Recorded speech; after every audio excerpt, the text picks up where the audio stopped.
This story of incredible transformation begins in one of the school classrooms. The young man there suddenly woke up and realized that he had gone back in time to before his college entrance exams. The guy suddenly screamed and jumped up from his seat. He grabbed his hair in horror. He didn't understand that if fate had decided to throw him back in time, then why it hadn't happened after he entered college. Since ancient times, humanity on the blue planet has suffered from a catastrophe known as the invasion of the secret kingdoms. Sometimes these creatures invaded the human world. Some of them possessed such power that they could wipe out all of humanity from the face of the earth. To survive, humans developed the monster gene system, a special technology that allowed them to implant monster genes into themselves, awakening their fighting talents.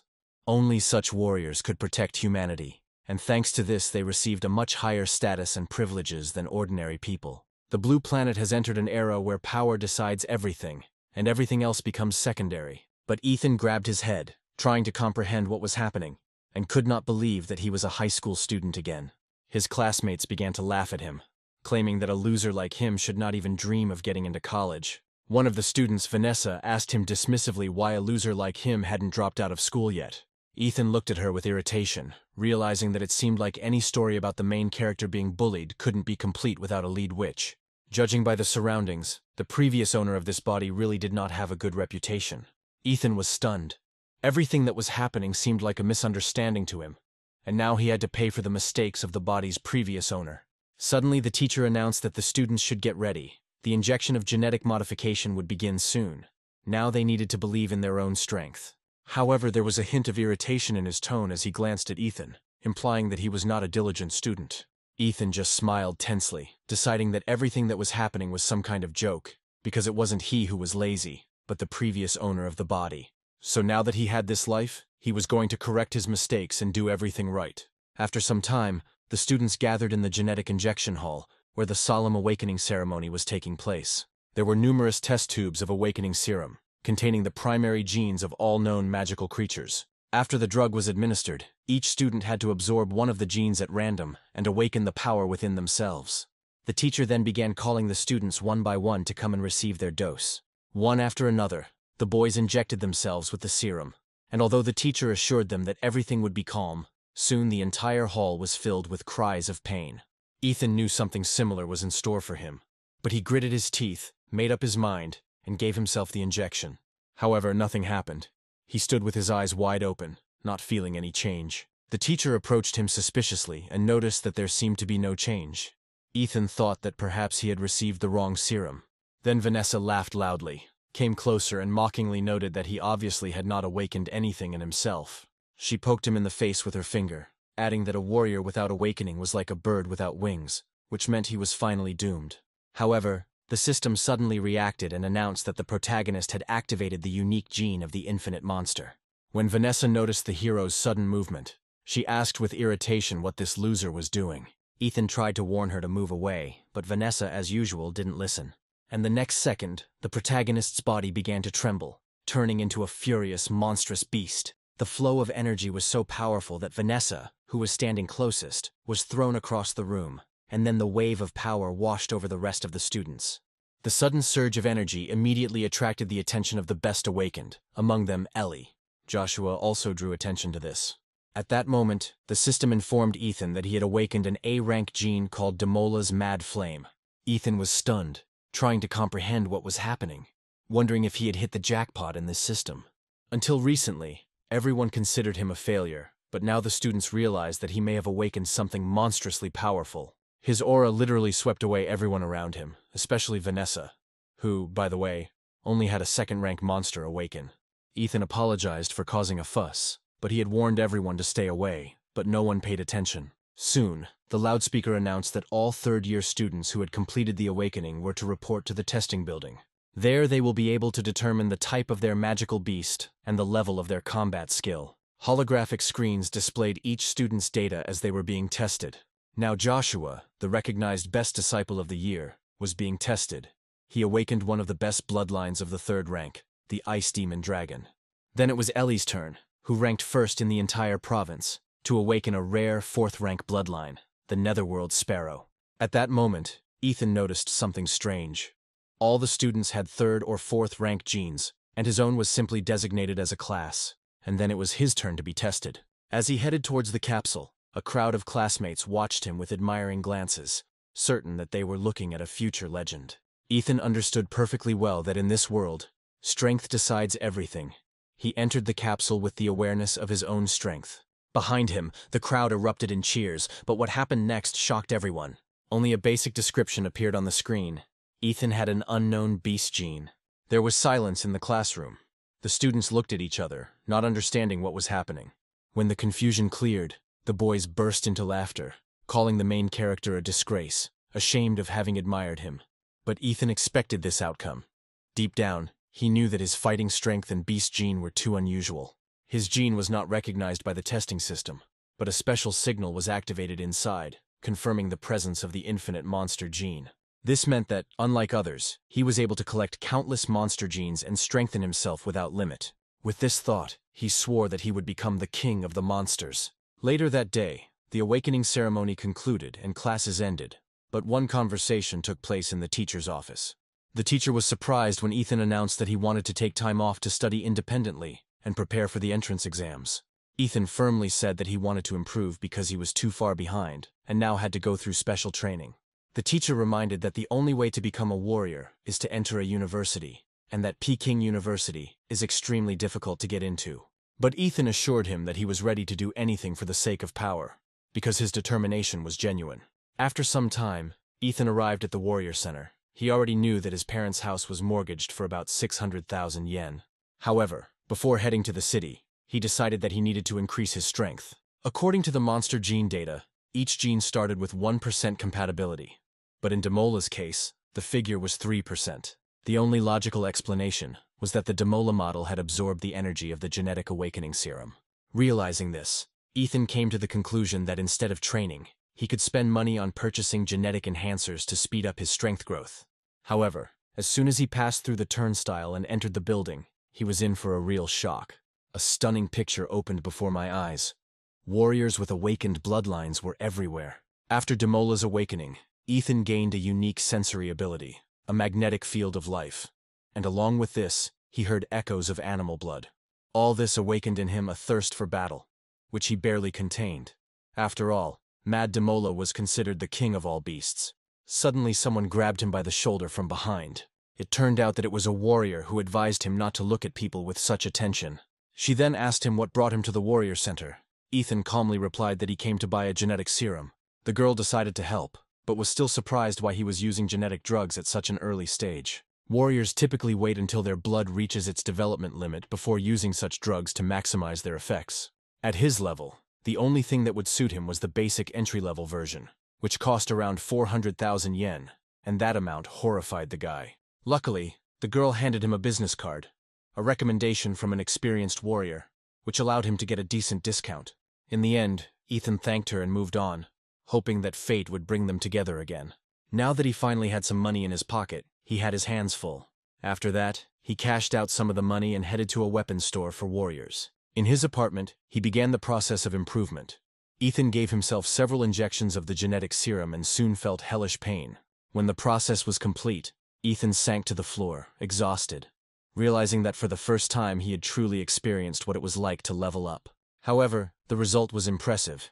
In just a few minutes he achieved what took others years to achieve. The next step was to travel to the secret dimension. These rifts were ranked from S-class to E-class. The higher the rank, the stronger the beasts. Soon, Ethan found himself at the rift. He noticed that there were fewer people here than he expected.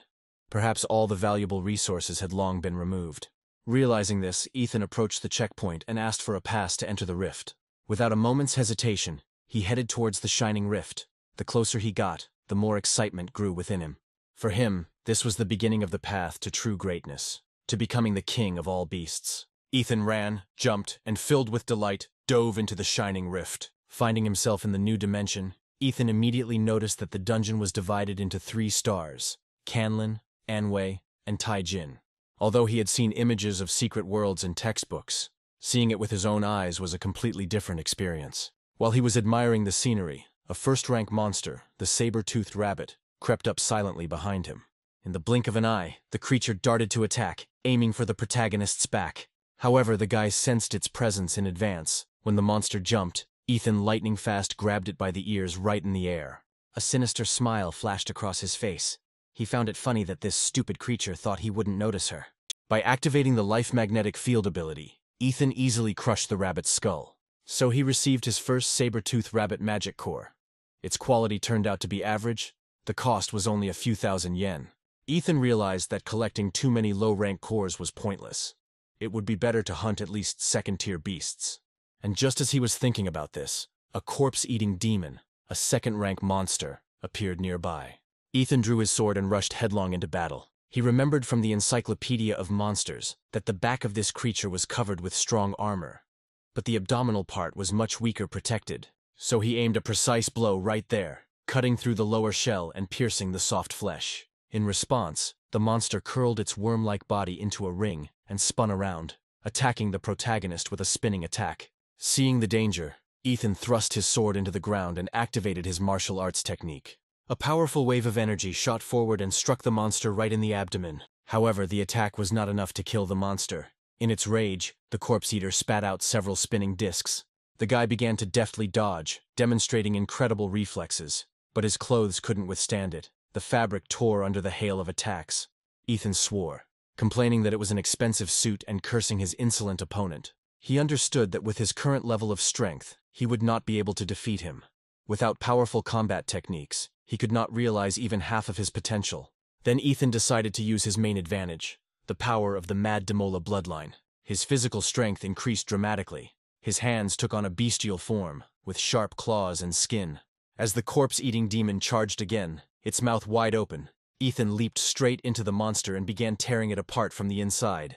The monster roared in agony, but after a few seconds, Ethan broke through the shell and burst out, punching his way through the enemy's belly. After the transformation was complete, he felt excess heat escaping from his body, as if he were a jet engine. His short sword lay on the ground, completely eaten away by the monster's poison, the weapon unable to withstand combat even with a rank 2 creature.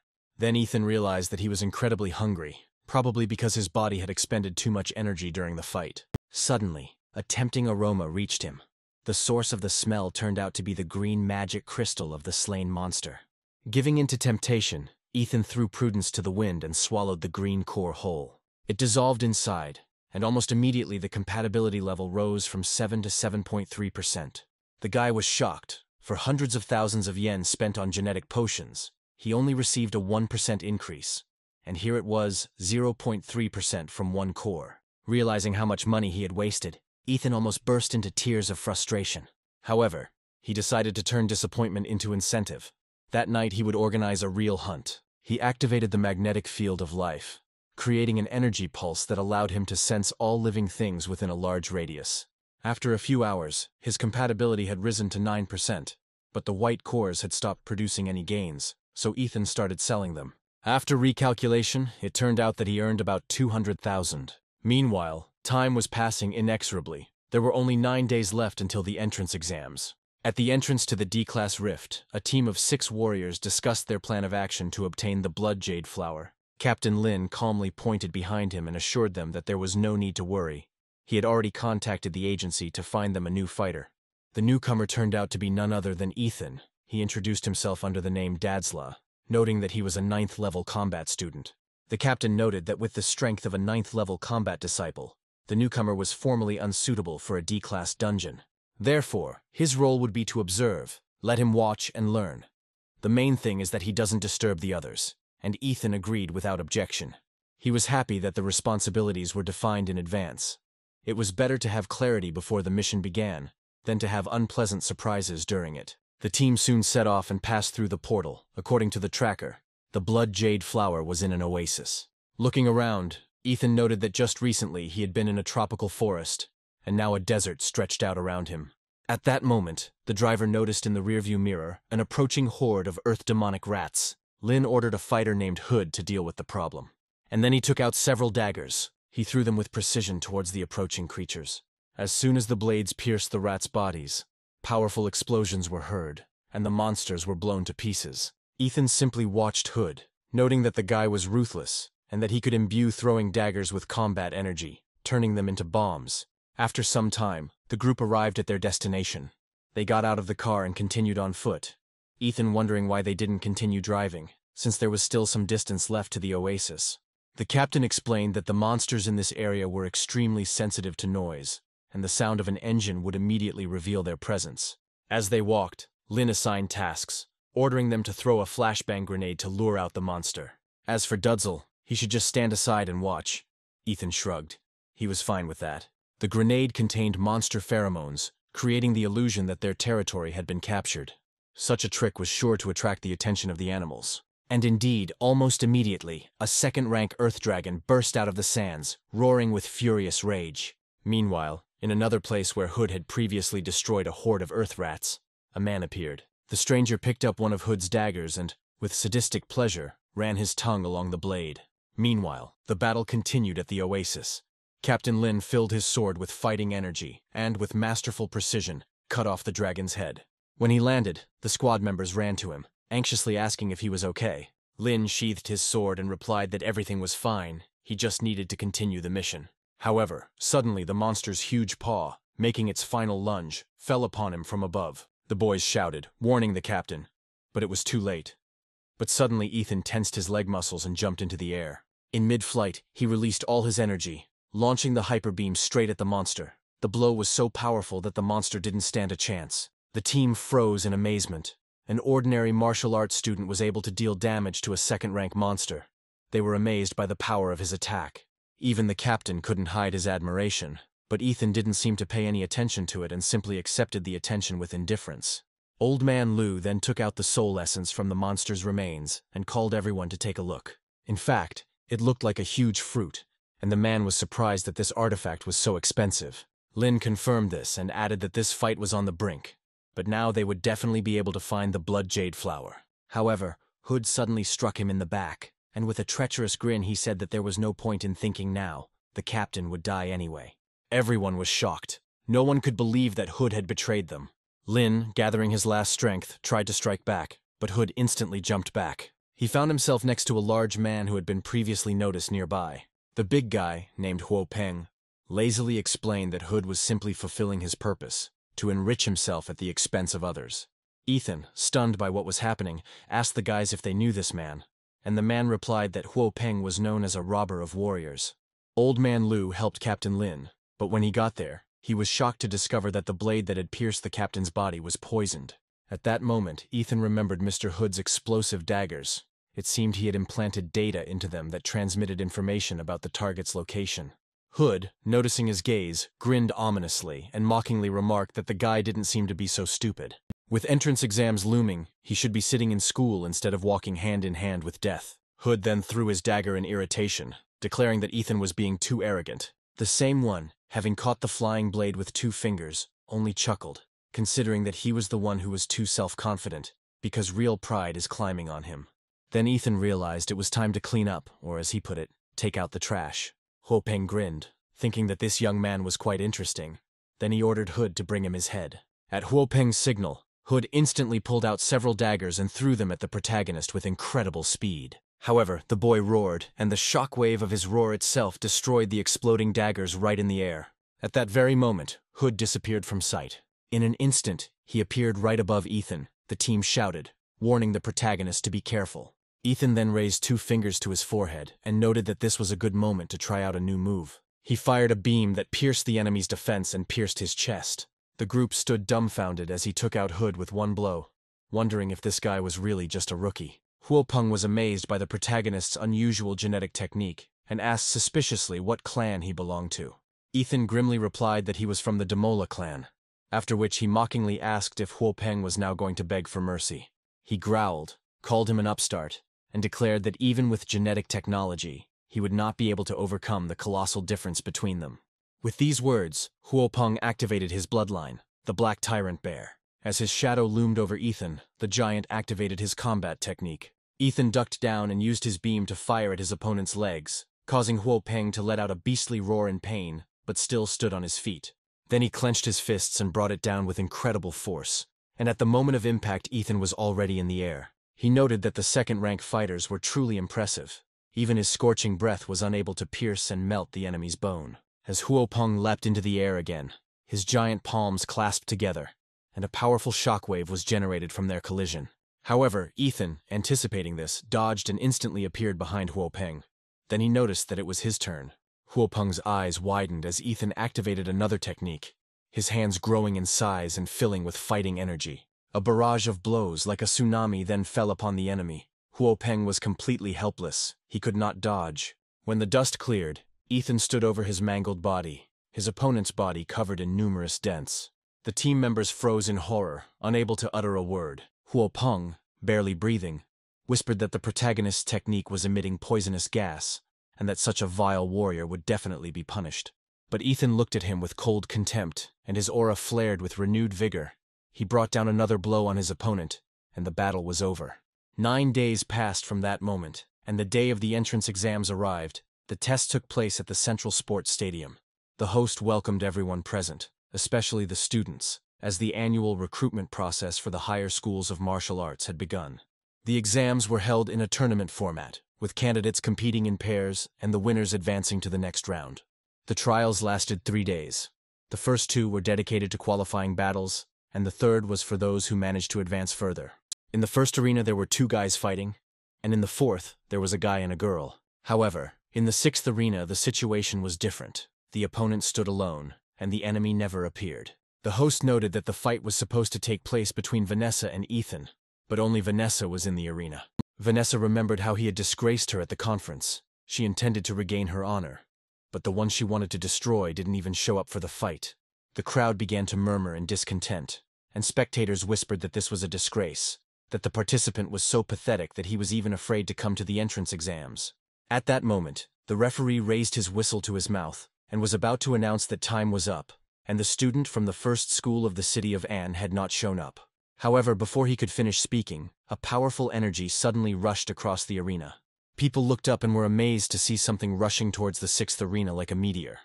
At first, no one understood what it was, and it was at that moment that the figure plummeted into the center of the arena, the shockwave from the landing so powerful that the platform shook. When the dust cleared, Vanessa still hadn't had time to figure anything out. But a second later, her face was just a few centimeters away from the soul flying straight towards her. She didn't have time to dodge and was instantly knocked out of the arena by a powerful blow.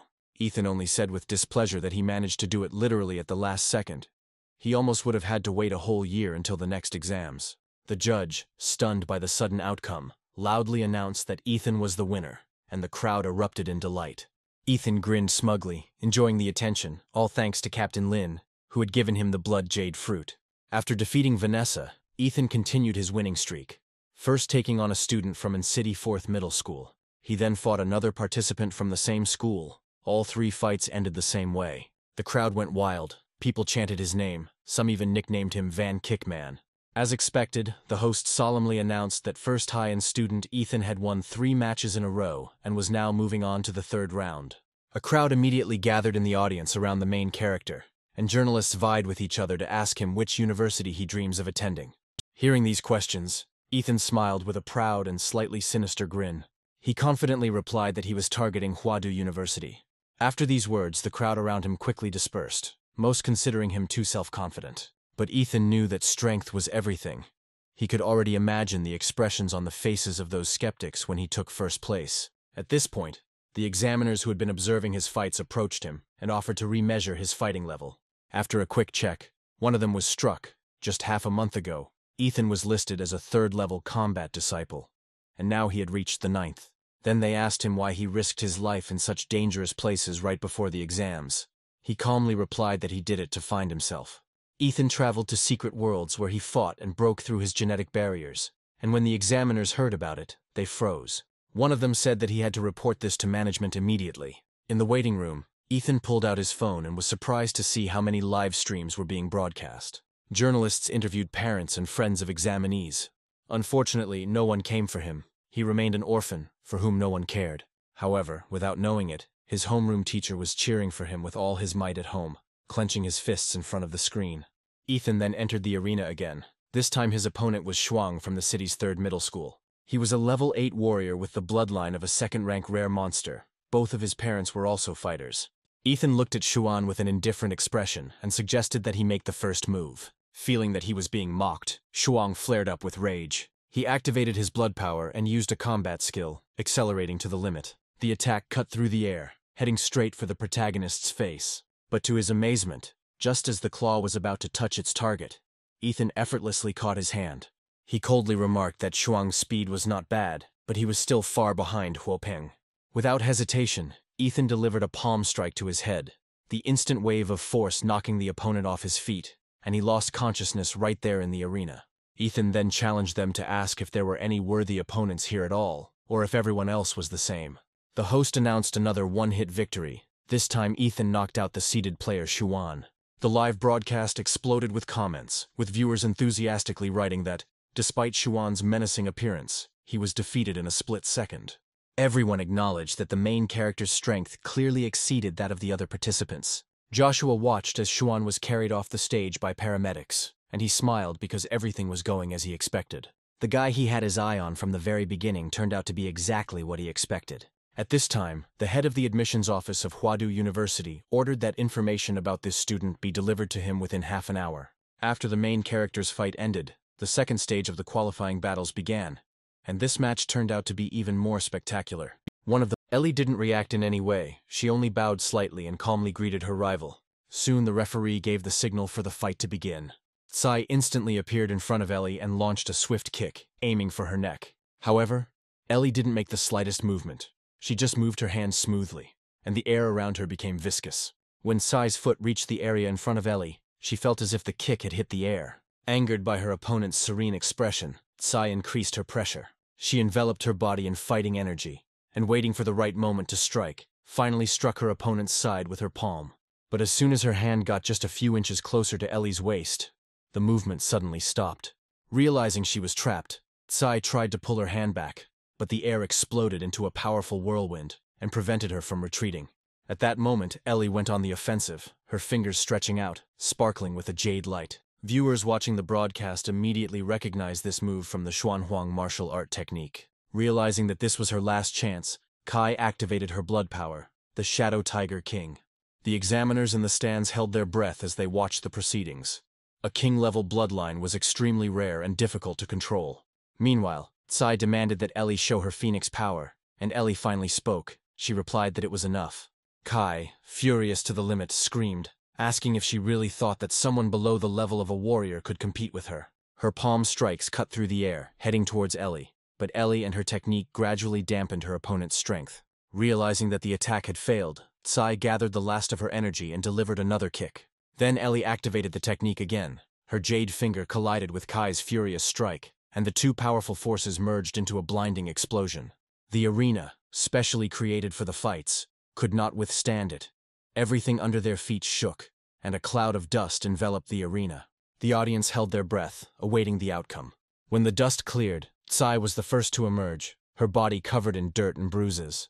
However, suddenly she staggered and fell down without strength. Ellie stood there calmly, having completely crushed her opponent, who was of the same level, with technique alone. Her victory instantly blew up the live broadcast, with viewers vying with each other to discuss Ellie's incredible strength.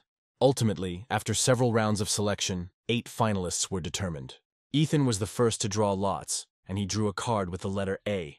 The guy standing next to him also took out a card with the same letter and realized that they were about to clash. He introduced himself as Axel from the Qingfeng school. Axel nodded calmly and noted that they were participating in the second fight, so they could watch the first fight together.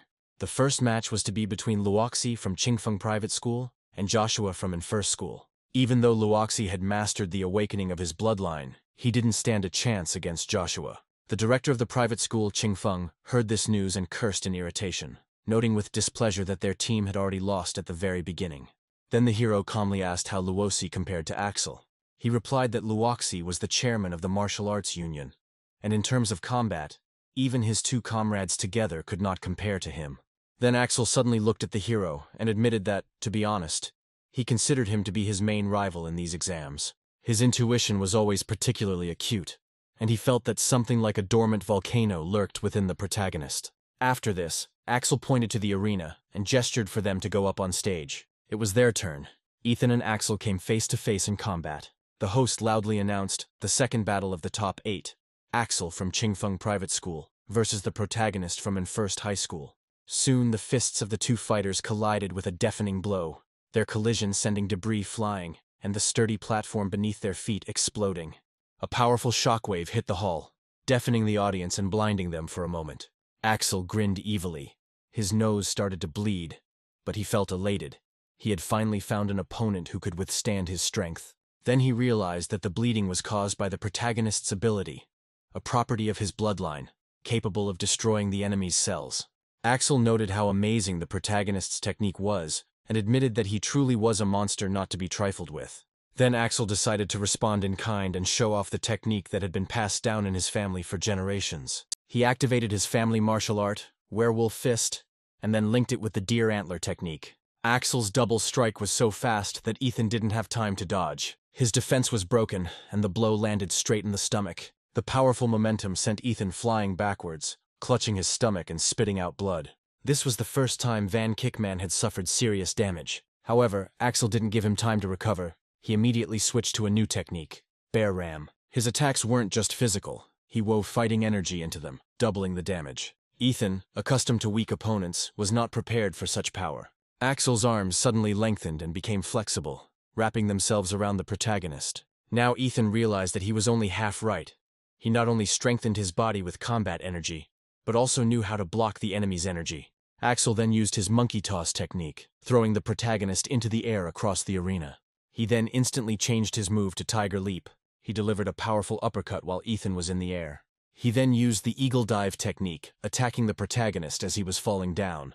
Axel loudly declared that he would win this fight under any circumstances. He crashed into the protagonist, and the impact caused the arena to explode in a blinding flash, sending debris flying in all directions. When the dust settled, Axel laughed, confident of his victory. The medics were already preparing to run out into the arena, because the combination of techniques used by the champion of the Qingfeng school could kill even an ordinary warrior. But at that moment, Axel himself felt a monstrous aura behind him. He turned around and his heart sank in horror as a huge monster with a giant paw covered in scales and sharp claws appeared from the clouds of dust. The protagonist's voice rang out through the noise, praising Axel's strength but noting that he was unlucky enough to encounter him. If it's any consolation, Axel was the first to see his true form, the awakening of his bloodline. Axel, drenched in sweat, froze in horror. He didn't expect that in the small city of Anne, besides Ellie, there would be another martial arts genius, a genius of lineage. The examiners watching the duel stared in horror at the protagonist's radiation readings. The level of nuclear radiation was off the charts. Upon seeing such data, the commission had no choice but to immediately surround the arena with a layer of combat energy to prevent radiation leakage. Meanwhile, a lively discussion arose among the audience. Everyone was amazed and delighted by the awakening of the main character's blood force. Ethan heard all this talk, but he was not surprised. He understood that there simply were no creatures like Dimol on the blue planet. Meanwhile, Axel's nose was bleeding again, and realizing that he couldn't last long, he decided to end the fight as quickly as possible. He then activated his bloodline awakening, Golden Star Demon Monkey. He then used the Snake Strike technique and went on the offensive. Ethan, seeing this, responded with a counterattack, similar in destructive power to a beam. The result was devastating. Axel's left arm was injured, and if he had not managed to release the force in time, the limb would have been destroyed.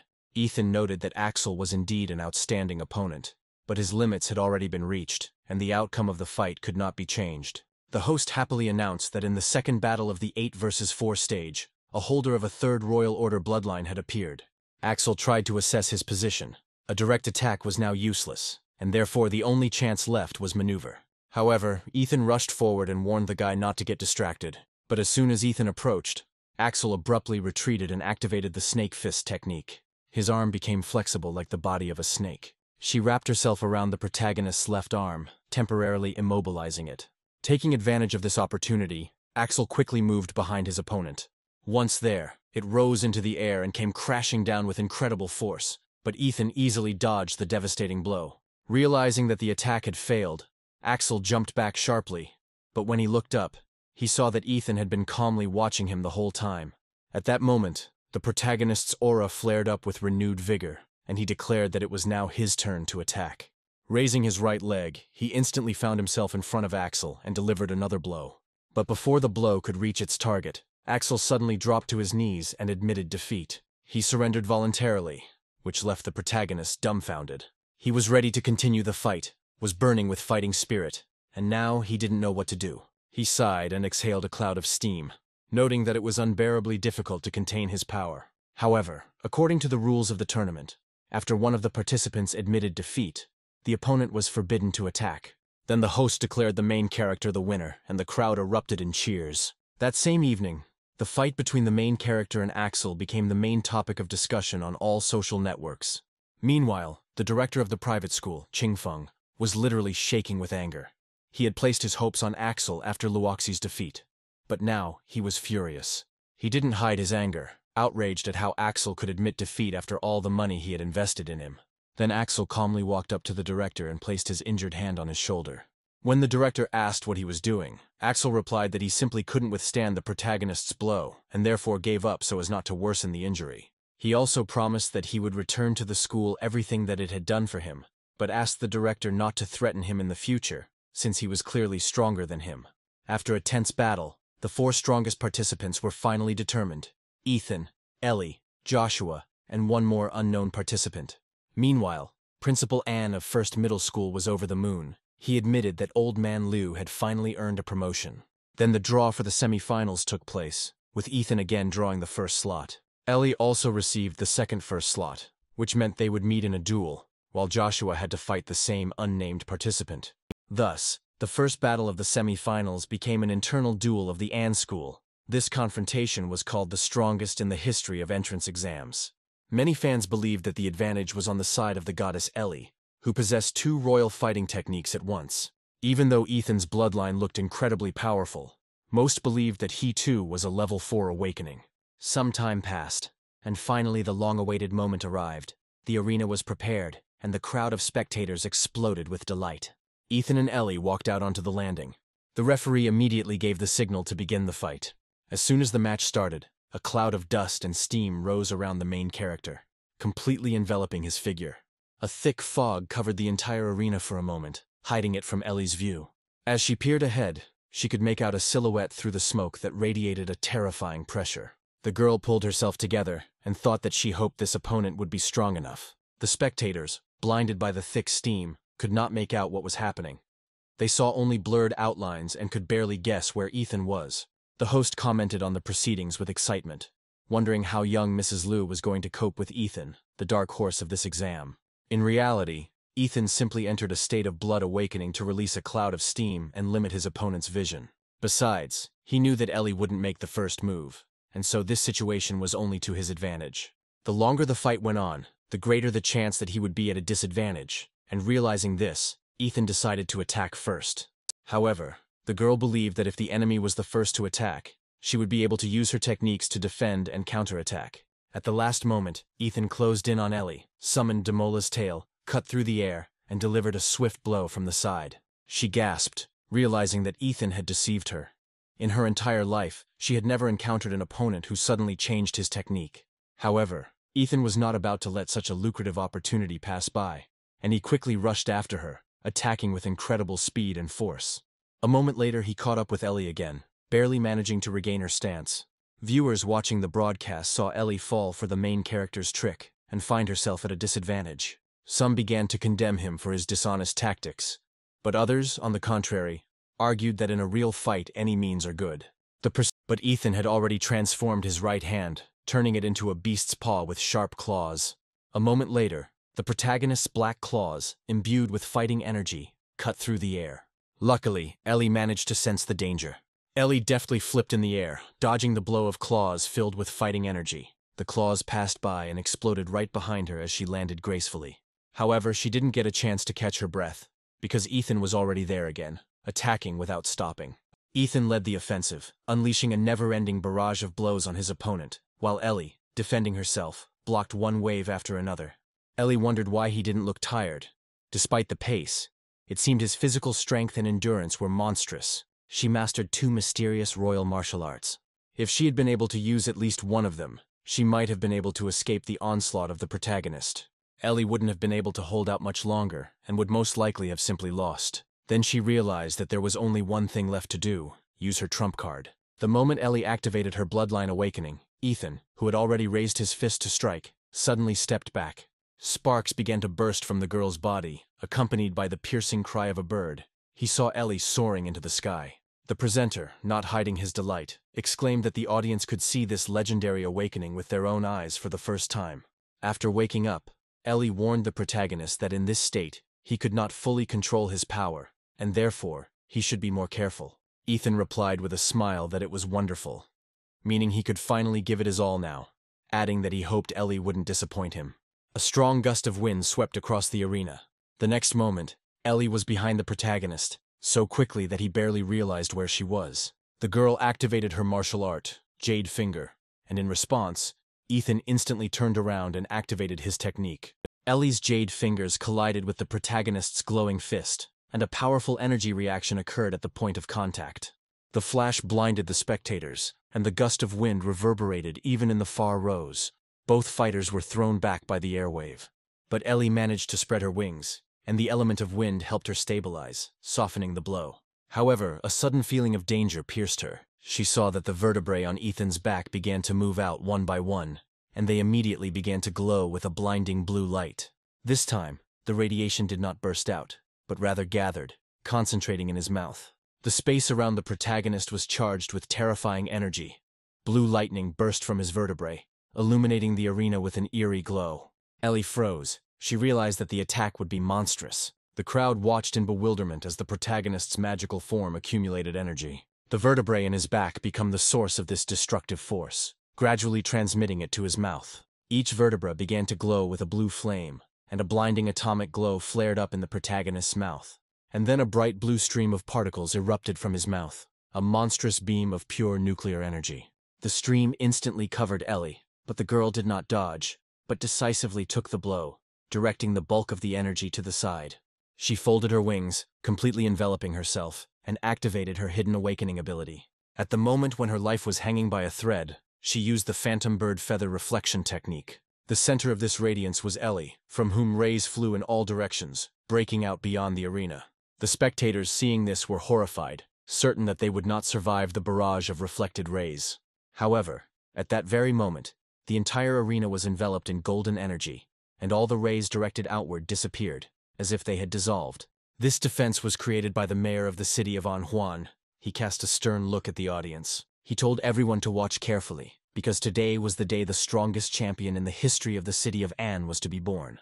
The host excitedly told the audience that they were incredibly lucky to be under the protection of Mayor Huan. Ellie looked exhausted and bruised, and she spat out a mouthful of fresh blood. Her wings melted after repelling the attack to the limit of their capabilities. From the moment Lu was born, her family had high hopes for her. Under the pressure of expectations, she fought endless battles, striving to strengthen her reputation as the clan's eldest daughter. Although outsiders admired her genius and strength, Ellie herself was indifferent to these titles. She simply followed the path her mother showed her. Her reserve and emotionless face were nothing more than a protective mask, and now Ellie felt like she had reached her limit in the battle with this guy. However, assessing the current situation, Ellie decided that if everything ended at this stage, no one would suspect that she had given up. With this thought in mind, she prepared to pretend to admit defeat. Suddenly she came closer to Ethan and delivered a light blow to his chest. However, to her surprise, he did not dodge and took her blow.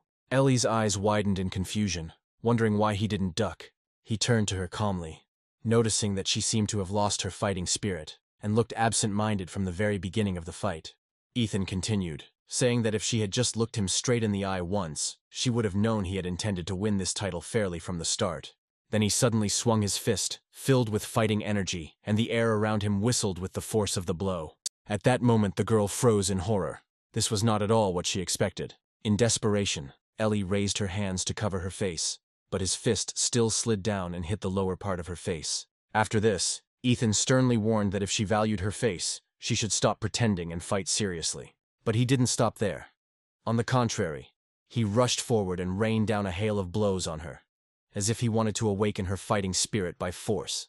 Ellie just covered her face with her hands. She just wanted to give in and let him win. But he made her fight seriously. No matter how hard she tried to maintain her composure, she finally exploded like a phoenix rising from the ashes. Ethan, on the other hand, looked pleased, because now she was finally starting to fight properly. Ash swirled through the air as a massive pair of dark purple wings spread out behind Ellie. Upon awakening, she looked dazzling and confident, looking down at the protagonist. In Ellie's soul there remained only one goal, to defeat the main character.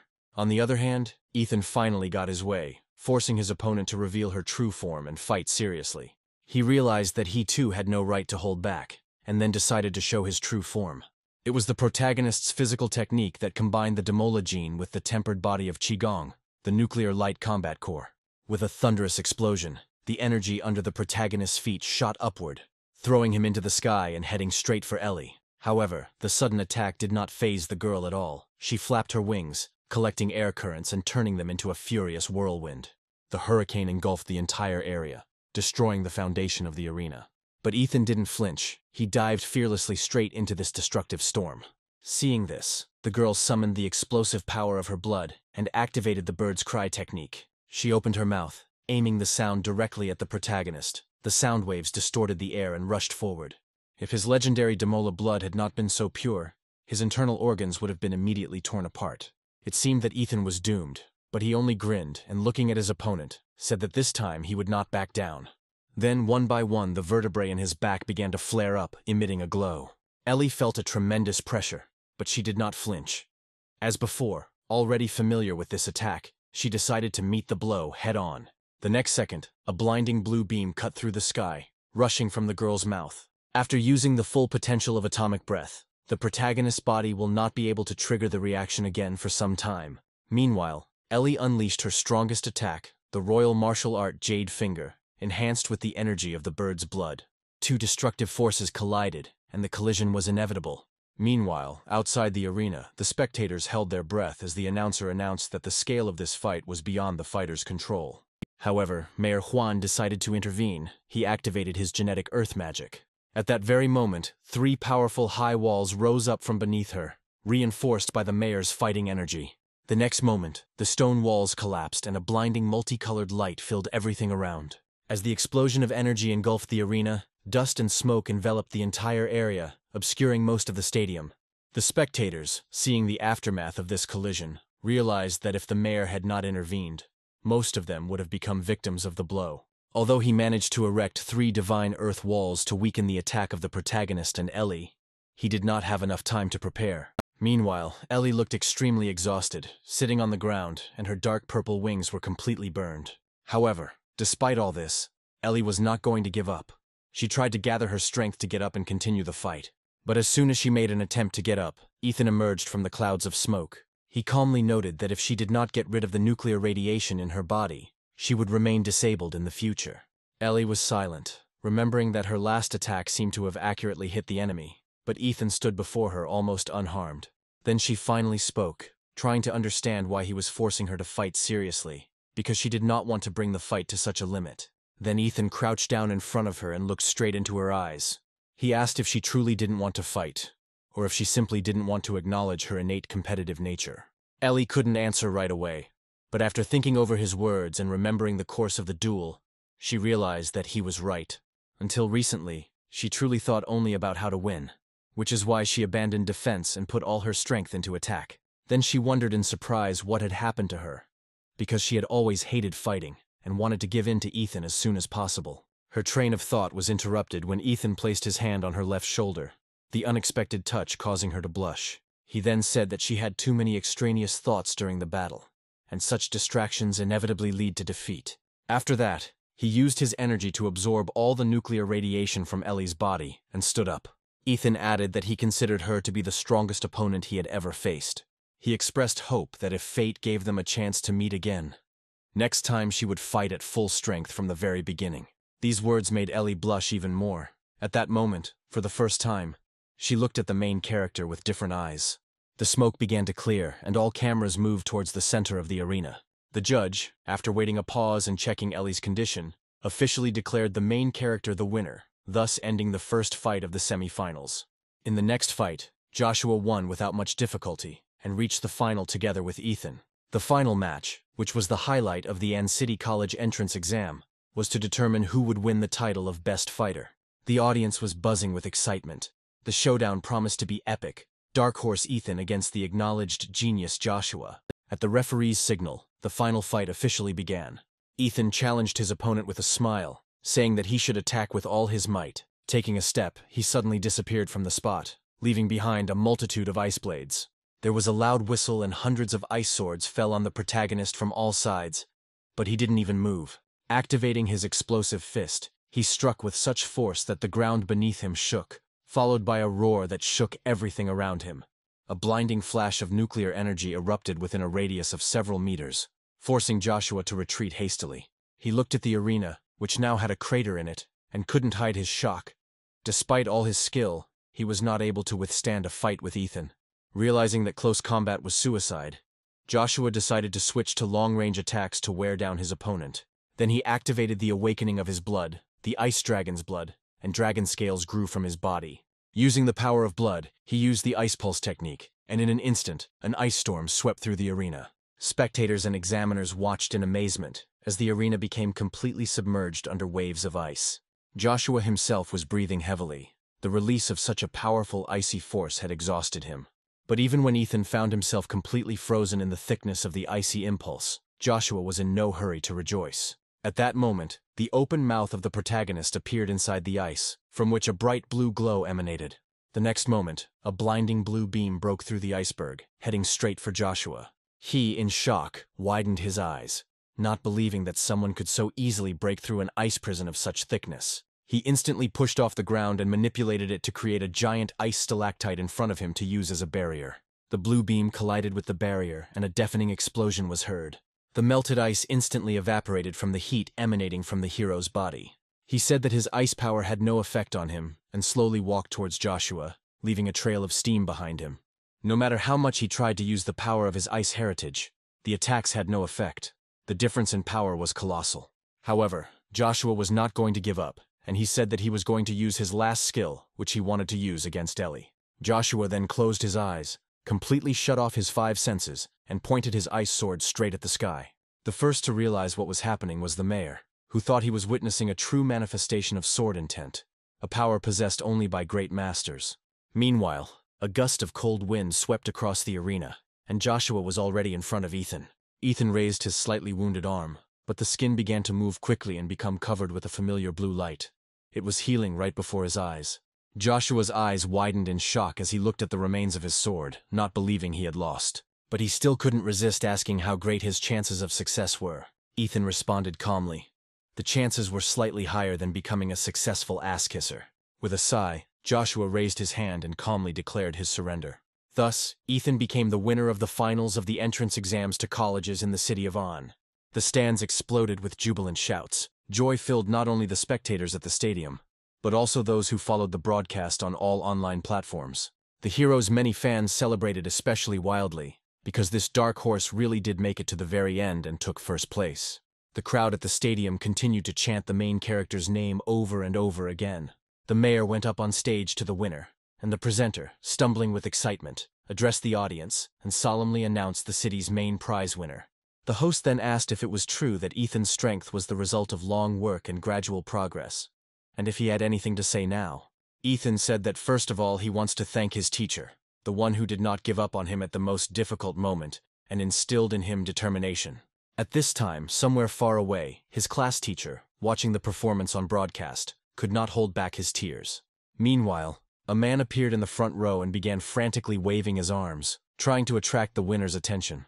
Ethan realized it was the school principal, desperately hinting at a reward for advertising their school. A 2 million scholarship. After this, the protagonist's attitude instantly changed. He added that he also wanted to thank his alma mater and its director. He also added that in conclusion, he wants to thank himself, because without his hard work and genius, this triumph would not have been possible. Unexpectedly, the system congratulated the protagonist on his victory and announced that he had received a new champion title, and along with it, a random ability gene. After this, the mayor summed up the results, noting how successfully the entrance exams had been, and declared them officially completed. However, as soon as Ethan left the arena and headed down the stadium corridor towards the exit, a whole flock of reporters with cameras and microphones descended on him. Suddenly, one of them brazenly shoved the phone right in his face and sarcastically asked which of the girls Ethan thought was prettier, Ellie or Tsai. Ethan didn't answer and simply took off, accelerating even faster. Only when he finally managed to break away from the annoying journalists did he reach the empty basketball court. Now he understood that the system allowed not only to change genes, but also to obtain new ones through rewards. But at that very moment, someone interrupted his thoughts. A man in a black cloak entered the hall and calmly congratulated the protagonist on his victory. The stranger took off his hat as a sign of respect and said with a mysterious smile that he was not a journalist. He came from the imperial capital and wanted to discuss something confidential, a matter concerning genetic blocking. Hearing this, Ethan tensed up. He knew that he did not have any genetic lock. He received all his abilities thanks to the gene system. Ethan was silent, and then the man asked if he had ever heard that expression from his father. Ethan replied calmly that he had indeed heard of this. In the memories of the body's previous owner, this term was mentioned only once. The stranger took an envelope out of his bag and asked Ethan if he was curious how an ordinary taxi driver could know a word that didn't correspond to his profession. Ethan raised an eyebrow, a suspicion flaring inside him that his father was hiding something serious. The man then handed him an envelope, explaining that due to the protagonist's special status, Huadu had authorized the issuance of a restricted document to him. When Ethan opened the envelope and began to read, his eyes widened in shock. The paper read, Project Prometheus. A research institute, once a major center in the field of biogenetics, is on an international wanted list due to an unspecified incident. Ethan immediately realized that they believed his father was the senior researcher at Prometheus, and that Ethan himself was the result of those experiments. The man hastened to assure that the state was not going to hinder him. He had come only to tell the truth. After all, Ethan was now considered the most important candidate in the government's program for developing martial talents. Suddenly, the protagonist's mood changed. Being famous and important turned out to be much more irritating than he expected.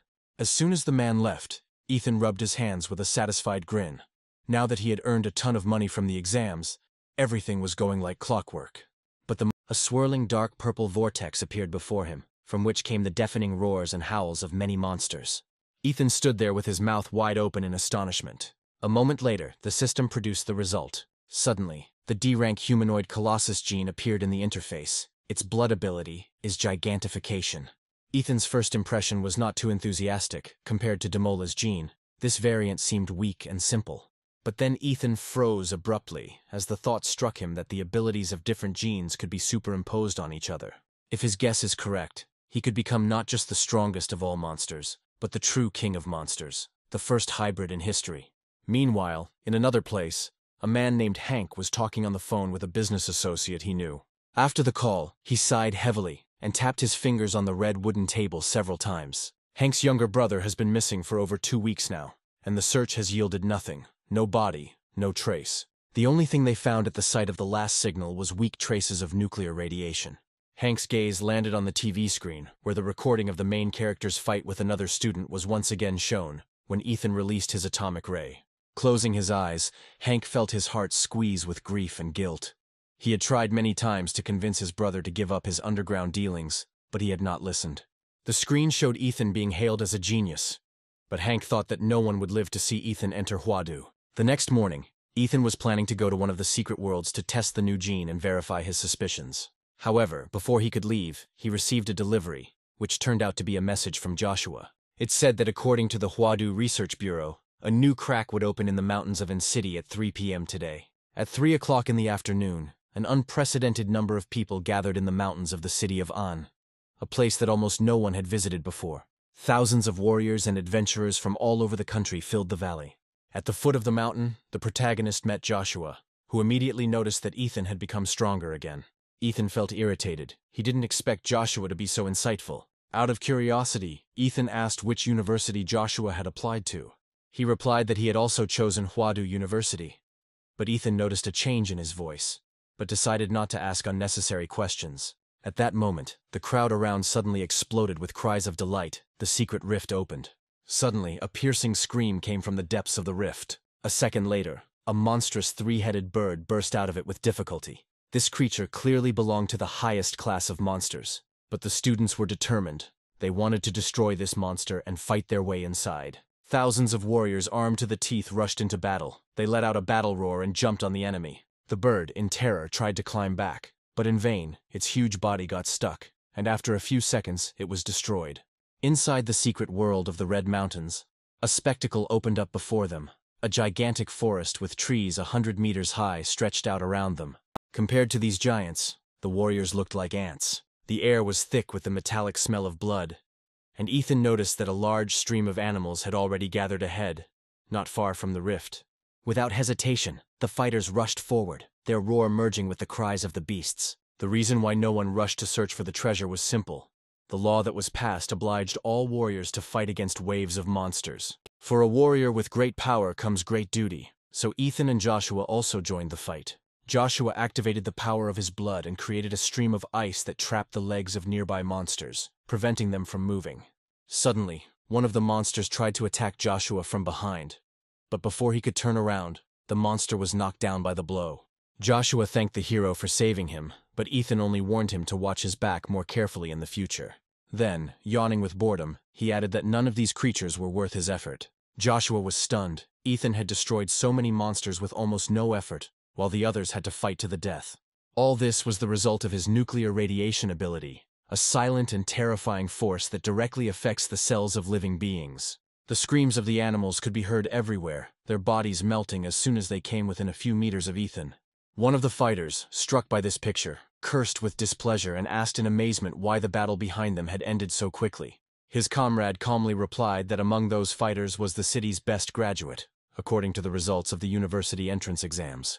At this moment, about a dozen high-ranking warriors joined forces and headed deep into the wave of monsters. On another part of the battlefield, Joshua finally wiped the sweat from his face and sighed heavily. He knew the first wave of monsters had been repelled. However, this victory came at a high price. Of the thousands of warriors who had gathered here at the beginning, only a little more than 800 remained alive. At this time, Ethan was walking towards Joshua, carrying several huge bags on his back. After the battle, he asked him how he could transport all his belongings. At that moment, Joshua handed him a silver-black ring. Ethan couldn't hide his smile, looking at such a rare thing worth tens of millions. Suddenly, there was a noise behind them. Ethan and Joshua turned around and saw a man walking towards them. It was Boone, the leader of the Silver Wolf group. It was he and his comrades who destroyed the Lord-level monsters, stopping the monster wave before the rest of the fighters died of exhaustion. Boone approached and introduced himself, saying that he had heard of Ethan's exploits, and asked if he would like to join the Silver Wolf. This would not interfere with Ethan's studies at the university, but it would give him many advantages. Moreover, he was ready to immediately sign an S-rank contract with him. These words caused an explosion of envy from everyone around. The Silver Wolf was considered one of the most influential fighting groups in the entire kingdom. One woman admitted she didn't understand why Boone left so quickly. But now it's clear he simply wanted to get his hands on a promising fighter first. Instead, the woman offered Ethan to join Chengda, promising that after joining, Ethan would receive 15% of the resources. The eyes of all the fighters widened in amazement. This was tantamount to an investment. However, Ethan soon responded, politely apologizing to both leaders, and stating that he had no intention of joining any battle group for the time being. Boone and his comrades didn't seem surprised. They understood that at Ethan's level, he would stand out even without the support of any organization. Joshua then suggested climbing into the treetops to survey the surrounding area and assess the overall structure of the area before making plans. Joshua gathered energy in his legs and then pushed off sharply. But Ethan simply concentrated energy under his legs and, like a rocket, launched himself upward. Thanks to this, he reached the crown first, a few seconds before Joshua. However, what they saw from above made Joshua's eyes widen in amazement. A group of huge creatures was moving on the horizon. Ethan noted that if given a few years, humans would not only be able to unravel the mystery of these creatures, but perhaps even subdue them. Joshua looked at his comrade in silence, realizing that he himself, if he had met such a powerful and mysterious creature, would have felt fear. At that moment, Joshua realized that his classmate was superior to him, not only in fighting skills, but also in strength of spirit. Meanwhile, Ethan wasn't just surveying the surroundings. He was activating his magnetic field to determine the distribution of living creatures.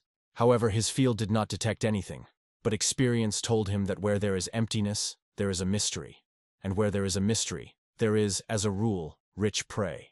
Then Ethan pointed to the southeast and told Joshua that they should check out the lake. Having overcome a forest of giant trees, they soon reached the shore, where there were already 3 people, and Ethan immediately recognized one of them. It was Julie. Seeing him, she joked with a slight smile about his sudden appearance, surprised that now the very best graduate was standing in front of her. Julie replied that they had just arrived and that 2 of her comrades, who could swim well, had already gone down into the lake to scout out the area. But as soon as she finished speaking, the surface of the water rose, and one of her partners burst out of the depths, It was Eugene. With undisguised delight, he declared that they were incredibly lucky. It was a jackpot, and now they would become rich. Eugene, beaming with joy, announced that there was an ancient relic under the lake. Ethan didn't understand what they were talking about, and Joshua explained that in secret worlds, mysterious buildings left by vanished civilizations are sometimes found. Suddenly, Eugene, carried away by his discoveries, began to talk, and only then noticed that there were strangers standing next to them. Realizing he had let it slip, he immediately regretted his carelessness. But before Eugene could take a step, Julie sharply pulled him back. Eugene didn't object. After all, he understood that this guy had extraordinary potential, so it would be unwise to quarrel with him. After this, Eugene led everyone to the lake.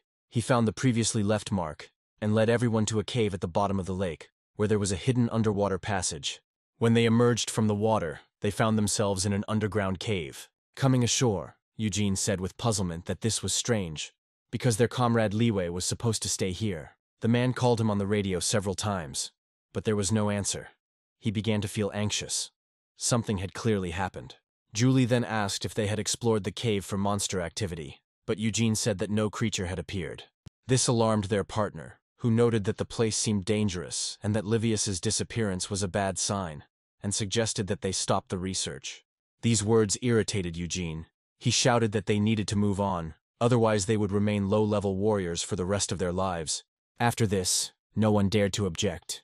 Even the girl who had just suggested retreating fell silent. So the group continued on their way, moving forward under the leadership of Eugene. He took out an ultraviolet flashlight and illuminated the ground. The tracks left by him and Liwei earlier clearly visible under the light. Gradually the passage became narrower and narrower until it became so narrow that only one person could walk at a time. Ethan exchanged glances with Joshua and stated that something was wrong. Joshua nodded in agreement. The timing was clearly out of sync. Julie said that her team arrived at the lake only 10 minutes ago, but during this time, Eugene and Liwei managed to find an underwater cave at the bottom of the lake. Perhaps the news of the ruins was too tempting, and even experienced warriors like Julie failed to notice the obvious trap. When the narrow passage ended, the walls and ceiling of the cave were densely covered with vines, many of which had magic cores visible on them. Then someone noticed that this was the reason they had not encountered a single underwater monster. They had all already been swallowed by a dangerous predator. Then Julie asked Eugene where the relic he had spoken of earlier was. Suddenly, one of the warriors screamed. Everyone turned to see a dried-out body hanging from the ceiling, pierced by vines. Judging by his clothes, it was Liwei. Julie and her partner trembled with horror. But Eugene, instead of answering the question about the relic, suddenly fell to his knees, clutching his head. Suddenly his head began to swell and then explode. Tentacles of green vines erupted from a crack in the skull. The rest of the squad were horrified. Now it became clear to them what had happened to Liwei. Almost instantly, a blinding blue flash engulfed Eugene's upper body, destroying the parasitic vines. Then it became clear to everyone that the monster was much smarter than they could have imagined. He killed 2 warriors, captured the mind of one of them, and used the body as bait to lure new victims. Suddenly, a huge block of stone covered in vines fell from above with a roar, blocking the escape route. Joshua remembered reading about a similar creature once. It was a second-rank king-level monster, the phantom demonic vine. Hearing this, Julie and her companions turned pale. Their royal-level bloodline meant their chances of survival were 0. However, Ethan only grinned. Not caring what kind of enemy he would have to fight, he declared that he would deal with this monster. But at that very moment, a deafening explosion was heard behind. The collapsed passage behind him suddenly exploded, and Hank emerged from the clouds of dust, radiating a terrifying energy. In fact, Hank had no intention of going to the secret world of Redwood Mountain in the first place. However, when he heard that a certain man with nuclear abilities was helping the warriors hold back the wave of monsters, he immediately realized that they were talking about Ethan. Arriving in the secret world, Hank easily found the hero's tracks, but suddenly the passage behind them collapsed, blocking the way. Ethan didn't understand who this strange warrior was, and why he was looking at him with such hostility, although they had never met before. Meanwhile, Hank, deciding that the moment had come, suddenly attacked him. But Hank soon realized that something had gone wrong. Thousands of vines burst from beneath the rock layers, heading straight for Hank. He, overcome with rage and despair, glanced at Ethan and shouted that this must be his trap too. Ethan's passage was blocked by vines, and Hank was forced to engage in battle with the monster. As Hank's strength waned, the monster continued to grow, and it became clear that if the fight dragged on, it would die. Meanwhile, Julie, noticing that the walls of the cave were cracking, fearfully warned the others that it was about to collapse. But Ethan only ordered everyone to step back. His body began to become covered in dark blue skin, and crystalline reflections of blue light ran through the cracks between the muscles. The next second, there was a loud bang as Ethan released the maximum power of his atomic breath. A giant stream of blue light pierced the stone vaults. Streams of water gushed from the crack that opened, and a path to the outside was paved. Ethan then ordered Julie and her partners to leave immediately. They complied without hesitation, but Hank, not intending to let them escape, roared that no one would leave. He kicked the ground, and a powerful wave of air propelled him forward, straight towards Ethan. But Joshua, who had been holding his sword at the ready all this time, did not miss the moment. Ethan knew that Joshua's sword was not capable of holding back an enemy of that level. The gap between their strengths was too great. So he instantly rushed into attack, his fist enveloped in a blinding blue light. Hank, not expecting a blow from Ethan, was thrown back and crashed into a stone wall with all his might. Ethan, seeing that the fight was continuing, ordered Joshua to leave first. After the last blow with the sword, his strength was noticeably weakened. He knew he couldn't help Ethan anymore, and would only become a burden, so without hesitation he stepped back to get out of the way. At the same time, Julie and the other participants stood on the shore, as the demonic vine went completely mad and turned the entire bottom of the lake into chaos. Julie breathed a sigh of relief when she saw Joshua emerge onto the shore, but she immediately noticed that Ethan didn't follow him.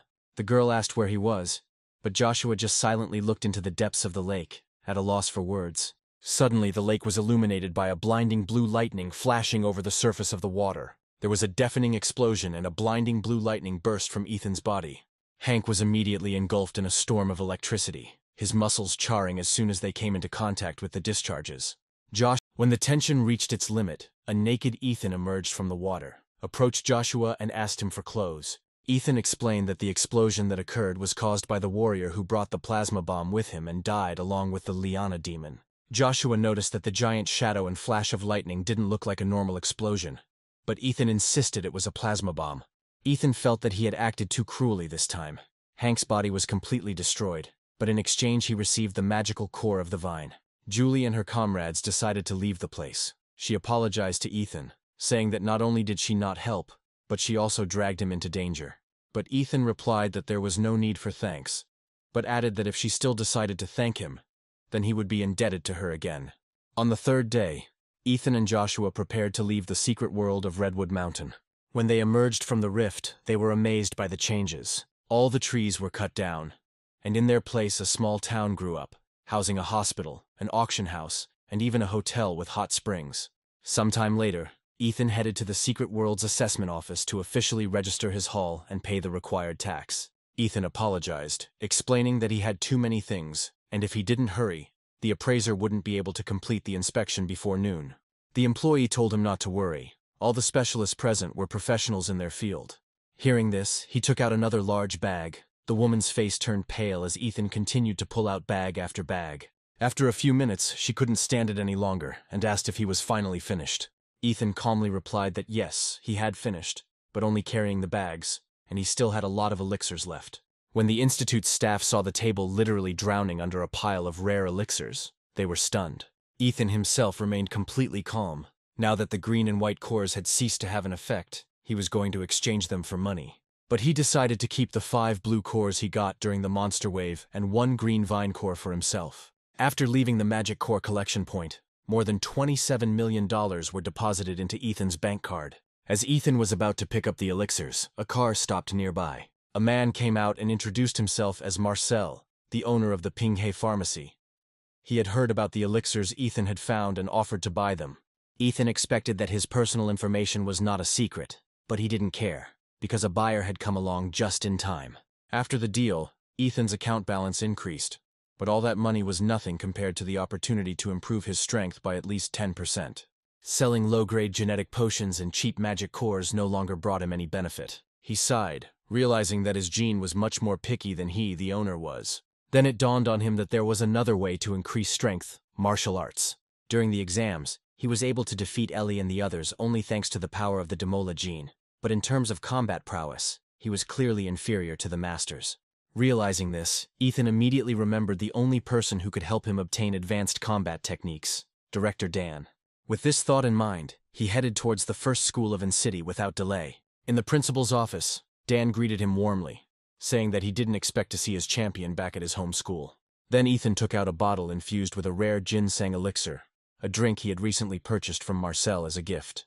The principal only accepted the gift, and then Ethan asked the principal to help him, as he wanted to study martial arts. The young man replied that he simply could not wait. He was sincerely striving for growth and wanted to become stronger as soon as possible. His fiery gaze did not leave the director indifferent. He sighed heavily, but still agreed to help. The next day, around noon, Ethan, who had just finished training and taken a shower, received a call from the principal. It turned out that the Liu family had agreed to train him, the very same one whose pride and main heir, Ellie, had recently suffered a defeat at his hands. At about the same time, nearby, a guy was racing along the highway, with a blonde woman sitting behind him, hugging him around the waist, her hair fluttering in the wind. Thrilled by the speed, she pressed herself closer to him and showered him with enthusiastic praise. But at that very moment, a figure suddenly appeared next to him, causing him to almost drop the steering wheel. It turned out to be Ethan. He calmly approached the motorcycle while riding his bicycle, and warned the boy that he was being too careless with high speeds. In the blink of an eye, the man rushed forward, showed Ethan the middle finger, and decided that he was not worthy of even breathing the same air as him. Ethan just watched blankly as the distance between them widened. But suddenly there was a sound from behind that drowned out even the roar of the engine, and a bright blue explosion flashed in the rearview mirror. It was Ethan. He turned on combat mode, and the pulse energy instantly threw him forward. The motorcyclist and his companion were stunned, their faces lengthening as they realized that they had just been overtaken by a guy on a regular bike. A few minutes later, Ethan arrived at the gates of the Liu estate. Before him stood a luxurious castle, surrounded by well-kept gardens and fountains. Activating his magnetic field, Ethan sensed several powerful auras emanating from the depths of the estate. Then, in the distance, he noticed the figure of a girl in a white dress walking towards the gate. It was Ellie. Ethan, sensing her mood, calmly asked if she wasn't happy to see him, but Ellie lowered her head and quietly replied that that wasn't the case at all. The girl hastened to explain that she had not met him on her own initiative. Her mother had asked her to greet the guest and escort him to the mansion. Arriving at the mansion, Ellie looked up and told her mother that Ethan had arrived. The sound of heels could be heard in the hall, and soon a woman appeared on the stairs. Even though the head of the Liu clan, Jennifer, was no longer so young, she was still as beautiful as young girls. Ethan, holding his breath, noted that he now understood who Ellie inherited her looks from. The day the entrance exams ended and Ellie returned home, she expected a stern reprimand from her mother. Ellie wanted to apologize right away. However, her mother lazily raised her hand, stopping her and gently telling her not to worry. She saw the broadcast of the fight with that same young man, Ethan, and thought that her daughter had shown herself worthy. Then Jennifer, pausing, continued that it was she who would have to inherit their lineage. Her brother was not capable of becoming the support of the family. Jennifer lifted her daughter's chin and added that after her father's death, their family lost influence and was forced to retreat to a provincial town. Now they have no strong patron, and if some powerful family proposes a marriage alliance, the Liu clan will have no right to refuse. She admitted that she had been watching Ethan and found him to be a suitable candidate, talented, noble, and not prone to lust for power. Such a union could be the salvation of the family. With these words, Jennifer suggested to her daughter to consider the possibility of getting closer to Ethan. Now Jennifer came down the stairs and greeted Ethan formally, and he responded politely and reservedly. He presented the hostess with a gift, but she simply said that she had heard from director Lao Deng about his desire to learn advanced martial arts. Without the slightest hesitation, Jennifer ordered her daughter to show the guests the way, which surprised Ethan. He did not expect such generosity. The woman accepted the gift and added that Ethan would be allowed to spend one day at their family's martial arts pavilion. She also mentioned that 3 sets of Zhuanhuang techniques were kept in the depths of the hall, and only those who were truly worthy could master them. Ethan was stunned. He expected to have access to advanced techniques, but he didn't think he would be allowed to touch the sacred techniques of the Liu family. He thanked not Jennifer personally, but the Liu family, thereby making it clear that he accepted the offer as an alliance with the family. The woman appreciated this subtle move, and the longer she looked at Ethan, the more she liked him. He himself, however, noticed how her intonation changed. After the brief formalities, Ellie escorted Ethan out of the hall, and the two of them walked down the long corridor to the martial arts pavilion. Ethan, unsuspecting, only noticed that Ellie suddenly began to avoid his gaze. He asked why it seemed to him that she was avoiding him. Ellie denied it, but when he came closer and looked straight into her eyes, she became confused and took a half step back. Ellie, confused, asked why Ethan came so close. He did not answer, and simply followed her. They descended into an underground stone chamber, in front of the entrance of which stood a massive door. Ellie decided to explain that the door was made of power transformation stone, a rare mineral mined in a secret dimension. Ethan, hearing this, asked if he could hit this door. Ellie was amazed. She expected that he would only admire the properties of the stone. However, as soon as she said that it was okay to try, Ethan immediately clenched his fists. Seeing this, Ellie's expression instantly changed, and she was overcome with unpleasant memories of the blue flash that brought her defeat. She turned away, and at that very moment the air shook with a deafening sound. Ethan's blow cut through the air and crashed onto the stone wall. However, contrary to expectations, the force of the impact was completely absorbed by the wall. Ethan clearly felt his most powerful blow seem to have sunk into the swamp, and Ellie, watching his surprised expression, couldn't help but smile slightly. They entered the Liu Clan martial arts pavilion, and Ethan found himself in a huge room where rows of copies of ancient scrolls and books stood on shelves, so many that his eyes ran wild from the variety. Ellie explained that if he was interested in the Zhuanhuang technique, it was kept in a small stone hall in the depths of the pavilion. The girl noted that it is impossible to comprehend all the subtleties of Zhuanhuang in one day. At best, one will only be able to learn the basics. She then said that she thought her mother's decision to give him access to such a powerful technique was wrong, and that it would have been better to choose other martial arts. They came to another secret hall, a repository of Zhuanhuang techniques, its walls made of a black version of the power transformation stone. The collection of these stones began during the time of Ellie's great-grandfather, and the family was proud of this legacy. When the heavy black door swung open, 3 massive safes appeared before Ethan. Ellie explained that Zhuanhuang cannot be learned simply by observing. To comprehend it, one must feel the rhythm of martial power, a special martial sound. Ethan, on the other hand, felt that she was the one for him, so without hesitation, he chose the demon in the flesh. Ellie entered the code and the safe opened with a soft click. However, what Ethan saw inside shocked him to the core. Inside was a bronze statue of a mighty man, and distorted, ghostly faces could be seen trapped within. Ethan realized that the Zhuanhuang technique was not written down in a book at all. Its carrier could be any form, a statue, a painting, or even a household item. This was one of the secrets of true martial arts masters. Ellie added that only masters are able to condense the rhythm of martial force and bind it to an object, thus passing on the legacy to descendants. Ellie then walked out of the secret room, leaving the room to Ethan. The rest of the test was now up to him. Then Ethan turned to her with a question, but she replied that if fate really favored him, then he himself would be able to feel this rhythm. Ethan looked disappointed, and even felt like Ellie was deliberately not sharing her experience with him. However, since everything was predetermined by fate, he decided to just wait. The guy lay down and fell asleep, which caused only silent bewilderment in Ellie, who was watching him through the cameras. His system determined that the host's consciousness was in a special space, and, in order to prevent sudden death, blessed him. Suddenly, someone from above declared that only a real man could inherit his martial art, otherwise he would prefer to rot underground.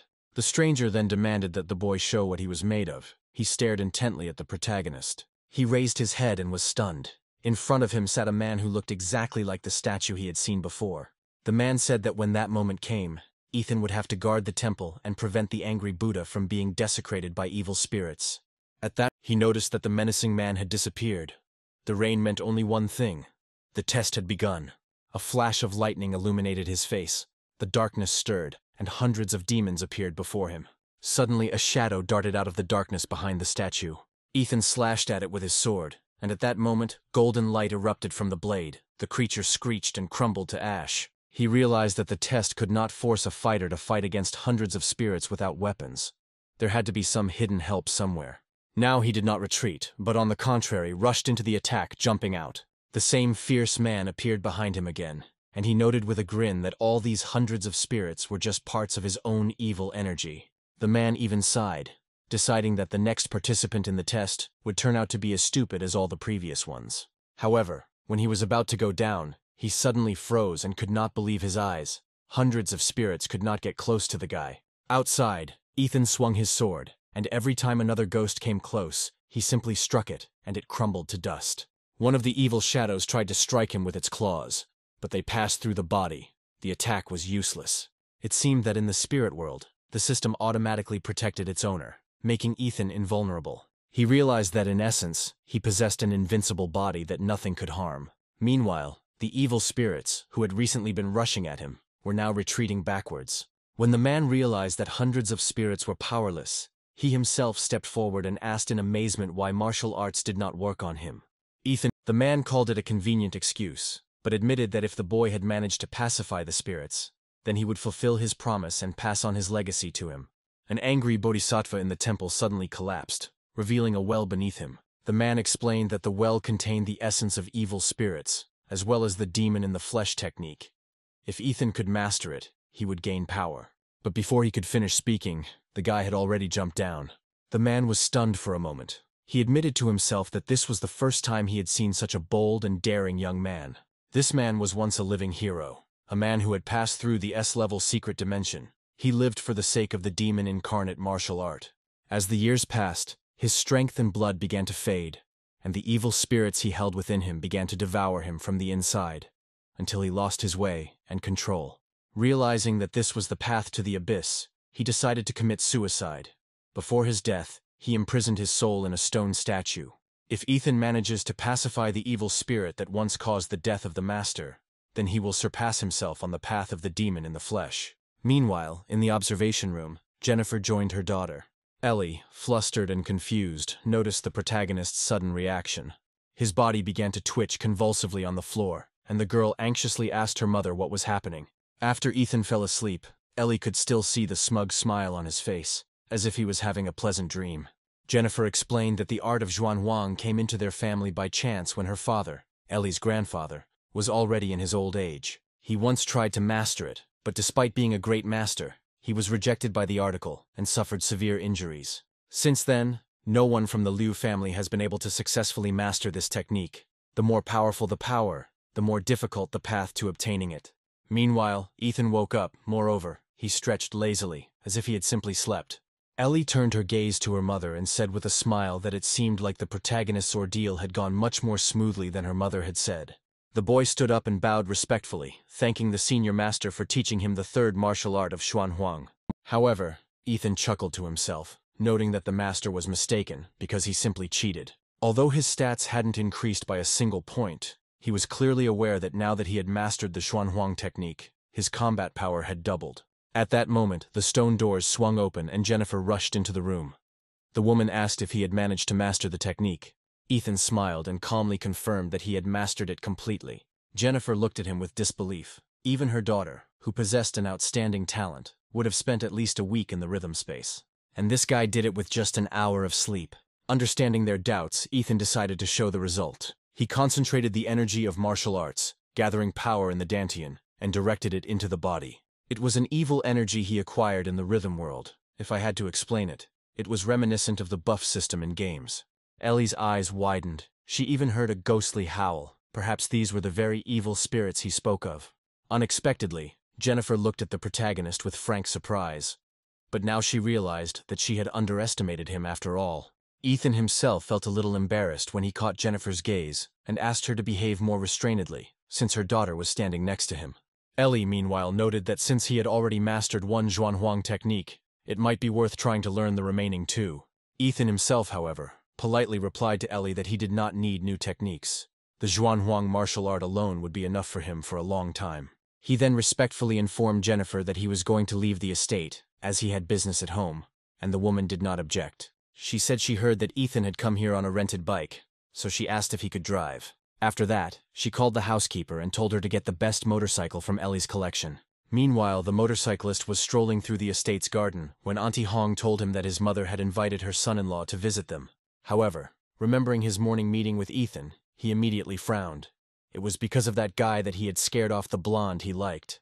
But suddenly something rushed past with a whistle, and it was, without a doubt, the same boy who had ridden his bike that morning. The guy almost cursed with indignation. He couldn't believe his eyes. Ethan was riding his own motorcycle. Later, when evening came, Ethan was already in his apartment. He decided to try a new way of using the magic core. The kernel had been tasteless last time, so he hoped to improve the taste this time. Inside the mysterious dimension of Redwood Mountain, Ethan had already combined the colossal humanoid gene with the legendary Demola gene. He was the first to use the gene of a supergiant humanoid creature, about 50 meters tall. Ethan decided to make it bigger. He distributed all the accumulated points into the gene of a huge humanoid. He then took the green magic core with gold veins, dipped it in the sauce again, and swallowed it, planning to use it to enhance the Demola gene. As soon as the core was inside, a powerful stream of energy exploded in the protagonist's body. He was enveloped in flashes of electricity, and his body was shaken by pain. However, after this, the system reported that after absorbing the genetic sequence of a special plant organism, a mutation occurred. Ethan was surprised. He understood that the mutation could lead to either an improvement or a deterioration of the gene. After a short deliberation, he made up his mind. He chose to allow the mutation. He decided to take a risk and trust in luck. And as it turned out, fortune smiled on him. As a result, the mutation opened up an S-rank nuclear gene, which literally left the protagonist speechless. When a wild Demola's gene reaches 100%, there will be a 2% chance of it evolving into a Star Universe Demola. Ethan clenched his fists and felt a surge of excitement, wanting to reach his maximum as quickly as possible and test how great his new power was. However, his thoughts were interrupted by a noise outside, not far from his house. Ethan frowned, wondering if some kind of terrorist attack had happened. Sirens blared on the street outside his apartment complex. Dozens of police cars surrounded the block, and armed men set up a cordon. At that moment, there was a knock on the door of his apartment. The sound made the protagonist wary. He knew that the previous owner of this body was a withdrawn person who had no friends. No one could come to visit at such a time. A few seconds later, a woman appeared out of nowhere. She was surprised. She realized that this guy was not an ordinary fighter at all. Initially, she only intended to tweak his memories. But now that he had discovered her, she had no choice but to teach him a lesson. Then Ethan thought, to hell with it. If he was going to destroy the apartment, he would buy himself a new one, because he had enough savings. Meanwhile, in the streets below, several fighters were engaged in a fierce battle with a man. One of the Special Forces commanders ordered the group to attack simultaneously as soon as the enemy made a mistake. But Joe's plan was precisely to distract the enemy and buy time for May to escape, who was supposed to take the gold gene with her. Thinking about this, he burst into a mad laugh and deciding to fight to the end, at that very moment his body burst into flames. However, when the battle reached its peak, a blinding blue beam suddenly flashed above everyone's heads, cutting through the sky. May rose from the asphalt. She had greatly underestimated the hero's strength. If it weren't for the protective properties of the nanosuit, she would have been seriously injured. In a quiet whisper, she told Joe that she had managed to hide the item, and now they needed to leave immediately. Half an hour later, Joe and May emerged from the alley and finally allowed themselves to catch their breath, realizing that they had gotten rid of their pursuers for the time being. As Joe watched in awe as the nanosuit quickly recovered from its damage, a voice broke the silence. Ethan, emerging from the darkness, calmly asked why the beautiful guest still hadn't explained why she had broken into his house. Ethan, with a slight grin, decided that since his apartment had been invaded, it would be a good idea to have some fun by teaching the burglars a lesson. Joe, looking at him with hatred, screamed, demanding to know how he managed to find them when even the Special Forces had lost the trail. Ethan, of course, had no intention of revealing that May had been contaminated by his own nuclear radiation. He shot forward like a rocket, and a moment later the protagonist's fist was right in front of Joe's chest. Joe tried to defend himself by crossing his arms over his chest. But the protagonist's blow broke through the defense. Black and red energy cut through the air. Joe's skin cracked, and his body was thrown back. Blood spurted from his mouth. The impact was so powerful that it flew into a concrete wall like a damaged shell, and dust rose in a cloud. May, seeing her brother fly away, involuntarily gasped. She couldn't believe that a 6th-rank master was defeated by one blow from the young man. Ethan replied that he was Dimmel's apprentice, but May frowned. She had never heard such a name. But Joe didn't let her finish her thought. He, barely breathing, warned the protagonist not to get cocky. Joe then activated the 5 steps form technique and kicked the ground with all his might. Joe's skin took on a metallic sheen, and a silver horn, resembling the bloodline of an iron-horned rhinoceros, grew on his forehead. Seeing this, Ethan grinned predatorily. Now he was truly interested. However, before the fight reached its climax, May, deciding that her time had come, used her invisibility ability and rushed at the hero from behind. But her hopes were dashed instantly. Without turning around, Ethan fired back an atomic beam. He hit May right in the stomach, and her body, shaken by the blow, flew away. Seeing that the surprise attack had failed, Joe was furious, irritated that the useless May had failed to cope with even a simple ambush. He roared and rushed at the protagonist. At the same moment, an energy flame flared up under the protagonist's feet, and the impulse threw him forward to meet the enemy. As their fists collided, the air shook, bolts of atomic energy striking Joe's silver skin without leaving a scratch. Ethan was stunned. The enemy's defense power increased to a terrifying level. Joe just smirked, explaining that the true form of his bloodline, the iron-horned rhino, could even withstand shellfire. When Ethan tried to retreat, Joe immediately took advantage of the opportunity and closed the distance again, breaking into close combat. His eyes sparkled with a mad delight in anticipation of murder. But when the fight reached a new intensity, something strange happened. Just as Joe rushed forward again, Ethan suddenly disappeared. Suddenly, an explosion of blue electricity thundered behind him. Joe turned around sharply and froze. In front of him, half hidden in the thick fog, stood a giant with a pair of dark blue eyes glowing through the smoke. This look pierced him with a feeling of horror. A giant hand emerged from the fog and reached straight towards Joe. Then he instantly jumped to the side, but the giant's second hand had already pierced the fog, catching up with him. The giant's fist slammed Joe deep into the ground, but that was only the first blow. A whole hail of crushing attacks followed him, like a meteor shower. The giant, maddened with rage, struck without stopping. Meanwhile, new indicators lit up on the main character's system panel, and the level of physical strength of his colossal form increased. May, who had struggled to her feet, froze in horror. She felt the stupidity of it all, asking herself why they had even dared to touch such a monster. But she couldn't let Joe die either. She understood that the only way out was to fight to the end. While Joe tried to fight off the blows, May climbed onto the roof of a tall building. Clutching a thin thread in her hand, she jumped straight down. It was a molecular thread, strong enough to cut through even the highest-grade alloy. Flying up to the giant, she wrapped her arms around his throat several times, hoping to cut his neck. After all, no matter how the body changed, human weaknesses remained the same. A moment later, there was a sharp sound and blood spurted from the monster's throat. May realized with amazement that he didn't even resist. She breathed a sigh of relief, deciding that it was finally all over. But suddenly the creature opened its mouth, and a blue glow began to shine in its throat. The last thing she saw was a blinding blue beam. The protagonist's atomic breath stream engulfed May's body, pierced the building, and left a shining trail in the sky.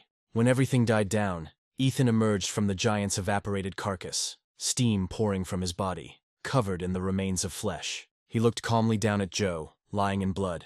Joe slowly raised his head, coughing and shaking with powerlessness. Scarlet blood burst from his mouth. He realized that in front of him was a real monster.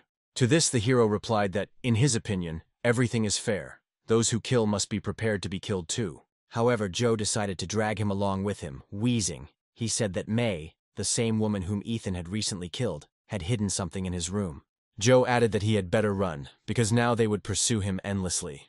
These words only angered the protagonist. He raised his leg, and in rage slammed Joe's head into the concrete wall, instantly interrupting his delirium. As the sirens grew closer, Ethan quickly dealt with Joe's body, and police arrived on the scene within minutes. They were especially struck by the huge hole in the wall of the building.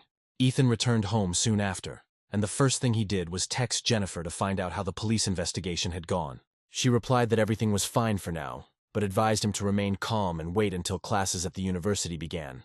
Ethan thought it was a good thing he had warned her about the potential problems in advance, otherwise the police would certainly not have ignored everything. After talking with Jennifer, he finally looked around the room and actually found the golden gene that Joe had mentioned. It was a container with a logo on it, and Ethan immediately recognized the symbol as the emblem of Laserbird, the biotech giant. The golden gene was a masterpiece of genetic engineering created by Laserbird, after the corporation inherited part of the Prometheus project. Joe and May stole the experimental sample and, while on the run, now framed him, placing all the responsibility on him alone. Looking at the destroyed living room, he realized that this apartment was definitely no longer fit for living. It seemed it was time to look for a new place to live. Later, the story moves to a secret dimension, Swan Lake. There, a squad of warriors destroyed a blood wolf. But when the team captain cut open the monster's carcass and removed the core, a strange sound was heard from afar. The squad immediately became alert. The red-haired girl with a trembling voice called out to the captain, pointing forward. Somewhere nearby, trees fell one after another. The loud footsteps of the many monsters resembled a hurricane, sweeping away everything in its path. The horizon was filled with countless monsters of various types and sizes. And on the head of the monster, which looked like a giant crocodile, there was a throne. At its base there was a whole mountain of skulls, the remains of fallen warriors. So on this gloomy throne sat a huge overlord-class blood-eyed ape. It was a level 5 demon monster. Realizing who they were facing, the squad ran away in terror, The captain, without even picking up the cannonball, shouted that it was necessary to immediately notify the army. The monkey on the throne slowly opened its eyes, in which a bloody light flashed. It looked contemptuously at the running warriors. Almost immediately, the giant crocodile opened its mouth, and a multicolored sound wave burst from its throat, sweeping away everything in its path. Dirt and rocks within 100 meters radius began to move, swirling in the air. The squad of warriors who first noticed the approaching wave of monsters found themselves buried under this deadly rain. However, the signal about the invasion of a being of the Overlord level was successfully sent. Meanwhile, the black monkey rose from his bone throne. She gave the order to attack at full speed with a crazy smile. The wave of monsters immediately responded with a furious roar, and their roaring horde rushed forward. At the same time, outside the secret dimension of Swan Lake, an alarm sounded in the city, a signal of an approaching horde of monsters. For a few seconds, the city's residents were stunned. Everyone knew what this meant, but they had only seen similar things on the news before. The army has already moved to the front lines to try to hold back the onslaught, and the mayor has called on all the city's soldiers to join the defense. This alarm seemed to awaken all citizens. The city plunged into chaos. Many people rushed in panic, some to their cars, some to the train station or the airport, trying to escape. At this time, in his office, Mayor Juan asked his secretary whether he had managed to send a request for reinforcements and which cities were ready to send troops. The secretary reported that not only the city of An had been attacked, but warnings of a monster invasion had been coming from all over the country. The mayor's voice wavered as he asked about Huadu, hoping that at least one great master would come to his aid. But in the neighboring city of Guanshan, an S-class secret dimension opened up, and all the strongest fighters were urgently sent there to contain it. There was no time left. The battle for the city of An had already begun, and now they could only rely on themselves. Meanwhile, at the training ground, Ethan and Joshua were sparring. Ethan punched him in the chest, giving him a mocking smile at the same time. The blow sent Joshua flying back, but Ethan noticed that he had managed to hold out and praised him for it. Joshua asked when Ethan had mastered the Xuanhuang technique, and he replied that it had been about a month ago, and that he had not yet achieved perfection. They were preparing to continue the fight again when an alarm siren sounded outside the training ground. Almost immediately, a notification arrived on phones. All students in the preparatory courses in the city of An were given priority exit. Then Joshua asked if Ethan was going to leave. He just smirked, in Joshua's opinion. With his talent, it would be wiser to run. But Ethan, on the contrary, felt a surge of excitement, the thought of the coming horde only fueling his spirit. At this time, Ellie was already preparing to go to the front to help fight the monster wave. But her mother was only thinking about her safety. As for Overlord-level beings, the city was completely powerless against such monsters. Even great masters could barely contain them. For Jennifer, her daughter's life meant much more than just her personal destiny. The future of the entire family depended on it. Ellie was silent for a while, but nevertheless left. Jennifer did not stop her and allowed her daughter to pass by. As the door slammed shut, Aunt Hong emerged from the shadows behind the woman, and the maid asked if Ethan would be leaving town with Ellie. To this, Jennifer replied that she should just send him a message and let him make the decision himself. Meanwhile, the action returned to the secret dimension of Swan Lake. There, tens of thousands of warriors had already lined up in a huge detachment to fight the monsters. Soon the warriors rushed forward, their battle cries merging into a furious howl. Meanwhile, a temporary defensive line was erected at the entrance to the rift, with tanks and countless machine guns forming a steel wall. Any monster that stepped outside the portal would be destroyed by a hail of bullets, which was what Mayor Juan was hoping for. However, his gaze suddenly darted upward in surprise. A wounded warrior with a broken arm, covered in blood, emerged from the rift. After taking a few steps, he collapsed to the ground, barely breathing, and called out to Mayor Juan. The medics and the mayor himself rushed to him. Then the fighter raised a trembling hand, clutching a flash drive, all that remained of the Vanguard mission. The data on their battle was stored on it. Mayor Juan immediately asked where the others were. Hearing the question, the warrior's face distorted. He reported that the rest were dead, every single one of them. The monster wave swept them off the face of the earth, not even leaving their bodies. His gaze filled with horror and hatred when he remembered what happened. The warrior warned Mayor Juan to be careful with that bloody monkey. She was the one who set everything up. The mayor tried to clarify the details, but at that moment a deafening explosion thundered from the other side of the fault. A spinning stone cone erupted from it, piercing a building in the distance, followed by more projectiles. A flash of realization crossed the mayor's mind that the first target of the attack was the mines under the fortifications. This meant that the enemy wanted to neutralize all the traps before going outside.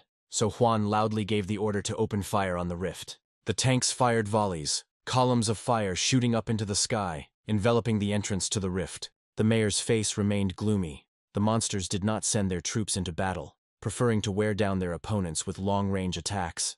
He wondered since when monsters started using tactics like humans. Suddenly, a new wave of stone spikes broke through the ring of fire and fell upon the squad. The tank units, anticipating the attack, managed to retreat, allowing the shells to hit the ground. However, one of the soldiers standing on the defensive heard a strange sound from the debris of a nearby stone cone. A moment later, a giant rat with wings burst out of the shattered shell. She grabbed the soldier by the neck, biting off his head. Similar creatures crawled everywhere, and it turned out that the stone cones served as a kind of capsule for destruction in the rear. Mayor Juan immediately ordered everyone to be extremely careful and intercept the stone spikes before they reached the ground. Meanwhile, the culprit of all this, a huge monkey, was enjoying what was happening. The monster understood that time was running out and was reveling in every second. In just a moment, people would no longer be able to hold back the onslaught of the monsters. Then he ordered his subordinates to wipe the people and their land from the face of the world. And from the depths of the portal, the first to burst forth was a white-haired giant gorilla. Tens of thousands of creatures followed him, roaring, rushing after their leader. The white gorilla king beat his chest with his fists, and despite the hail of artillery shells, he only growled more angrily. Meanwhile, on the roof of one of the high-rise buildings, Ethan watched the battlefield. He saw how the situation was gradually getting out of control. He looked at the once thriving city that he had grown to love. He was not going to let what he had built with his own hands be destroyed. Without thinking for another second, Ethan roared in rage and jumped down from the roof. As he rushed down, he took the form of Demola. Meanwhile, in another part of the city, Luoxi activated the Thunder Strike martial art and delivered a powerful kick to the monster's stomach. Kai approached him, put her foot on the head of the killed monster, and declared that bragging about killing low-level monsters was pathetic. Suddenly a man stepped forward, holding a blue magic core in his hand. Kai turned pale, recognizing him. It was Joshua. He single-handedly killed a rank 3 monster. However, Joshua did not answer. He only quietly said that for him this was not a reason to be proud, because compared to Ethan, his achievement was nothing. Suddenly Luosi, noticing a shadow above his head, excitedly pointed his finger at the sky. Everyone turned around and saw a tank falling from above. Luosi only managed to exhale, wondering what kind of monster was capable of throwing tanks. Then Joshua silently drew his sword, and with one blow he cut the falling tank in two. Both halves of the armored vehicle fell on either side of him with a crash. Tsai turned around and her eyes widened in horror. The initiator of the attack was already in front of them. It was a 20-meter white gorilla. Joshua, looking closely at the monster, calmly noticed that it was not a lord-level monster at all. Its aura and pressure were different. They began to slowly retreat, but it was too late. The monster had already chosen them as a target, and with a loud roar he raised his fist. Joshua clenched his teeth, gathering all his inner strength, preparing to meet the sword strike. However, before the fist reached its target, a blinding blue flash pierced the air. A powerful atomic beam struck the white gorilla directly in the head, knocking the monster to the ground. The monster, not having time to realize what had happened, stretched out his hand, trying to hit back, but was unable to. The one standing in front of him was Ethan himself. He ordered the beast to open its mouth, as it was time for a dental examination. Then Ethan stepped on her jaw, forcibly opening her mouth. At that moment, a stream of blinding light burst from his own mouth. The nuclear beam cut through the air and crashed into the monster's open mouth, incinerating everything inside. Kai and Luoxi, seeing the familiar blue glow, involuntarily exchanged glances and looked at Joshua, as if trying to confirm their guesses.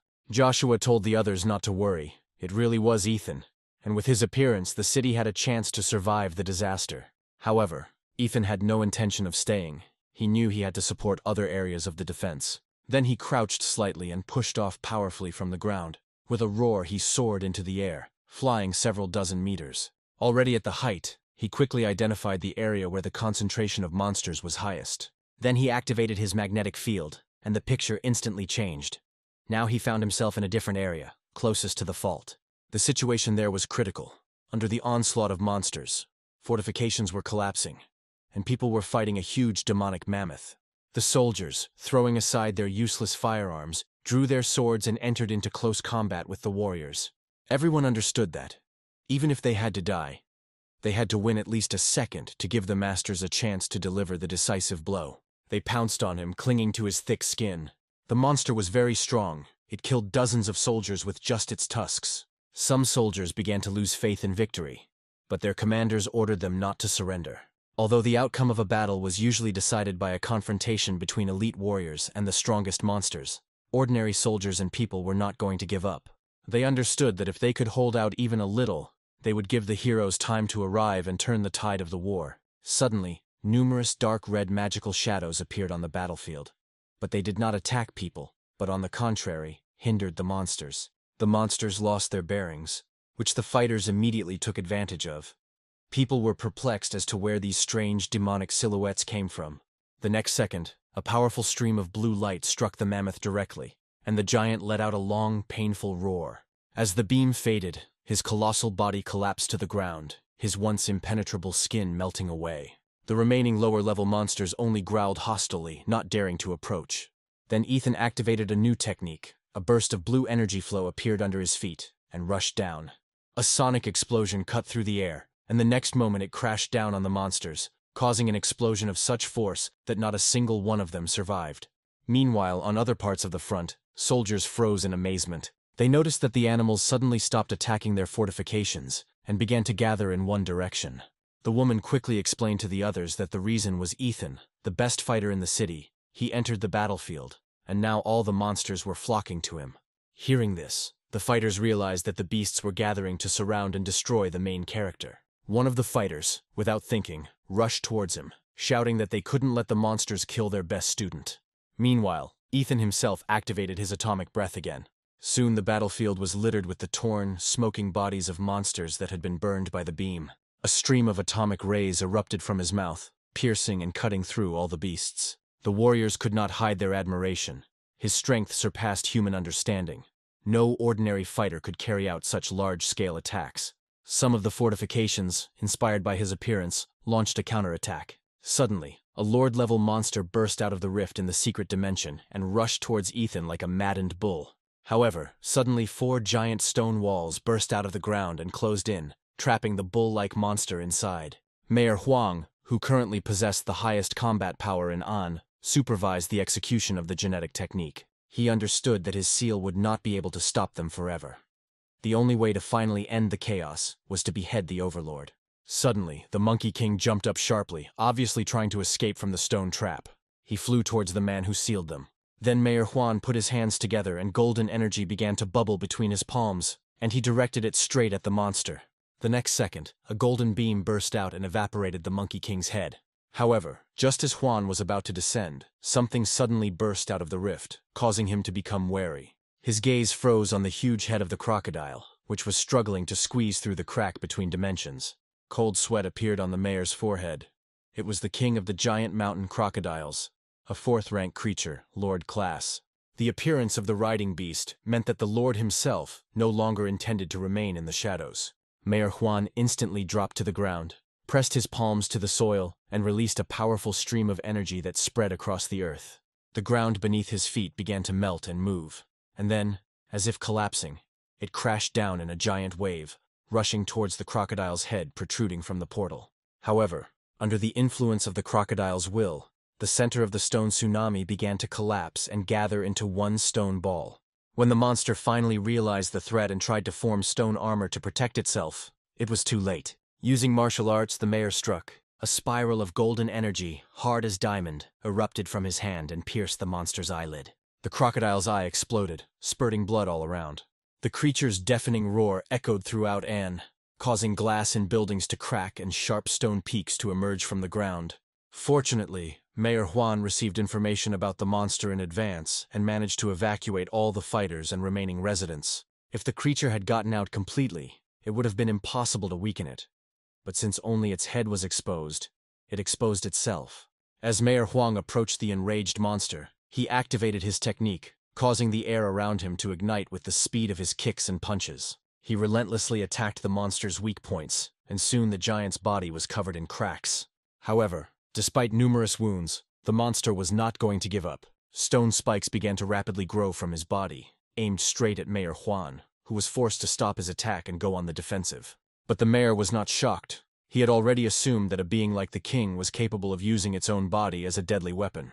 However, as soon as Mayor Huan stopped, A stone pillar behind him suddenly cracked, and a blood-red eye stared at him from the resulting crack. Feeling threatened, Juan instantly turned around and realized he had been ambushed. A hand covered in black fur burst out of the rift and grabbed him by the head, not even giving him a chance to resist. It was none other than a monkey, and the creature asked with disdain what the man was going to do with his riding beast. The mayor's pupils narrowed, but he didn't say a word. He realized that the blood-eyed monkey had already hidden inside the stone spikes. Then the monster arrogantly declared that he was going to crush his skull so that all people would see how insignificant they were before him. It hit Juan on the ground with monstrous force, leaving a deep dent in it. The monkey grinned ominously. There were no more masters left in the city who could resist her. Now nothing could hold her back. Mayor Juan hung in the air, as if he had expected this outcome in advance. Then he raised his only remaining hand, and hundreds of stone blades burst out from it. They gathered into a storm and fell upon the blood-eyed monkey. The monster did not even try to dodge. He noted that Juan's resistance was futile, and only delayed his inevitable death. For him, what was happening was no longer a war. It was a game. A game in which he enjoyed the fear and despair of humanity. A storm of stone blades, capable of tearing apart a tank's armor, fell upon the monster. But the arrogant monkey did not defend itself. It calmly stepped forward, allowing the blades to cut through its flesh. When the storm died down, the monkey emerged from it serenely, commenting with disdain that the speed was good, but the strength was too weak. But Juan didn't back down. He raised his hand again, creating a new wave of stone blocks that rushed towards the monster like a stone tsunami. However, the creature jumped hundreds of meters up, leaving the attack zone. Now she noted that the attack was powerful, but too slow. With these words, she moved swiftly towards the mayor, jumping from one destroyed building to another. She leaped forward and stood right in front of him, ordering him to kneel down. He hated being looked down upon by lesser beings. Juan was momentarily at a loss. He had not expected the monster to be so insane, but at that very moment he was struck by a crushing blow. A loud crash echoed across the battlefield as Juan's body hit the ground. He felt intense pain, but he forced himself to stay on his feet. The blood-eyed monkey looked at him with bewilderment. She couldn't understand why the man wasn't afraid. Then Juan lowered his remaining hand to the ground and noticed that the monster was overestimating its cunning. The mayor activated the forbidden technique. As it turned out, he had lured the monster to this very place in advance, where he had set his trap in advance. The ground beneath his feet turned into quicksand, swirling into a whirlwind, and within seconds the monster's body was plunged into a funnel. The creature grinned evilly, asking if the man really hoped to seal him underground. She considered this a naive attempt, since no human force could hold her forever. The monster promised that as soon as it broke free, it would tear every inhabitant of the city to pieces. Juan just looked down at the monkey in silence and smiled slightly. He knew that this was not a backup plan, but a real hymn to humanity. A hymn to courage. He tore off his torn shirt, revealing a large star-shaped wound on his chest, and then he suddenly pierced his own chest with his hand. Blood gushed from the wound. The monster watched him in bewilderment, not understanding what he was doing.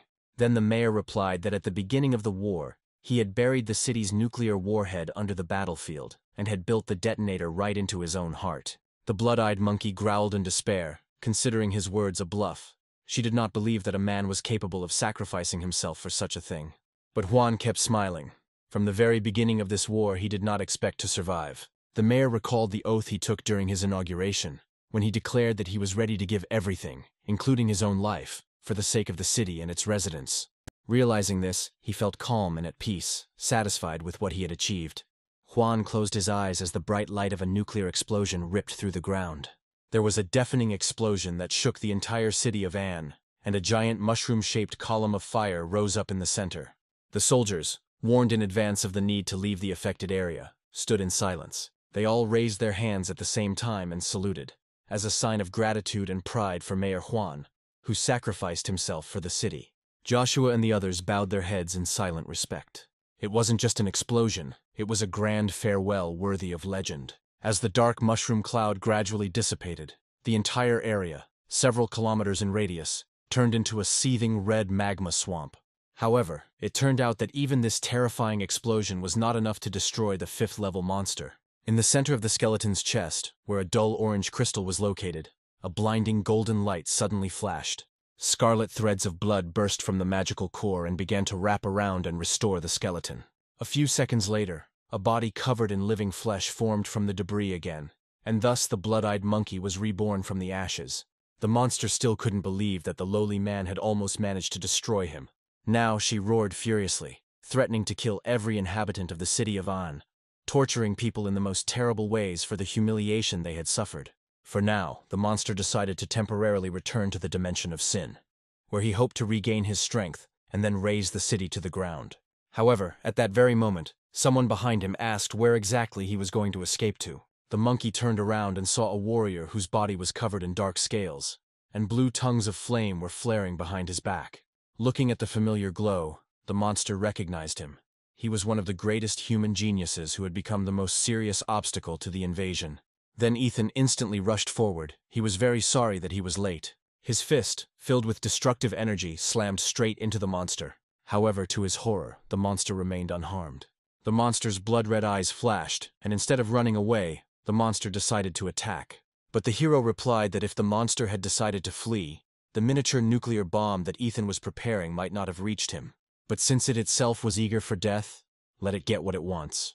In an instant, a stream of super-hot steam rose above the battlefield. Ethan summoned his giant. At a distance of several kilometers, soldiers watched the nuclear glow in amazement. They were puzzled as to how another detonation could have happened, some thinking it was another trap planned by the mayor. As the dust and smoke began to clear, a blackened figure of a monkey emerged from their depths. She was trembling and seemed paralyzed with fear. Before her stood a colossus, a supergiant clad in Demola's armor. The blood-eyed monkey looked irritated. It irritated her that Ethan now seemed much more terrifying than she did. Ethan looked at the monster and noticed that he and this bald primate were creatures of a completely different order. Then he raised his leg, and the monster, realizing the mortal threat, froze in panic. The next moment the giant foot fell down, raising clouds of dust. However, the blood-eyed monkey managed to roll to the side and escape the blow. But Ethan mocked the monkey. Running away would not help it. But the arrogant monkey could not accept such humiliation. She turned around and launched a counterattack. A bolt of lightning blinded everything around, and the monster crashed into the ground, pierced by a beam of atomic energy. Ethan's fist was damaged by the resistance, but his giant body had an amazing ability to recover. Ethan had already surpassed the physical abilities of level 30. But even with this advantage, he could not suppress the enemy with force. The blood-eyed monkey, seeing how the enemy's arm instantly recovered, finally abandoned the idea of killing him. She put all her strength into the final blow, but the man survived it and was healed, which meant one thing: it was impossible to defeat him. Then the monster rose and ran away, realizing that the fight was over. Ethan watched with disdain as the once proud enemy now fled. He stated that such an abomination had no right to desecrate the sacrifice of Mayor Juan. Ethan released a powerful stream of atomic breath. The monster thrashed about in an attempt to dodge. However, everything turned out to be useless. The beam caught the monkey, but a second later it disappeared. Ethan narrowed his eyes as the cunning creature used the force of his attack to burrow underground, trying to hide. However, the very fact of pretending meant fear. After the wounds, the monster was in critical condition, and this was an ideal chance for a kill. Ethan tried to use the magnetic field to locate the enemy, but the overlords were able to completely hide their presence. Ethan then focused his magnetic field underground and soon discovered the vile creature nearby. She moved through the ground like a fish in water. The hero did not hesitate. He released a stream of atomic breath that cut through the surface of the earth. The monster's eyes were bloodshot. He already sensed the proximity of the entrance to the secret world, and hoped that, having regained his strength, he would be able to take revenge. However, Demola's mouth did not even allow him to finish his thought. The impact sent him flying back into the ground, raising a cloud of dust. Ethan vowed to make the beast beg for death, for that was what the creature that had defiled the mayor's feet deserved. However, the monster only smirked contemptuously and said that a person should not tempt fate. In desperation, he decided to burn the remaining energy of his magical core so that, even while dying, he could drag the protagonist with him to hell. The monster's right arm, almost torn off, was restored for a moment. At that moment he rose into the air, attacking with the last of his strength. Ethan responded with a counterattack. As their fists collided, a wave of terrifying power was released. A bolt of black and red lightning spread through the bodies, and the beast's energy broke through Ethan's arm, breaking muscles and bones. A veritable fountain of blood gushed from his body. However, the monkey itself was also sent flying by the blow. Even wounded, Ethan only grinned. He understood that the monster had suffered much more. The last desperate attack had exhausted everything, and now the monster stood on the brink of death. But at that moment, a strange sound was heard everywhere. Ethan's eyes flashed. he realized that he had been subjected to a mental attack. When he finally came to, a truly terrible picture appeared before him. The entire land destroyed by the nuclear explosion was covered with many hands. The blood-eyed monkey, whose bones were almost completely crushed, was now enveloped in many arms. Trying to grab the bloody monkey, Ethan suddenly saw that those same hands had sprouted from all his joints. They constrained his movements, preventing him from moving. Enraged, he roared, asking if the creature really thought it could escape. The next moment, the giant's 40-meter body burst into a blinding blue flame. Ethan intensified the atomic reaction within himself. The monstrous heat caused the ground beneath his feet to burst into an unquenchable flame, and the hands clinging to the giant's body also began to burn. Meanwhile, the hands holding the monkey carried it to the very spatial rift of the secret world. When she almost reached her destination, a loud noise was heard nearby, and a giant was rushing towards her. The monkey, seized with terror, desperately asked the hand to hurry. At that moment, a strange chant began to sound again, and countless hands began to crawl out from the spatial rift of the secret world. In the center of this terrifying stream rose a woman's head, and 2 hands covered her eyes. Ethan wondered what kind of creature it was, if it was a monster, and if so, if it was also an overlord. He understood that if the true form of this entity emerged from the rift, his will could break in that very second. The woman's head, as if sensing the approach of the protagonist, stopped. She opened her eyes, which were lit up with hellish fire. She let out a scream, piercing and terrible. The sound seemed to explode the protagonist's brain. Even though the giant's hearing was blocked, this scream penetrated directly into his consciousness. The giant growled in pain, and then Ethan tore the flesh at the back of his head and crawled out of his own body. He said the monster was a madman, driven by rage and a thirst for murder. The hero had no intention of letting the nasty monkey get away alive. Then he directed all the atomic energy into the giant's body. All the flesh melted into blue magma, leaving only a giant skeleton. Ethan directed the flaming colossus towards the rift and, flying out of the neck, burned through all the jade hands that stood in the way. As the hero approached the rift itself, he showed the monster the middle finger, a special greeting from his native land. The monster stared at the flaming giant who had entered the rift. The next second her scream became even louder, but now from horror and despair. Then a blinding flash of blue and white light consumed everything around, the glow passing through the gap between the worlds. This phenomenon was noticed even by warriors located several kilometers away. One of them suggested that a spatial rift had exploded. The monkey's body was finally destroyed by the nuclear explosion, and the flow of monsters pouring through the rift ceased. The siege continued for a whole day until the last creature was exterminated. An analysis of the losses showed that although the city had won the battle, the cost had been horrific, with nearly 80% of the warriors and soldiers killed or wounded. Meanwhile, the main character was still lying at the site of the nuclear explosion. The young man finally opened his eyes just as it was all over. When he woke up, he wondered how long he had been unconscious. After he had directed the energy into the giant's body, his body had fallen into a deep sleep. Luckily, the place where he lost consciousness was saturated with residual nuclear radiation, which restored his strength after exhaustion. The battle he fought in was truly brutal. Even Mayor Hong had to personally intervene, luring the monkey into the nuclear blast zone. Although the hero's boundless monster gene was incredibly strong, it was still inferior to a being of the Overlord level. Victory was the result of luck. Now he knew that if he was given time, he could reach the level of a marshal in the Sia Kingdom. But everything that was happening made him feel uneasy. He didn't know when the next gene would drop or whether it would even be gold-ranked, which meant he needed to speed up the collection of magical plant cores.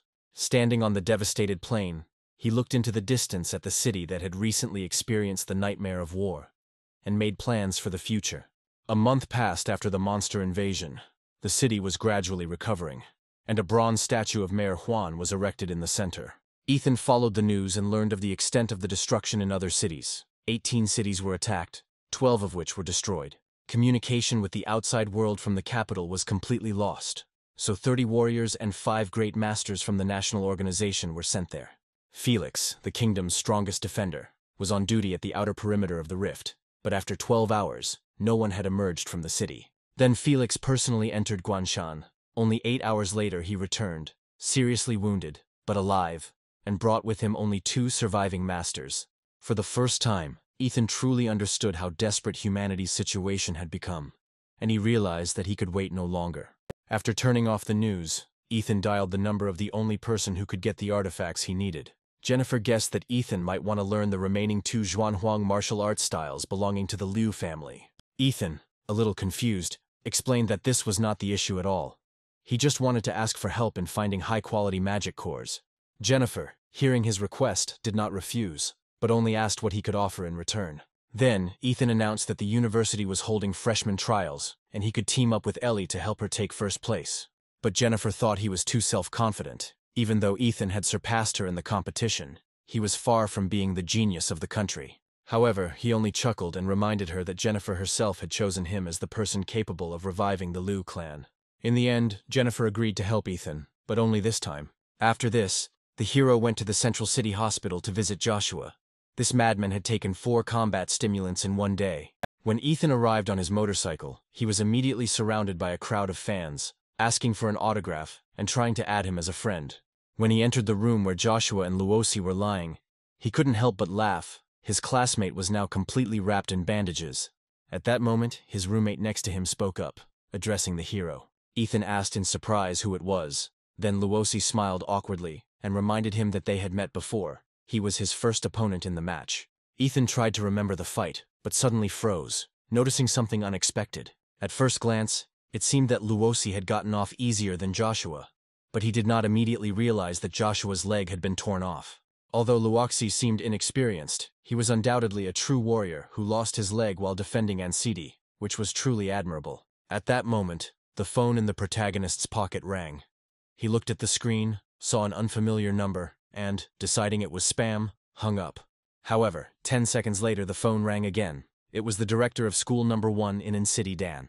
Ethan had barely answered when he heard the director's irritated voice, indignant at the fact that he had blocked an important person from the capital. Almost immediately after that, another call came in. It was a man named Mateo, the head of the admissions office at Imperial University. Almost simultaneously, Joshua received a call from Huadu Imperial University. Luosi hung his head at this, feeling out of place. It seemed like he had no place in this room, or even on the bed, except perhaps under it. However, before heading off to school, Ethan had one more thing to take care of. The huge mushroom cloud caused by the detonation threw tons of dust into the atmosphere, and the sky above the lake was covered with thick clouds. This is where Ethan arrived, meditating and breathing in the dusty clouds saturated with ultra-high levels of radiation. Gradually, the fog around began to clear, and the first rays of dawn cut through the darkness. Ethan opened his eyes. Then he called up the system panel to see the results of 3 days of nuclear absorption. In 3 days of training, his compatibility increased by more than 6 points, an impressive result. However, he had to leave this place. A blue light flashed, and Ethan soared into the sky, leaving a sparkling trail behind him.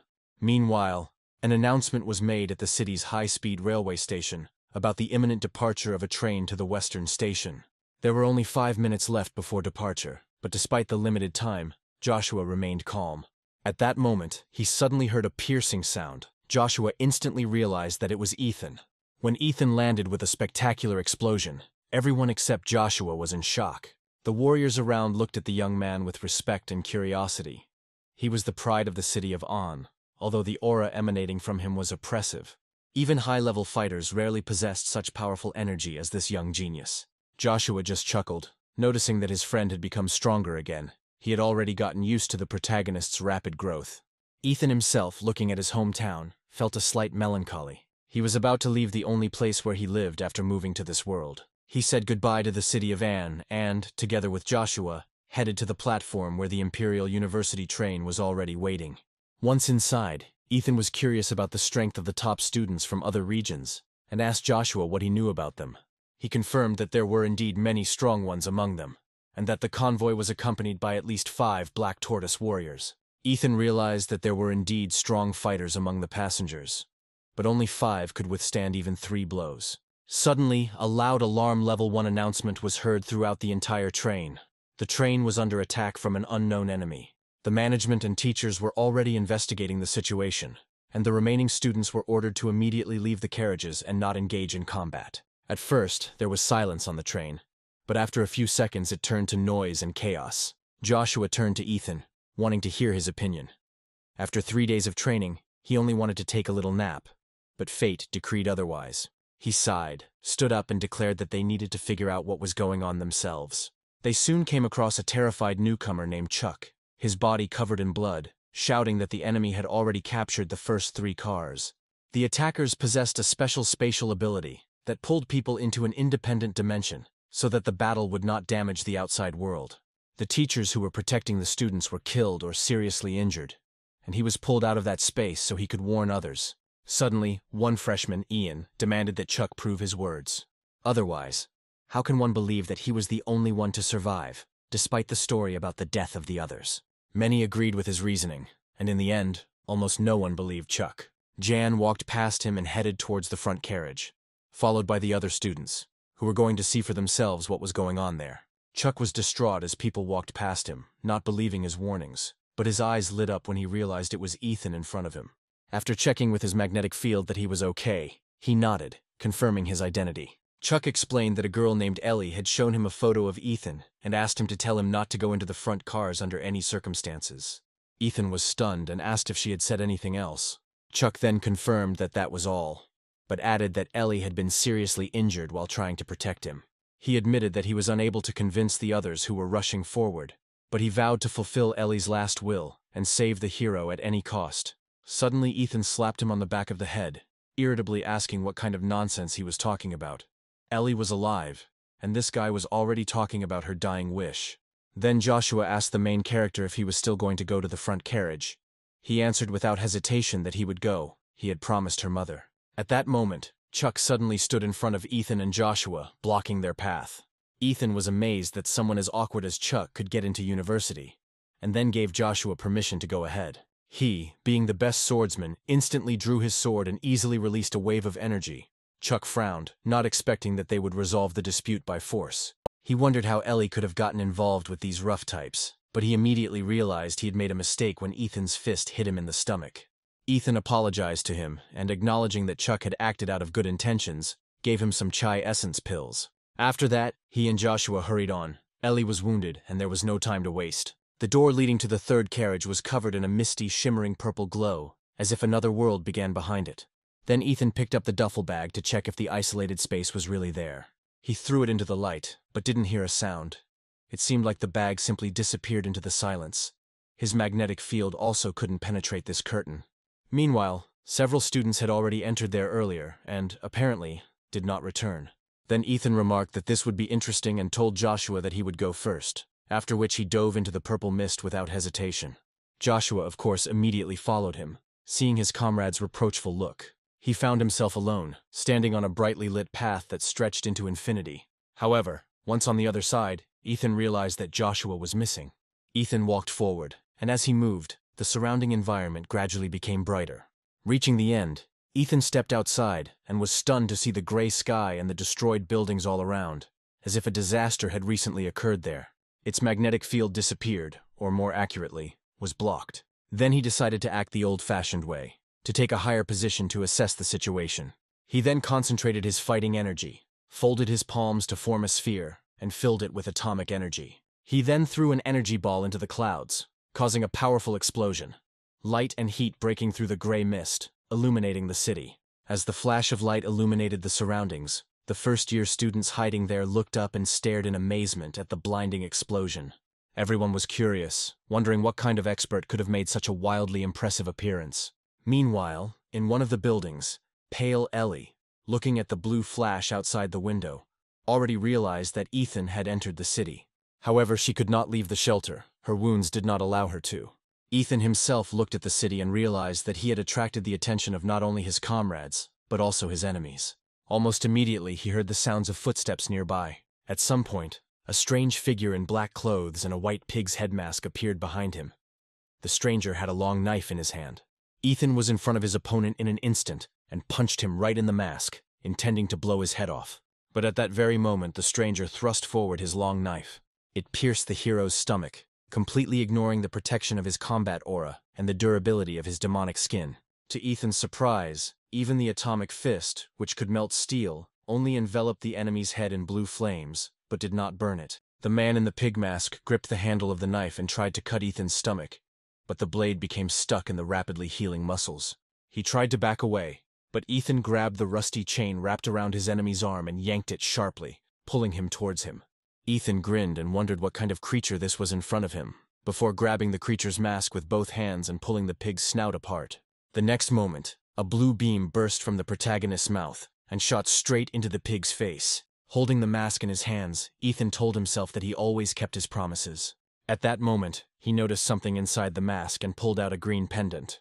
Then he realized that everything that was happening was most likely a university test, and the students had to kill monsters for trophies. At that moment, the knife stuck in his stomach crumbled into dust, as if the enemy's weapon had been imbued with the fighting energy of a high-ranking warrior. At that moment, he felt an arrow aimed at the back of his head. However, before she could get close, an ominous shadow burst out of his body, opening several bloody mouths that grabbed the arrow. Ethan looked in the direction the shot came from and saw another masked figure, this time with a crossbow. Annoyed by the sudden attack, Ethan rushed forward, intending to destroy the enemy. However, suddenly a sharp spear pierced the concrete right in front of him and pierced his chest. A moment later, the archer took advantage of the opportunity and fired several more arrows. He aimed precisely at the vital points of the main character. However, it was too naive to think that he could be stopped in this way. In a rage, Ethan activated the giant's power, and at that moment, streams of flame burst from his body.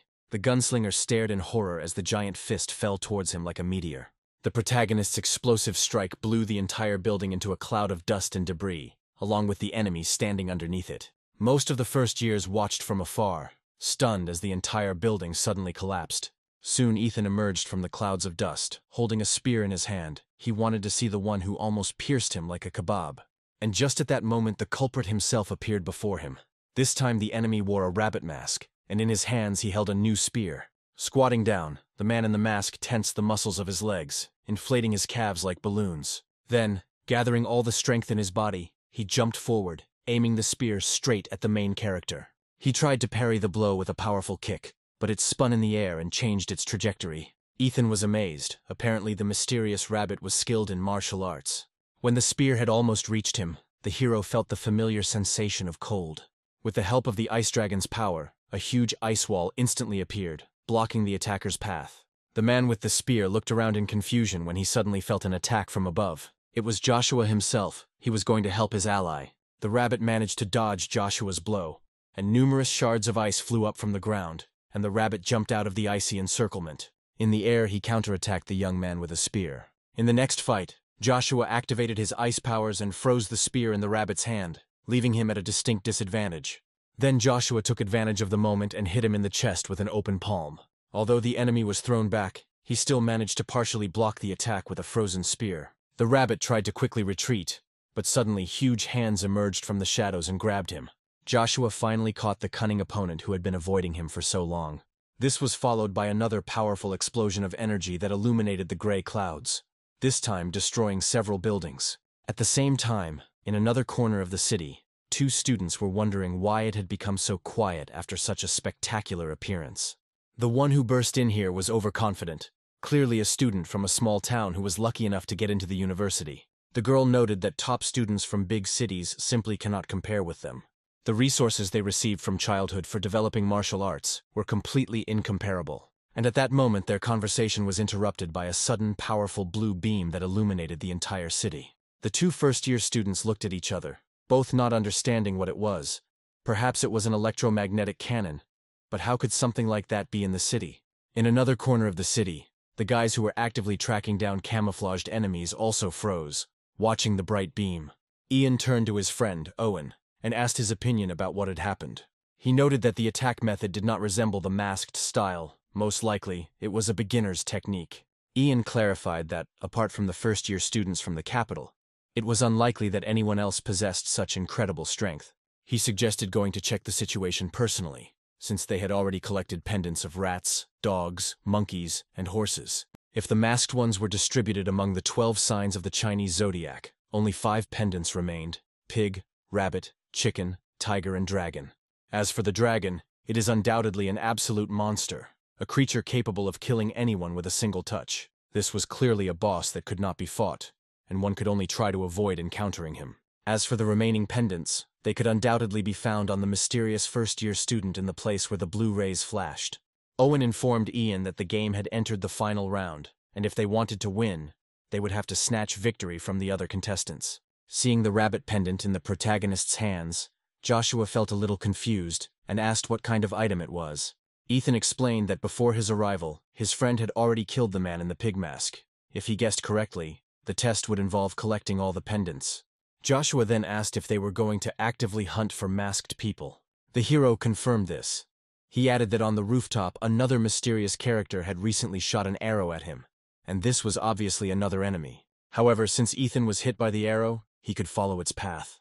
They soon came across a battlefield, the ground showing signs of intense fighting and damage from a high-temperature attack. Joshua touched the burns on the ground. The surface was warm, indicating that the enemy had not gone far. The next second, the icy demonic blood of the dragon, Joshua sensed a strong hostility. He clenched his fist and, guided by instinct, struck with his sword in a certain direction. Then one girl, Lucy, announced in a disappointed tone that her optical camouflage had been discovered. Joshua directly attacked her with the ice element. He emphasized that those who prefer to hide in the shadows are always up to no good. Before Lucy could respond, another first year, Zach, appeared, red flames swirling around his hands. He motioned for Lucy to carefully step out of the way. Then his palms instantly glowed with a bright red light, activating the fire demon's combat form. Zach mockingly pointed out to Lucy the weakness of her optical camouflage. Ethan immediately asked if they had set up an ambush, but Lucy replied that it was all due to a misunderstanding. They had encountered a masked man. Zach calmly took out a cigarette, rubbed his fingers, snapped them, and lit it. Suddenly, the protagonist's hands sharply stretched to the side, and a woman appeared there, looking exactly like Lucy. He grabbed her tightly by the throat and lifted her into the air, and she dropped the dagger. The real Lucy's expression instantly darkened. Zach smiled slyly. He didn't expect that the sneak attack could work. Having finished his cigarette, he threw it away and took a step forward, puffing out his cheeks to disproportionate sizes. Zach then blew a cloud of black smoke towards Ethan and Joshua. The guys retreated in time, avoiding the black fog, but they didn't expect it. But suddenly Lucy took out a yellow fan with shimmering runes. The girl waved it furiously, dispersing the smoke. A strong wind blew away the black fog, engulfing Joshua and Ethan. Zach then created a massive fireball and launched it straight into the dark fog. There was a deafening explosion that instantly ignited the black smoke, the hot temperature causing the air to turn into a fireball. Lucy smiled with satisfaction, covering her face with a fan. The opponents might be strong, but they still had no equal. But suddenly there was a deafening bang. Ethan slammed into a cloud of fire, and a powerful shockwave instantly extinguished all the fire. Zach screamed. He couldn't understand how a simple clap could destroy his fire cloud.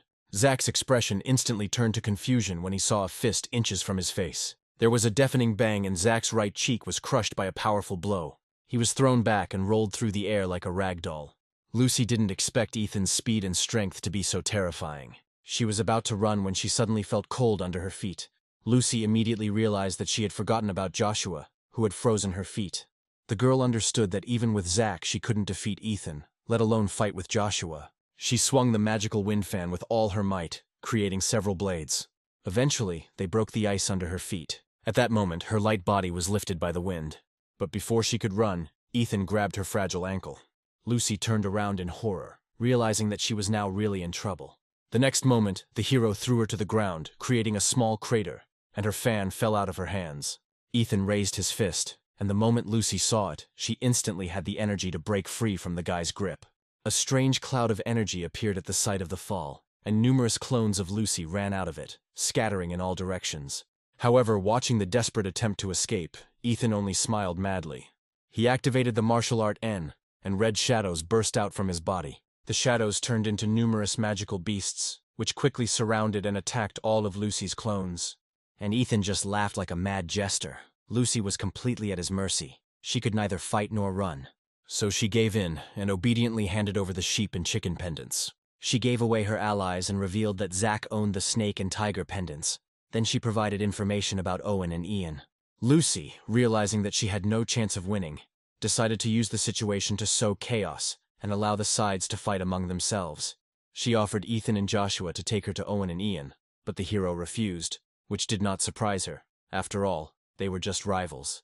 Meanwhile, Ian and Owen were heading towards the explosion site they had noticed earlier. Suddenly, Ian asked his friend to look down. Owen also stopped, narrowing his eyes and looking at the horrific scene, the student's body lying in the middle of the street. Zach's body was carefully cut in half and thrown out into the street, his face still frozen in shock. A few minutes ago, Zach, who had managed to escape during the brief commotion between Lucy and Ethan, was still complaining about the monstrous enemy. At that very moment, he heard the sound of a sharp blade dragging along the ground behind him. When Zack turned around, he saw a man with a long sword standing several dozen meters away. The most remarkable thing was his eyes. He had double pupils with 2 blood-red irises in one eye. For Zack, this was the first time he encountered a man in a dragon mask. At that very moment, the man in the dragon mask seemed to teleport forward, and Zack's body was cut in half in a second, and blood spurted out like a fountain. The man in the dragon mask took the snake and tiger pendants from his body and disappeared into the dark and quiet street. Now Ian was puzzled as to why Zack had died on the street, and after examining the sharp cut on his body, Owen explained that it had been done by a man in a dragon mask. Ian was puzzled by what he heard, as he had initially assumed that the man in the dragon mask would only operate in the underground parking garage. Owen also couldn't believe his eyes. This was a test for freshmen. It was unclear how people could die here. Seeing Zack's tragic death, Owen's face suddenly darkened. He was clearly remembering unpleasant moments, but Ian's voice brought him back to reality, asking what their next steps were now that Zack's pendant had been taken. Owen then explained that the dragon's goal was to personally hunt down every first-year student who possessed a zodiac pendant. They had to be one step ahead and take the pendants from others, under no circumstances allowing them to fall into the hands of the boss. He activated the awakening of the royal blood, the golden-winged dragon. The boy decided to take the initiative into his own hands, sending signals to attract other pendant owners and fight them to the end. The sound of golden energy spread throughout the city, calling out to the opponents. Ellie was hiding in a destroyed building after they killed a man in a minotaur mask. They mistakenly entered a parking lot and encountered a dragon. If more than 20 people hadn't appeared later and distracted the dragon mask, she would have definitely died. Luckily, she and another survivor met a university professor who reported that the train had been attacked. Then she saw an explosion in the sky and realized that Ethan had entered the city. But she didn't have the strength to look for him. But she was sure that Ethan wouldn't lose. And then she heard someone scream. Ellie's heart sank as she wondered if she had been discovered. In her condition, it was impossible to escape. The enemy sensed her aura and would undoubtedly come to take the pendant. Ellie couldn't engage in direct confrontation, and could only try to lure the enemy into the parking lot where the man in the dragon mask was located. And then Owen remembered this feeling. It came from the girl who was almost killed by the man in the dragon mask. He remembered her name, Ellie. Ellie apparently had a bull pendant, which was a pleasant surprise. Without waiting for the mysterious freshman to arrive to challenge him, Owen flapped his wings and disappeared from the scene. He also informed Ian that he was going to detain someone, so he should stay put. Owen accelerated downwards, crashing through the parking lot floor after floor. Finally stopping, he told Ellie that she couldn't escape. But at that moment, the familiar sound of a sharp blade sliding across the concrete floor reached Owen's ears, causing him to break out in a cold sweat. Owen realized he had missed an obvious problem. The man in the dragon mask was supposed to hunt for the owners of the pendants. However, if he was hunting for pendants, and he himself had 4 of them, then Owen himself became a priority target for him.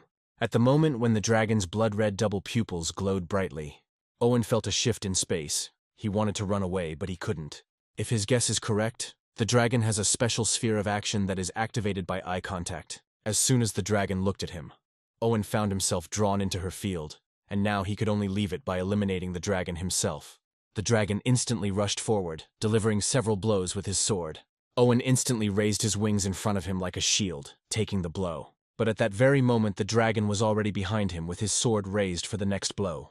At the same time, Ian found himself in an extremely unfortunate situation, facing 2 opponents at once. Ethan asked him if he was seriously using the global voice server to provoke everyone in the city. Then Joshua pulled out his sword and offered to leave Ian with him, wanting to test his own strength. Ian was irritated. He thought that these 2 first years were too self-confident. So he rushed at them with a sword, radiating the fury of a tiger. Joshua, on the other hand, kept a cold gaze and used his ice sword to summon a huge wall of ice. However, the sword strike easily destroyed the wall, forcing him to dodge to the side. Ian chuckled and wondered where Joshua was running to. His sword drew an arc in the air and landed straight at Joshua, who leaned back slightly and used his ice sword to deflect it. Ian swung his sword from the side at the same time, but Joshua immediately noticed it and decided not to dodge. In one motion, he turned his hands and moved his sword to the side, blocking the blow. The guy realized that Ian and his sword were as if one whole. The powerful swing of his ice sword flared, mixing with the dragon's sharp roar. Ian also released a fierce and proud aura from his tiger roar greatsword. The sounds of swords, intertwined with the roar of a tiger and a dragon, echoed throughout almost the entire street. But Ethan sat to the side with an indifferent expression on his face and did not interfere in the fight. Suddenly Ian frowned, as if something unexpected had happened and he had suddenly lost interest in the fight. He backed. After moving away from his opponent, Ian announced that he had suddenly had an urgent matter to attend to, and if he had not been so busy, he would have broken all of Joshua's bones. However, before he could leave, Ethan, who was very bored, rushed towards him. Ian barely had time to notice the black shadow that flashed past him before he was suddenly struck by a powerful blow. His body was thrown through 3 lampposts in a row. In shock, Ian groaned, spat out a mouthful of fresh blood, and clutching his stomach in pain, tried to get up, but couldn't. But the hero's indifference angered Ian even more. He decided that he would only calm down after he took Ethan's life, but he was soon defeated without a chance, Ethan praising him for lasting 3 whole minutes against him. Ethan then picked up Ian's sword and noted how heavy it was. He wanted to borrow it and thought Ian wouldn't mind. However, the weapon lacked the necessary enhancement, and Ethan used atomic flame to upgrade it, transforming it to suit his style. Suddenly Joshua announced that Ian had no pendants. However, he found a jade pendant that seemed to be constantly sending out some kind of signal. Meanwhile, in space, the battle with the dragon mask was still ongoing. Owen was barely able to stand on his feet, having lost both of his golden wings, and all of his abilities were exhausted. He even lost an arm. Owen didn't expect to last so long. He even used all the relics he brought from the ruins of the secret dimension, and if you hit his heart, you can seal his energy. Unfortunately, even after losing his arm, he couldn't hit the dragon's heart directly, missing by just a couple of centimeters. He realized that he had lost his only chance to win. In an instant, Owen was pierced by the dragon's long knife and pinned to a concrete column. By that time, Ellie had quickly left the parking lot. She knew Owen wouldn't last long, and she herself had little strength. To survive, all she had to do was find a way to bring the protagonist to where she was and escape with him. She looked up at the tallest building nearby. Its flare inspired her, and she decided to fire her own signal for it. She activated the blood awakening. Patterns appeared on her cheeks, and magnificent wings spread out behind her back. Gathering the last of her strength, she let out a scream. As Ellie emerged from the blood awakening state and collapsed to the floor, her wounds aching unbearably, she only hoped that Ethan had understood her signal. However, at that moment she heard the familiar sound of a blade sliding along the ground. But it was not behind her, but as if under her feet. Ellie, still standing on the roof, looked down in disbelief. At this moment, the dragon was walking perpendicular to the surface of the building and approaching the roof. The girl was amazed at how quickly she was discovered, but she was not interested in being rescued, but in how she could send another signal. But it was too late. The dragon had already activated its ability. A strange dome enveloped the entire roof of the building. The light inside dimmed considerably, and the sound of a blade sliding across the surface of the building grew closer and closer. The dragon approached Ellie with his sword raised and swung it down. Ellie felt that it was all over. There was already a flash of a blade before her eyes. But suddenly there was a sharp sound of a breaking mirror, and the protagonist with a sword burst into the dome, cutting it into pieces. His sudden appearance surprised Ellie, whose eyes widened with hope. Ethan was filled with rage. He came here to keep his promise to Jennifer, but he also wanted to know who this dragon was. The dragon raised his sword to block the blow, but the force of the flash was too great. He was thrown off the roof. The entire building literally split in half by the powerful energy of the sword. Ethan told Ellie to leave first. The rest of the boys were in the alley on the east side. After that he headed straight down. But the dragon, who had been thrown to the ground a few moments ago, had disappeared. Then he heard the sharp sound of a blade. Ethan turned his head and saw the dragon. The hero also noticed a spike protruding from the chest of the man in the dragon mask, and wondered if it was the very plan that Ian had mentioned. While he was thinking, the dragon suddenly rushed forward. His movements were so fast that Ethan could barely keep up with him. He grabbed his sword and blocked the overhead strike. The battle immediately became even more intense, destroying everything in its path. A tall building nearby was cut into pieces and collapsed with a deafening roar. However, Ethan and the dragon rose into the air again and collided again. But the dragon was still unable to break through the protagonist's defense. This made him lose his temper, and he let out a deafening roar. Ethan gritted his teeth, blocking another powerful sword strike. Although Ethan managed to deflect the blow, the powerful force that followed sent him to the ground. Then suddenly, a destructive energy appeared in the protagonist's throat, which burst out as a stream of blue light, sweeping away everything in its path. Standing in Demola's armor, he gripped his sword tightly in one hand and wiped the steam from his mouth with the other. He looked at the ruins and acknowledged the incredible power of the dragon. It seemed like the enemy wasn't going to give up so easily. which was even better for the protagonist. And as Ethan expected, the dragon was still alive, but half of its mask had been destroyed, revealing mysterious double pupils. Seeing this, Ethan smiled with interest. The boss who had previously seemed invincible was definitely quite defeatable. Then the dragon instantly rushed forward, its movements and aura changing. Ethan prepared himself, no longer underestimating the threat the dragon posed. In an instant, the dragon's blade was right above Ethan. However, he was able to block the blow with his sword in time. However, the force of the blow itself only confirmed his suspicions. After the dragon's mask was destroyed, his speed increased sharply, as did his strength. At that moment, the dragon's pupils flashed with scarlet light.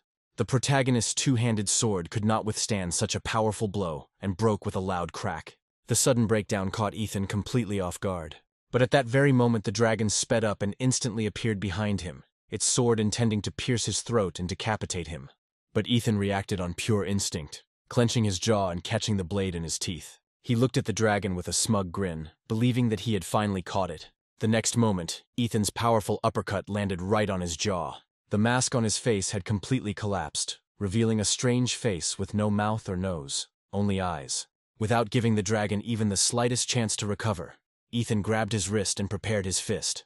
He then delivered a series of quick blows to his opponent. All the weak points of the human body were attacked by the fists of the protagonist. In addition, through blows, the evil spirit penetrated into important acupuncture points and dragon meridians, causing deep damage. After the blows, his hand finally let go of the sword, but the dragon was not going to give up so easily. He kicked Ethan with all his might, intending to plunge the blade into the protagonist's chest.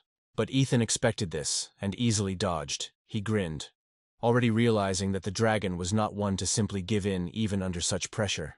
The dragon's only chance to kill him was at the moment of his first appearance, but he only had a 30% chance of winning because he wouldn't use his full strength.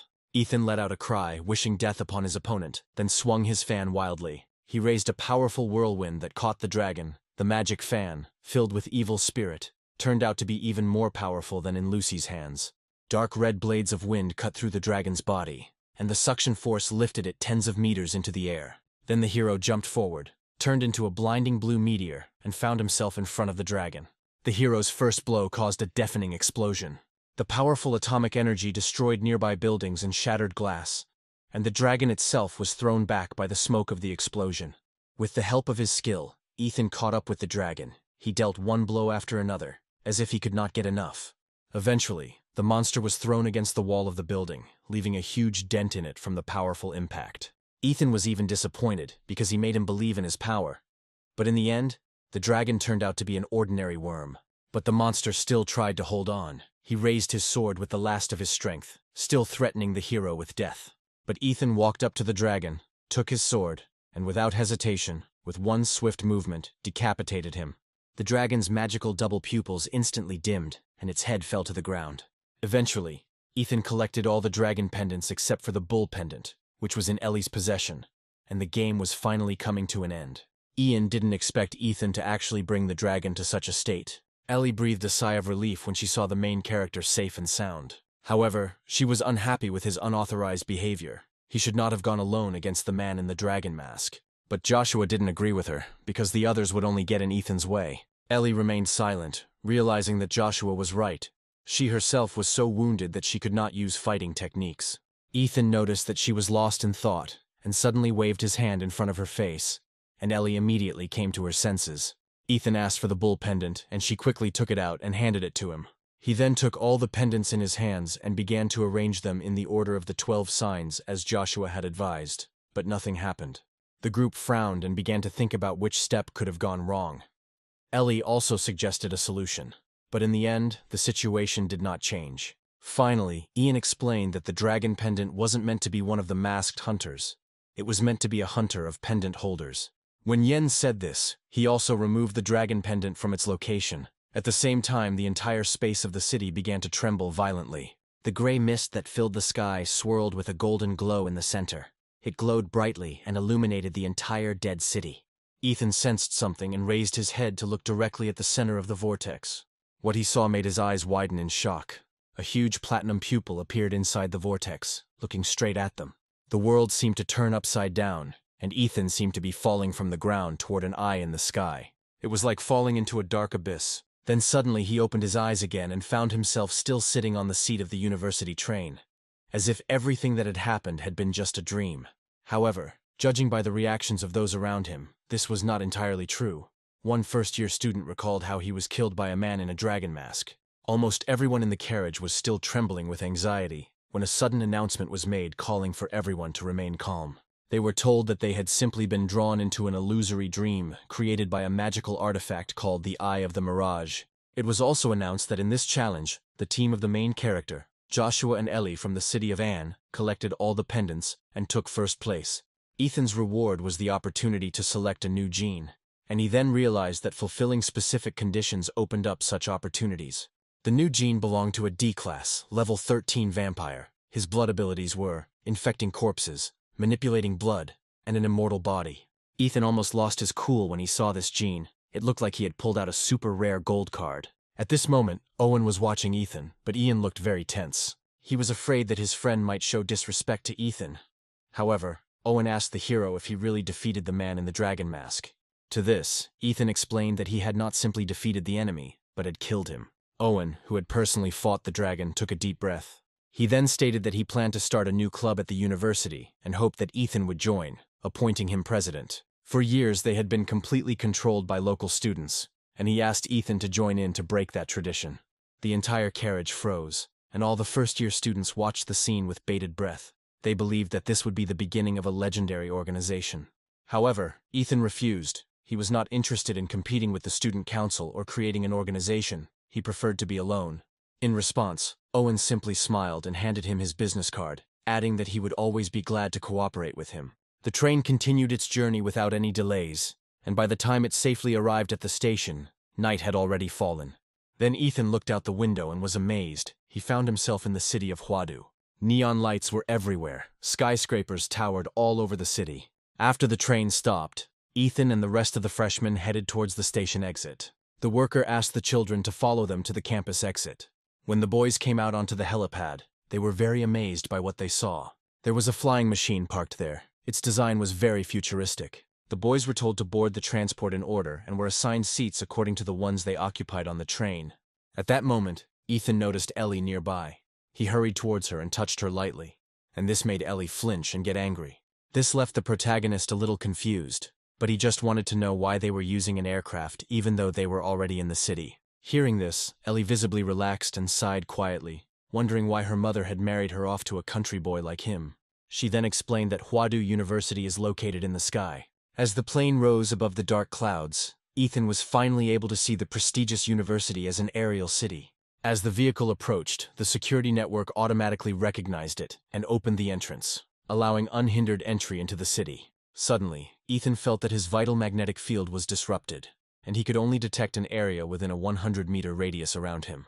Each student exiting the transport was given a university student ID card. Next, the first-year students had to go to the magnetic levitation station to travel to their dorms. The train passed through the bustling city and pulled up to a skyscraper with hundreds of floors, one of the university's student dormitories.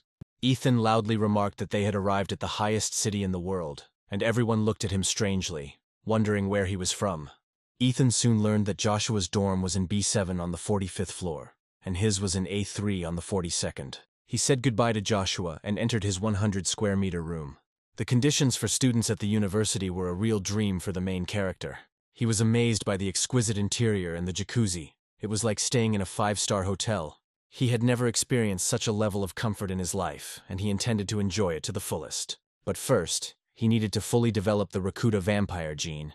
Ethan figured out how to use the student card. He scanned the unique barcode on the card and entered a market that uses student points as digital currency. Ethan transferred over 30 million coins to his account, immediately receiving a message stating that 322 learning points had been awarded. It was extremely expensive, but the goods were of high quality, and many things unavailable at the regular market could be bought here openly. Within 10 minutes, a drone carrying a package arrived at the hero's window, thanking him for his purchase and wishing him success in improving his skills. Impressed by the speed of delivery, Ethan opened the package and found 9 blue magic crystals and 4 green ones. He swallowed them instantly, even though eating so many magic crystals at once upset his stomach a little. However, the enormous energy immediately began to transform, and gene compatibility gradually reached 100%. Ethan noticed that the skin had become lighter, and the fangs sharper, with blood channels through which they could suck the blood from the target. He spread his palms and saw that his nails had become noticeably long and sharp. A bold, almost crazy idea arose in the protagonist's head. He pierced his own throat with his nails without hesitation. The pain was unbearable, and a large stream of blood gushed from the wound. But almost immediately after that, the wound on the throat healed on its own. The self-healing ability of vampire blood turned out to be very noticeable and impressive, and it also acted faster than before. However, for the protagonist, his physical changes were secondary. The main thing was the new power he had just discovered. Ethan headed to the built-in workout room attached to his dorm. The structure and materials of the room were quite sturdy. In the center of the room, he closed his eyes and focused his energy around himself. As soon as he opened his eyes, the vampire gene Rakud appeared in front of him. It immediately received a command from the main character to strike at it. At that moment, Rakud spread his wings. The gray cloak wrapped around him, transforming into a humanoid creature behind him. He immediately pointed his fist at the main character. As Ethan raised his hands in a defensive stance, the humanoid figure struck him with such force that it literally knocked the breath out of him. All the bones in the protagonist's hands instantly bent and broke. A loud bang was heard, and Ethan's body crashed hard into the wall. He slowly stood up and smiled with satisfaction. The force of the blow was at least twice his usual level, which was not bad. Then came the time when time stopped. The timer started counting down. When he reached the 5th second, the gray field became unstable, but Ethan wanted to continue. At the 5.3-second mark, his nose started bleeding, and blood vessels in his eyes burst due to the excessive pressure. At 5.5 seconds, excessive energy consumption caused the humanoid creature to become unstable. Finally, at 5.7 seconds, the space collapsed. Ethan chuckled, glad that the 5-minute limit belonged to the original owner and not him. The next morning, Ethan met Joshua and they headed to the freshman gym. Along the way, he noticed that the sunlight was especially bright, and he felt a little uncomfortable. Joshua then asked if he had read the university's new academic reform for freshmen. He explained that the university had abandoned the old classroom teaching model this year and introduced a group mentoring system. Ethan asked if he needed to find a mentor on his own, but Joshua replied that Ethan was exempt from finding a mentor. Seeing this, Ethan waved goodbye to Joshua and left the room. Since he could choose any instructor, he didn't care when he passed the assessment, and he decided to just look around for now. However, as soon as he stepped out, he caught a faint scent of blood. He sniffed the air several times to make sure, and then rushed towards the source. If it had been the ordinary smell of blood, it would not have been surprising.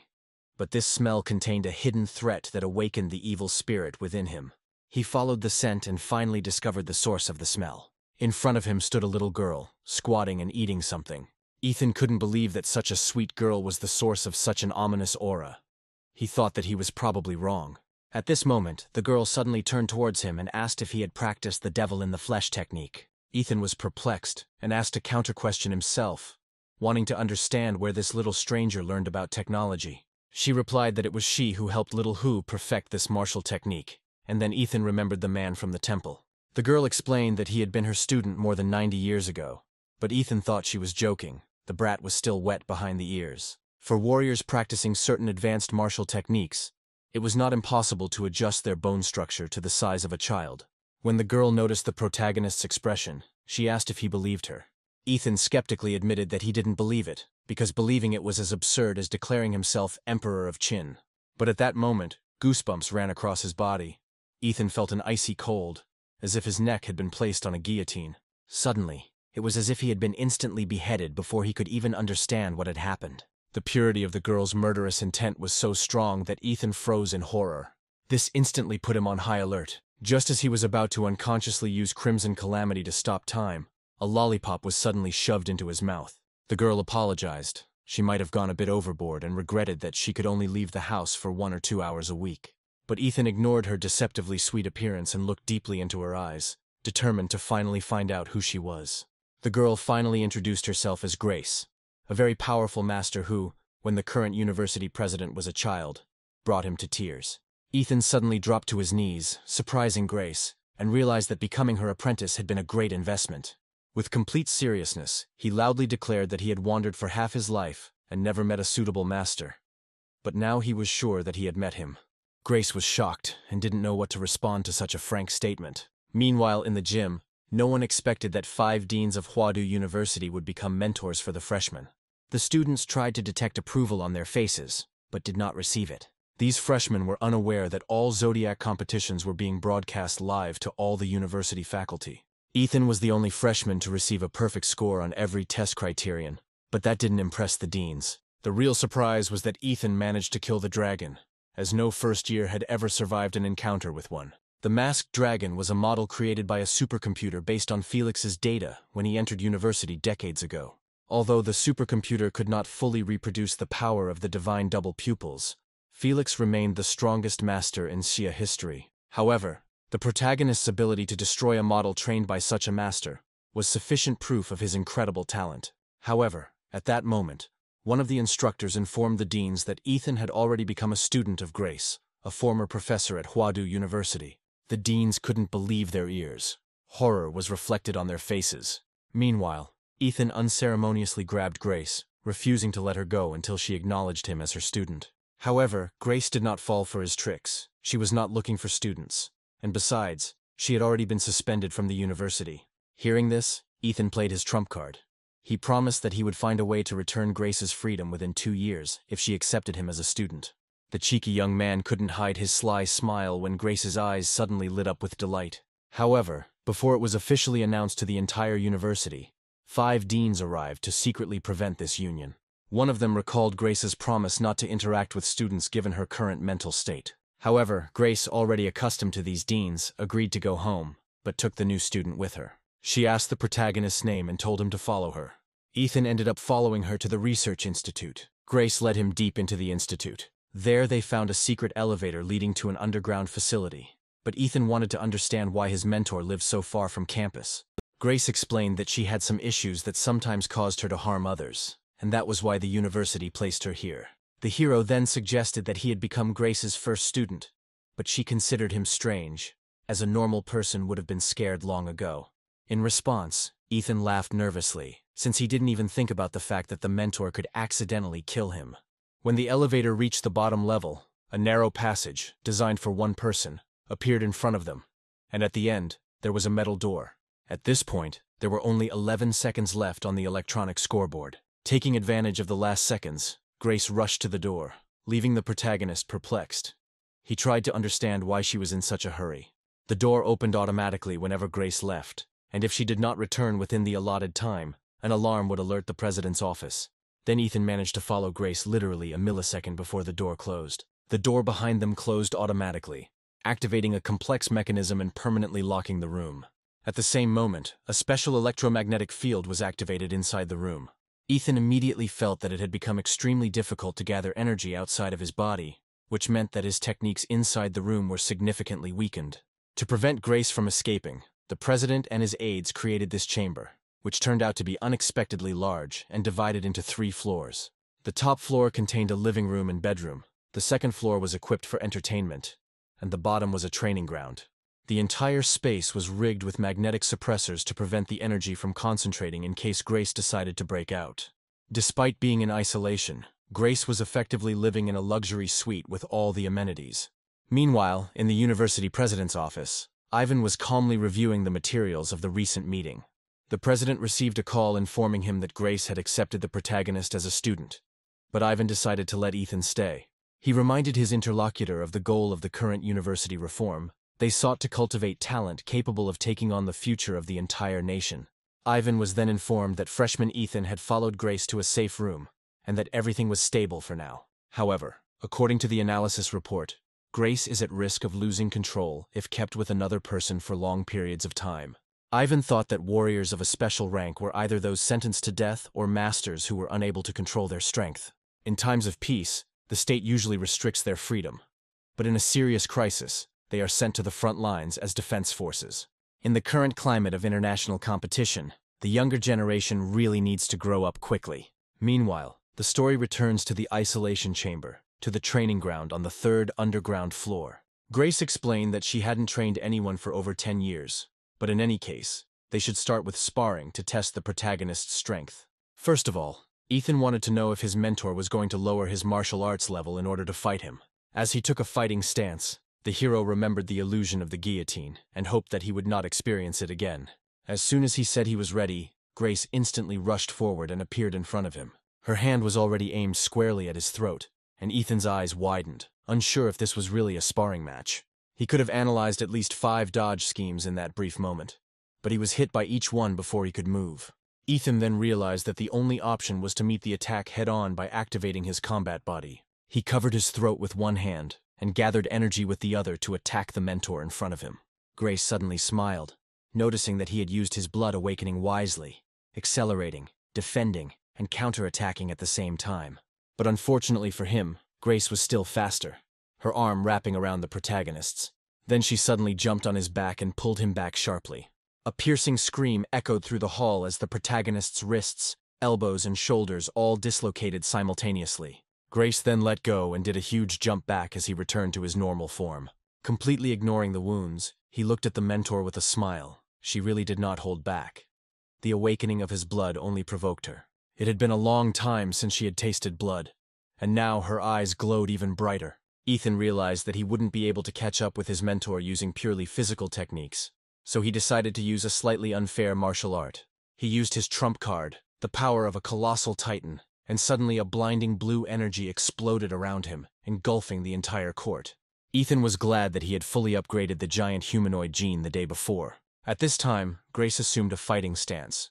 With such a powerful fighting technique, she wondered whether the main character could be considered a martial arts student. She then swung her hand in a semicircle in the air, like a powerful sword strike, releasing a huge amount of energy. This arc cut and destroyed the weak point of the protagonist's thunder attack, causing an explosion with a thick cloud of smoke. And before the fog had cleared, Ethan, in a black mech suit, suddenly burst through it and aimed his fist straight at a surprised Grace. Grace watched the oncoming fist carefully, making no move to dodge. She extended her arm, cutting through the air with tremendous force, and collided head-on with the protagonist's giant fist. The impact completely shattered the protagonist's giant armored fist and severed his entire arm. He stared at the destroyed arm in surprise. This suit was created using Demola's skin and had protection tens of times stronger than usual. But what happened next made his eyes widen. He realized that Grace's detection skills were terrifying, as he had shut down all vital functions of his body to avoid detection. Grace called out to the protagonist, chiding him for hiding in the suit's mouth, and said that he'd better show himself until she took action herself. But before she could cut the back of the fur's head, dozens of long, armored spikes instantly grew out of it. This caused her to retreat, landing not far from the protagonist. When she raised her head, he had already turned around with his mouth wide open and atomic energy building up in his throat. Since his mentor was so powerful, Ethan wondered if her blow would be able to cut or defend against this attack. Of course, his atomic breath would hardly be able to melt Grace's skin easily, but Ethan wanted to at least see her resistance. But suddenly his body was bound with thick iron chains. Ethan was once again pinned beneath the giant guillotine, this being Grace's killing ground. It will not be possible to escape by brute force, but only by spiritual power, capable of surpassing or rivaling Grace's realm of murderous lust. He tried to break free, but realized that his strength was insignificant. Before the guillotine blade could cut off Ethan's head, he activated the Crimson Disaster to freeze time. The demon, on the protagonist's command, fired hundreds of blows per second at the deadly guillotine. Under a barrage of golden blows, Grace's killing intent area, along with the guillotine, finally collapsed. Ethan slowly opened his eyes after the illusion was broken. He was lying on the training ground completely defeated. Grace stood nearby, noting how incredibly strong the protagonist's shell was. Ethan realized what had happened. He had probably been pulled out of the giant with great force, and the crystals he had condensed as protection had been destroyed. He realized that this was definitely not achievable at the apprentice level, and realizing that he had been deceived, he looked at Grace suspiciously. The girl turned away and pretended not to admit the accusation, declaring that she had defeated the student fairly, without cheating. However, Grace admitted that she may have used a little more force than necessary, as she was too strong to hold back. Ethan looked at her silently, and then Grace finally admitted to deception and promised not to repeat it again so that he would not be angry. She started crying and begged him not to leave, explaining that no one had played with her for decades, and Ethan felt a little embarrassed. Then he assured her that he was not angry and had no intention of leaving. Hearing this, Grace quickly pulled herself together and asked him again if he really wouldn't leave her. The hero stated that he tried so hard to become her student, and naturally he was not going to go anywhere. Then the girl suddenly jumped to her feet and declared that she had not been crying. With that, the issue was resolved, and Grace had gained an understanding of Ethan's abilities. And now she wanted to know what her student really wanted to learn. Without hesitation, he said that he wanted to learn advanced fighting techniques and understand how she was able to cut through the armor on his arm. Grace explained that the slice technique is difficult to learn and requires getting a feel for it by cutting enough things to master it. Ethan asked if she could describe the sensation, and Grace explained that it felt like a thread. Regardless of whether it is a person, a magical creature, or any object, there is always a precise point to strike, a line to cut, a line of death. After this explanation, Ethan understood why her attack was completely different from the dragon's. If the dragon's strike was a quest for absolute sharpness and dominance, then Grace's strike was like a butcher's with perfect precision. She added that if he really wanted to learn the deathline technique, it wouldn't be easy. She then asked if Ethan knew the difference between a martial arts student and a master. Grace explained that it was about the mind, not just improving the body, but also the spirit. Ethan smiled. He didn't expect Grace to be such a good mentor. He understood why she used to be a university professor. She also felt that his spiritual abilities had improved greatly, which would give him a huge advantage in the martial arts stage. Grace explained that leveling techniques and combat skills are divided into 4 ranks: Tiangang, Disha, Xuanhuang, and unranked. Typically, students at vocational colleges or low-level schools only have access to non-ranking techniques. The advantage of these techniques is that they are easy to use.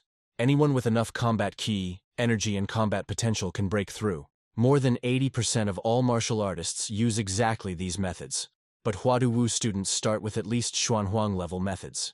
Ethan naturally wanted to learn the best, so that suited him. But he was also interested in learning about the other 2 levels, Tiangang and Disha. Grace explained that Tiangang level skills are essentially sacred relics, and there may be fewer than 10 of them left in the world. Even at the university there is only 1 copy, and with the protagonist's current rank and access, he would not be able to access it. However, he was lucky. His mentor was able to teach him a Disha-level technique known as the Bodhisattva Heart-Killing Sutra. Grace herself mastered this technique to perfection. It turned out that the devil in the flesh was inspired by this very technique. The protagonist's eyes sparkled with a thirst for knowledge, and he loudly declared his desire to immediately learn the technique. Grace was pleased with his enthusiasm and said that they could begin right away, but he had to be prepared to experience the realm of murderous lust. Then, without warning, he was instantly drawn into Grace's murder illusion. Standing in the sticky blood, he was shocked and at the same time felt helpless. Grace, on the other hand, was already agitated by the smell of blood everywhere. A few hours later, the students' lessons were over.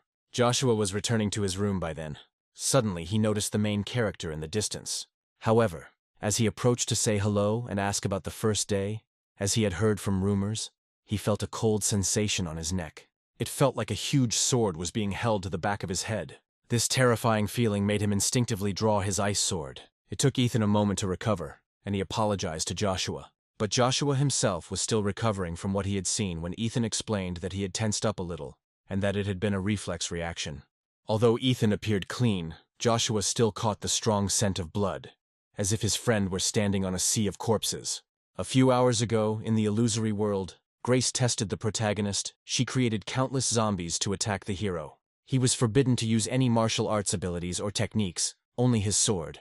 As zombies surrounded him on all sides, Ethan couldn't help but complain about how he had to kill so many undead creatures with one dull knife. At first he didn't understand the purpose, but Grace explained that the purpose was for his body to gradually get used to the feeling of being cut.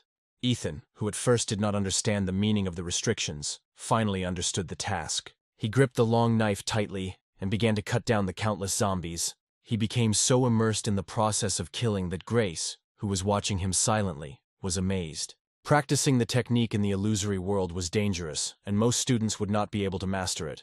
But her student was special. If Ethan's spiritual power hadn't been abnormally high, the mood itself could have destroyed him, turning him into a psychopath or a murder puppet. Now, Ethan said goodbye to Joshua, returned to the room and took a warm bath. He finally took advantage of the hot tub after a grueling day, considering it a well-deserved reward for his tired muscles. However, his rest was interrupted by a call from Ellie. She informed her friend that her mother had just sent what he had asked for, and that she now had it. Jennifer also wanted to thank the protagonist for helping her daughter get first place in the rookie team.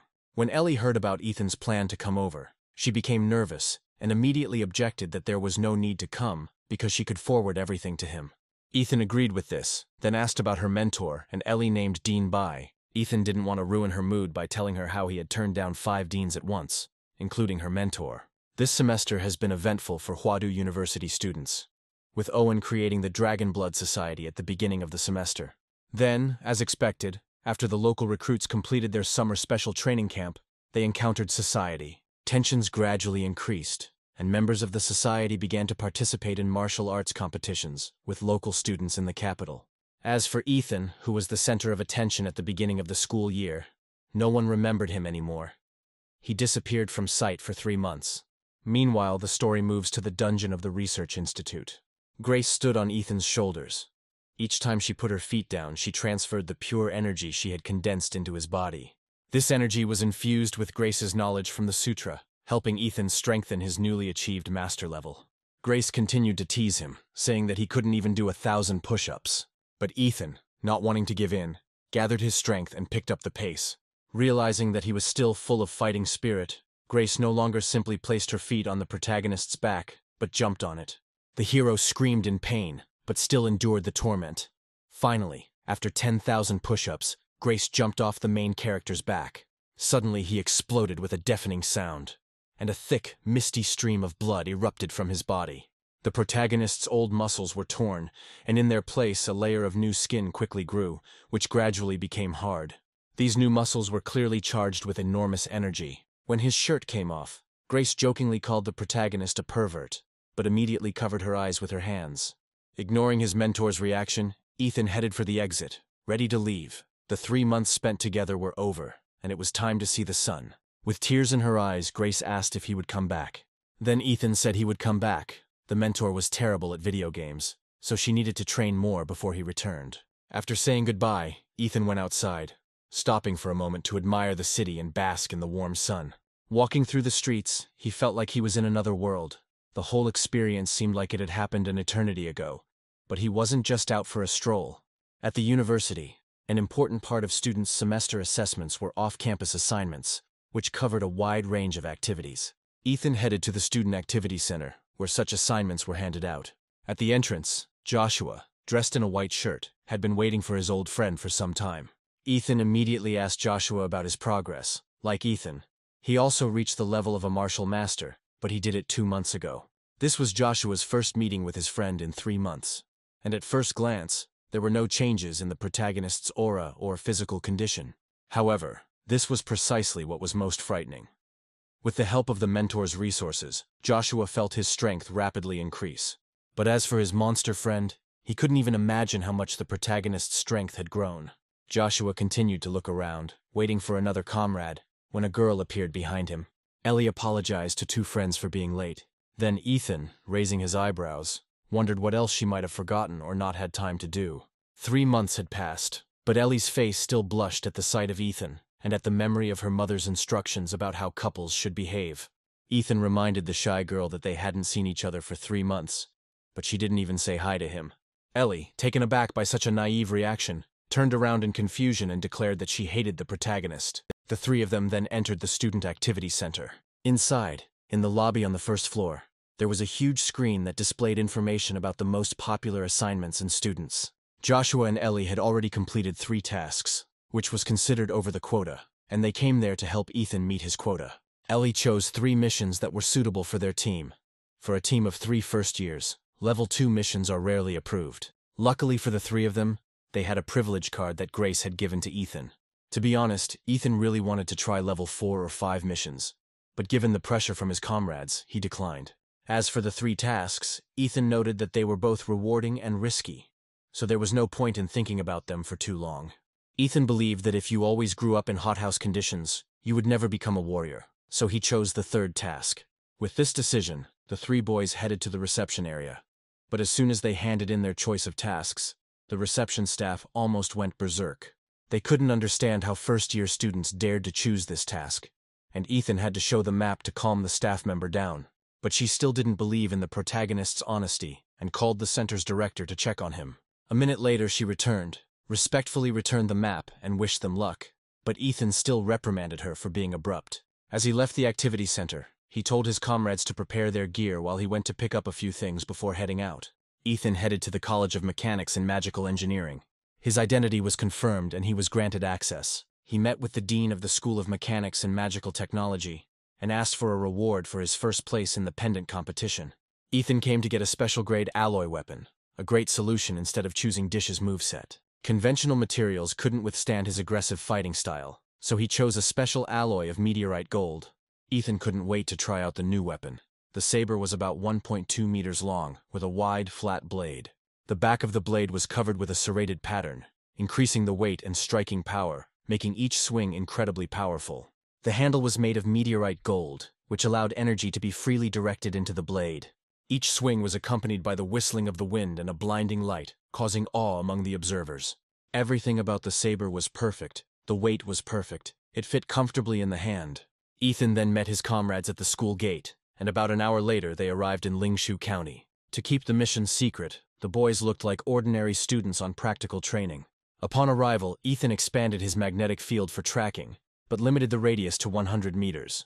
Joshua then suggested checking out the housing provided by the university. But just when the boys were about to go on foot, a tricycle stopped in front of them, offering them a free ride. Ellie wanted to refuse, but Ethan agreed before she could. The driver noticed that Ethan looked the most local among the three, and decided to find out where he was from and whether he was on vacation. Ethan replied that he had indeed brought 2 classmates with him for fun, and that he himself was studying at university. He calmly explained that he was the grandson of a man who had died several years ago, and that he had moved immediately after his grandfather's death. Ethan spoke the local dialect fluently, so the driver was completely convinced of the authenticity of his identity story. Soon they arrived at the old house provided by the university. Finally, the old man reminded Ethan that in 2 days, the largest evening reception, held once every 3 years, would be held in the Lynch County. When they entered the yard of the old house, they found a bunch of weeds, which clearly showed that the house had not been lived in for more than 10 years. Ethan then ordered his friends to move away, after which he raised his leg. He struck the ground with a powerful beam of radiation that instantly engulfed the entire yard. All the weeds on the ground instantly evaporated. Meanwhile, the guys weren't idle either. Ellie began checking the security cameras, while Joshua secretly installed mini-cameras for surveillance. But a second later, Ellie noticed something strange and called the protagonist to take a look. He walked over and saw that the original owner's bedroom wall had a built-in altar with a statue on its head that had a small red cloth on it. Ethan calmly examined the ominous statue and realized that the altar had been installed quite recently. Joshua, who entered the room, heard the conversation and decided to destroy the statue. This thing was causing him obvious discomfort. However, Ellie felt that Joshua was too impulsive, because how could he immediately destroy such an important clue without checking it first? And then Ethan started to load his fist. He agreed that she needed to be thoroughly checked. Then Ellie's eyes widened and she screamed at the hero. At first, she expected Ethan to agree with her, but soon realized that he always supported any actions related to battle and destruction. In the end, Ellie agreed to a compromise. Before destroying it, they should at least take a look at the statue under the mask. However, Ethan, who had been training in the illusion of killing for 3 months, instantly sensed the evil energy emanating from the statue. He ordered Joshua to destroy it, and he, already drawing his sword, took a fighting stance. In 1 second, he cut the statue and the altar in half. A moment later, a strange phenomenon occurred that stunned the boys. A dark liquid began to flow out of the cut clay statue. The dirty spiritual energy was trying to break out.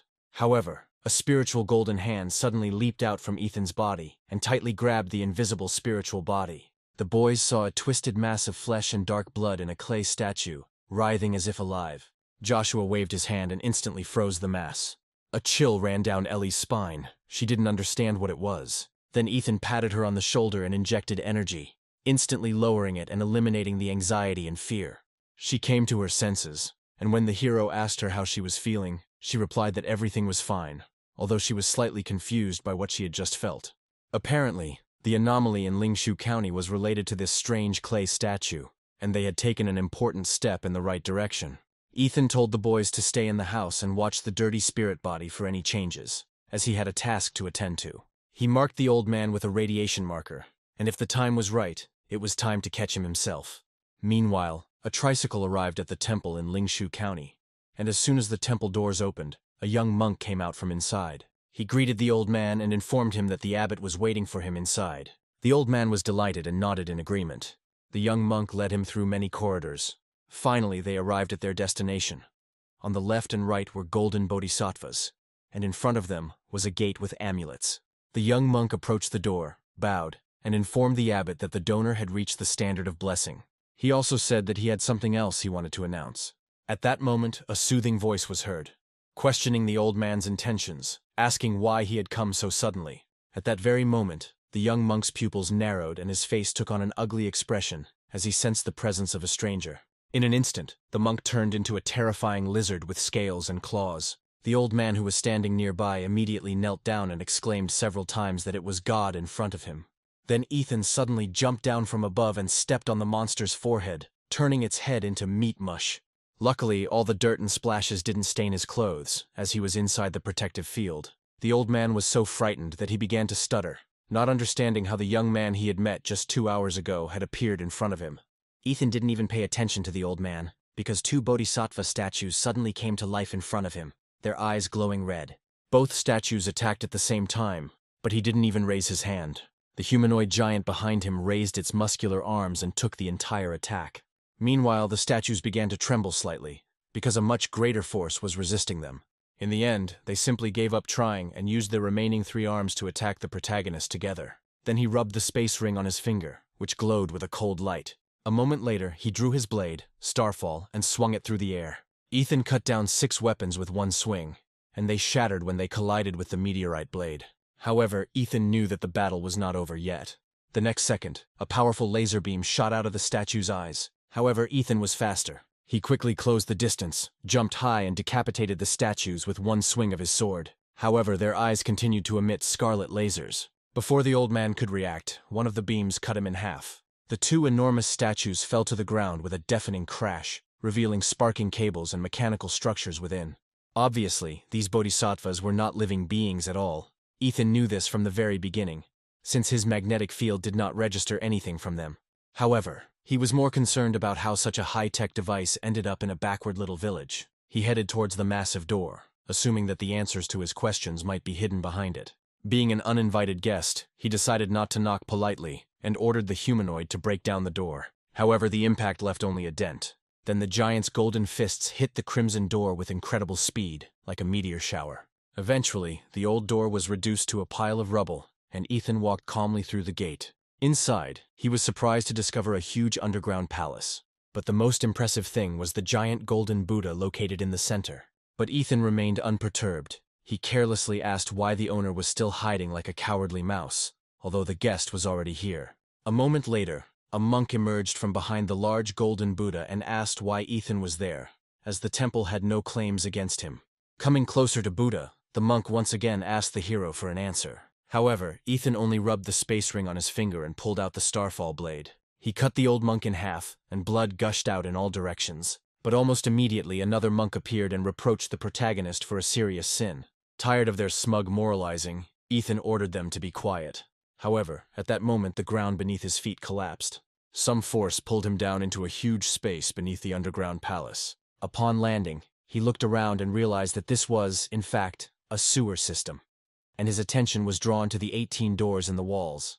The next second, monsters poured out of the doors, each of them emitting first or second level energy. Based on the magnetic field, the vibrations of these humanoid monsters were very similar, indicating that they were all mass-produced. In other words, they were artificial bio-cyborgs. Then suddenly the surface of the meteorite blade in Ethan's hand began to glow in the darkness, and suddenly turned crimson red. All cyborgs within a 30-meter radius of the main character were cut in half. However, the doors still continued to release new monsters. Ethan was slightly impressed by the number of monsters in the temple's sewer system. Soon he was standing on a pile of bodies with a long blade covered in blood. He picked up the decapitated head of an old monk, which repeated a pre-recorded phrase. Ethan just stared at the puppeteer behind the electronic eyes, daring him to show himself.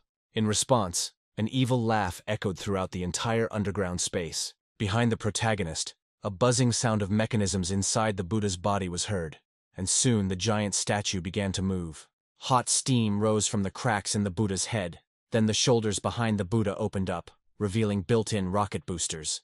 Ethan was shocked. The giant golden Buddha turned out to be a real mechanized machine. Then the statue's large palm lifted, the elbow joint cracking, revealing the accelerator inside.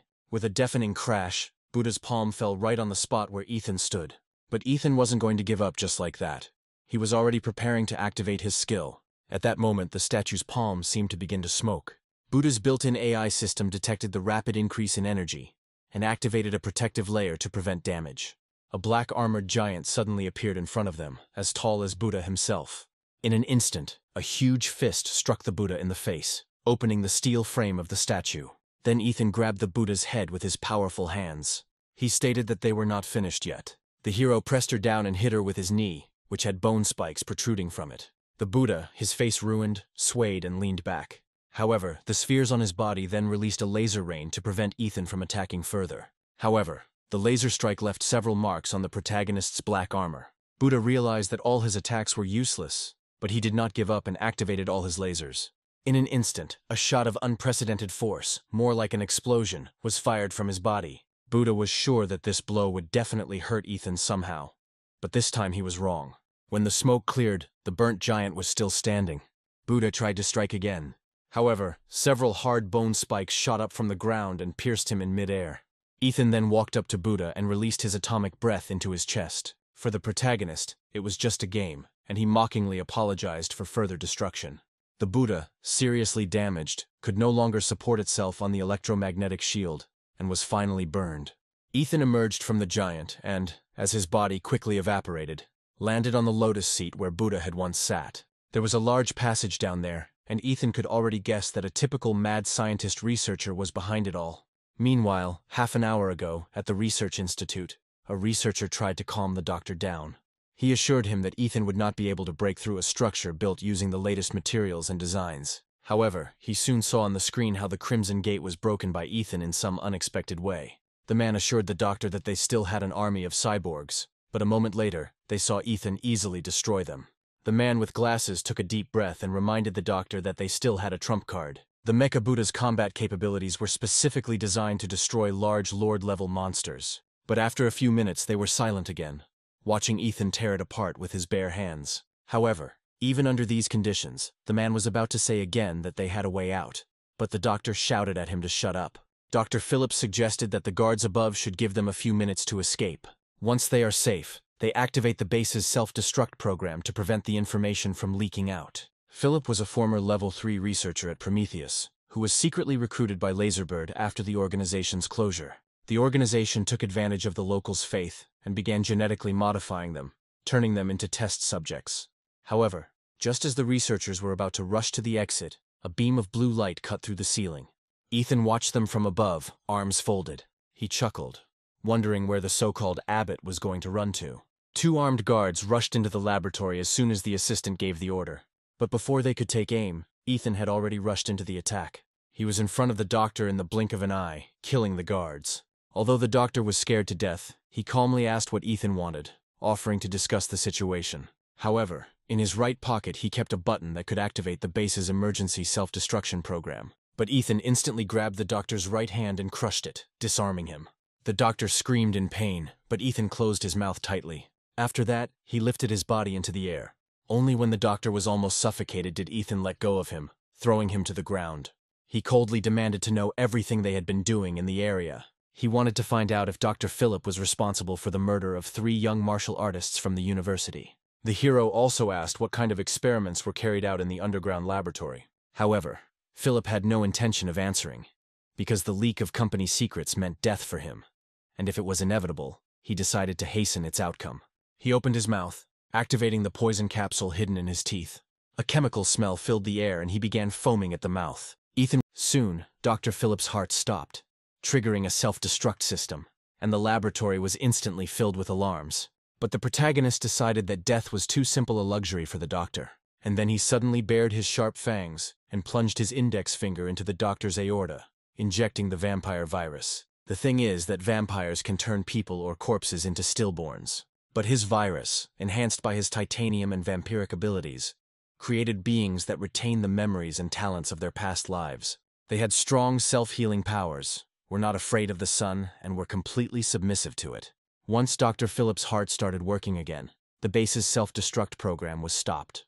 Eventually, Dr. Philip became a middle-aged man again and declared the protagonist his master, falling to his knees. The hero decided to call him the Mad Doctor.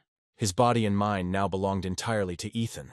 In addition, Ethan gained access to the doctor's spiritual world and was able to find out when the first infiltration into the district took place. Some time ago, the doctor discovered that the inhabitants of the district were becoming increasingly gluttonous. They still retained consciousness, but due to hunger, they no longer disdained even the idea of eating human flesh.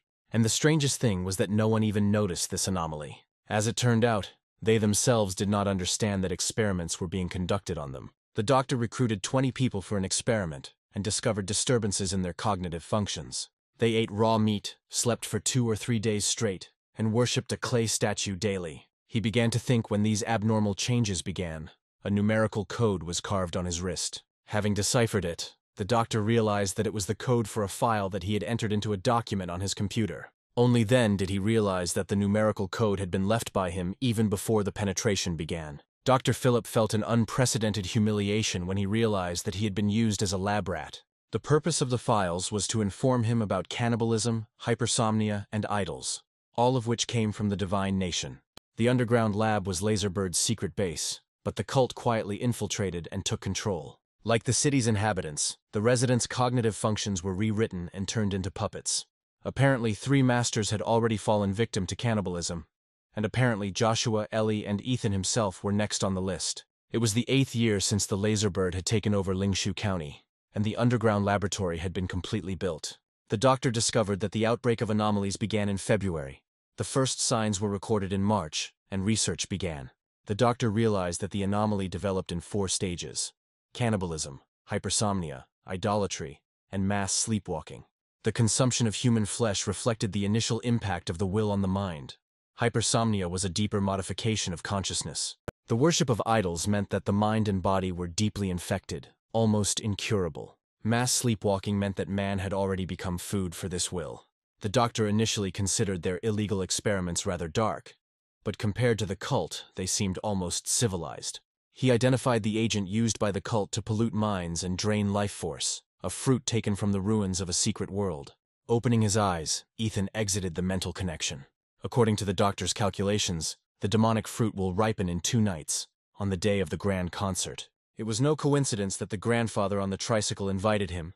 He actually provided important information. Thanks to the doctor's report, Ethan understood the causes and effects of the anomaly in Lingshu County. Ethan has already mastered all of the Mad Doctor's memories, including the secrets of the Laserbird and the crazy illegal experiments. At the moment, he did not have the time or energy to waste on this. He was not yet strong enough to interfere in such matters. However, the mission brought an unexpected bonus. The doctor participated in the development of the golden gene and understood its application and effectiveness.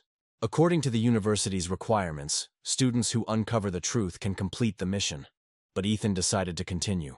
In the end, his interest was no longer related to the university award. He now wanted to get the Divine Nation prize. The doctor had to remain in Lynch to find a way to introduce Ethan's blood into the county's water supply to ensure contamination. At that time, the entire Lingshu County was already in the 4th stage of infection, and it was impossible to return residents to normal. However, Ethan planned to return people to their former lives. At least under his control, they would not cause harm to society. After saying goodbye to the Mad Doctor, Ethan returned to the old house and met with Joshua and Ellie. At this time, they were eating combat rations. Ellie's face instantly changed when she heard this, as if remembering something disgusting.